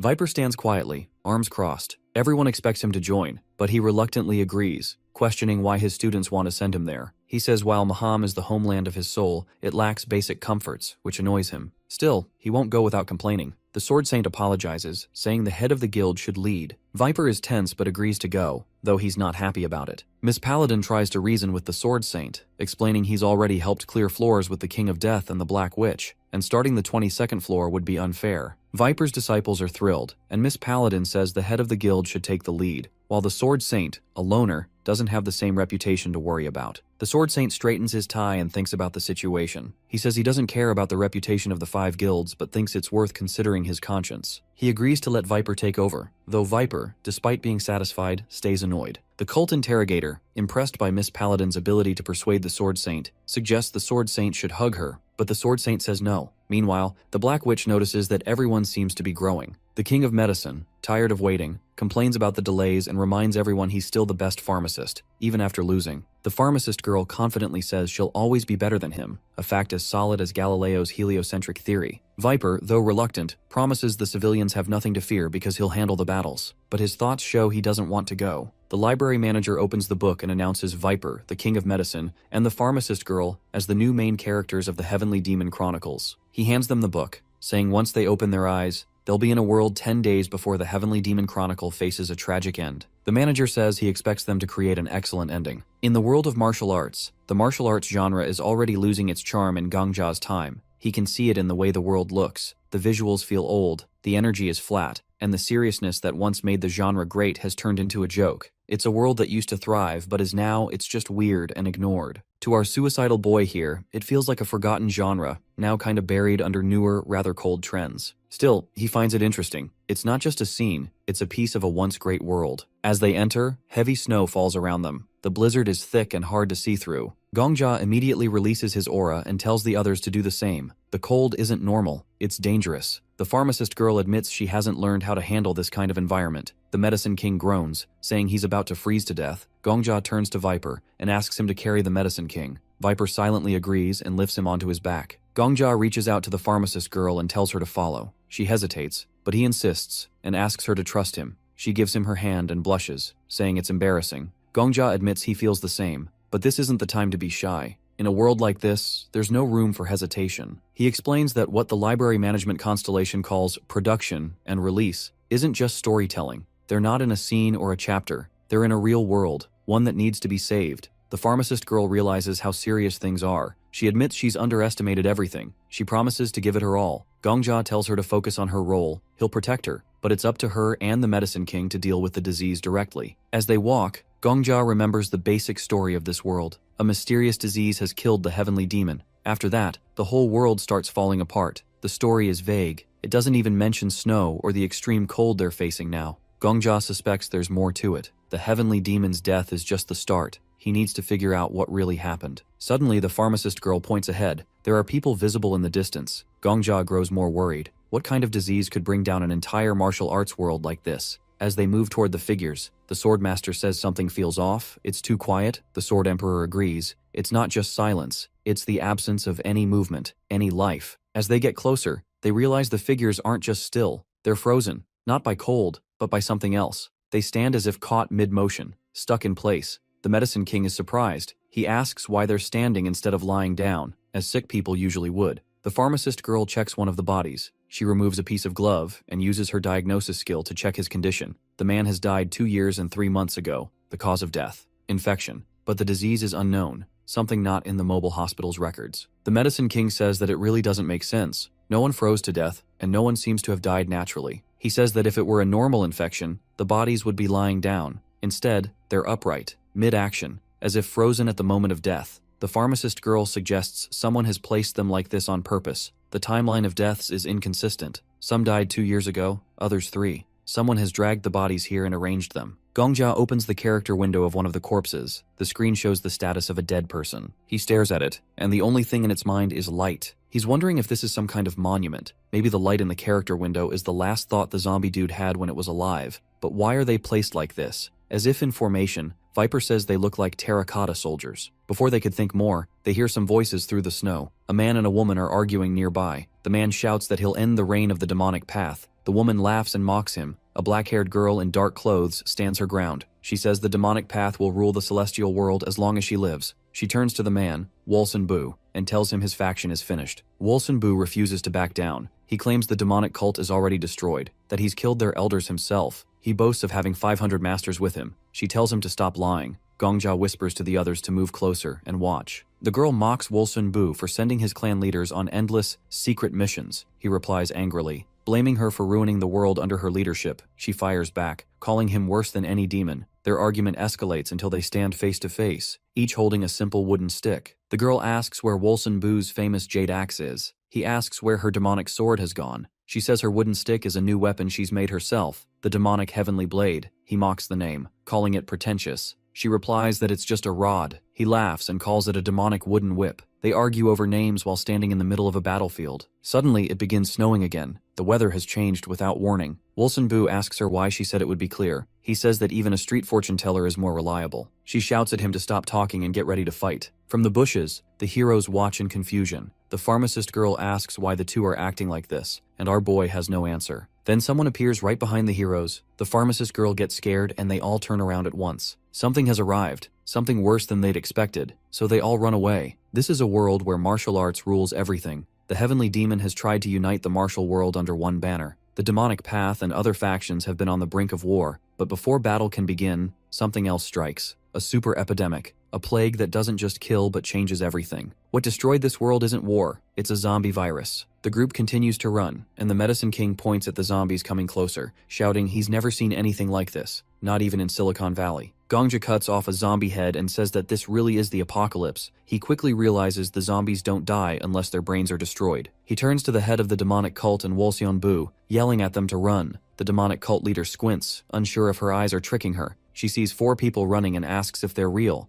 Wolsunbu frowns, also seeing them clearly, and feels strangely embarrassed by her earlier teasing. Our boy shouts again, telling them to run and give directions while doing it. The 2 martial leaders look at each other, surprised. They thought they were dead, either in hell or heaven, but now realize the newcomers are really alive. As the heroes run, Wolsunbu says he doesn't believe he belongs in hell anyway. He fought for a good cause as the head of the military alliance. When they catch up to the 2, Viper grabs Wolsunbu and keeps running. The old man is stunned and says, "This must be real." He can't believe living people have appeared in this ruined world. Gongja picks up the demonic cult leader and carries her. She touches his chest and feels the warmth. This isn't a corpse. She asks where they came from, guessing they aren't locals because of their strange tech. Gongja is about to answer when more zombies appear above them. He freezes. Viper looks up and shouts in disbelief, "Zombies are flying!" The demonic cult leader corrects him. That's her personal movement technique, one she borrowed and improved from another martial artist. These are her real demonic sect members, warriors who haven't forgotten martial arts even after death. Gongja, alarmed, asks if that means zombies can still fight. She confirms it. Martial artists don't lose their skills after becoming Zhangshi. In fact, her students are even more dangerous now. She explains they're trained to sense blood in their sleep. Even as corpses, their form and execution are perfect. She's proud of them. The group keeps running, but they can't outrun the undead forever. The Medicine King yells at Viper to go faster, threatening to bite him first if he turns into a zombie. Viper snaps back, cursing the old man and asking why he ever agreed to carry him. He wonders why he isn't paired with Gongja instead, who at least has the girls. Gongja shouts at him for complaining in the middle of a crisis. The Sword Emperor is also panicking, barely staying ahead of the horde. Gongja asks the demonic cult leader for the Zhangshi's weaknesses. She says they can be killed by destroying their heads. Gongja asks if there's an easier way. She pauses, then points to the sky. Sunlight freezes them. Gongja turns to the demonic cult leader and the pharmacist girl. He apologizes in advance and tells them he's about to throw them. Using his aura, he launches them ahead. They both land in the snow. One lands upside down. Gongja apologizes again. Then he turns to face the undead alone. The Sword Emperor says he'll enjoy watching his zombie student get eaten by his own allies. He says it'll be one less thing on his wish list. Gongja asks where that list even came from. He raises his sword and declares he isn't going to die today. He calls out to Shiny. She answers. His sword lights up with aura, radiating energy, and the zombies start collapsing. The group uses the opening to escape. The Medicine King looks around, surprised he survived. He says he'd never have entered the tower if not for the Sword Saint's request. Gongja, holding his sword high, asks if everyone is safe. The pharmacist girl says her face stings from the impact, but she's fine. Viper drops the Medicine King and says he's done carrying old men. Gongja turns to the Heavenly Order Guild leader and asks him to protect the others while he handles the zombies. Viper asks what Gongja plans to do. Gongja points his sword at the horde. He's going to finish them. But the demonic cult leader steps in. She thanks him for saving her, but says she'll have to stop him if he plans to harm the Zhangshi. And Gongja asks why. He thinks there might be a curse tied to killing them, maybe something that would pass to him. but she says that's not the reason. They're her subordinates, her students, her sect members.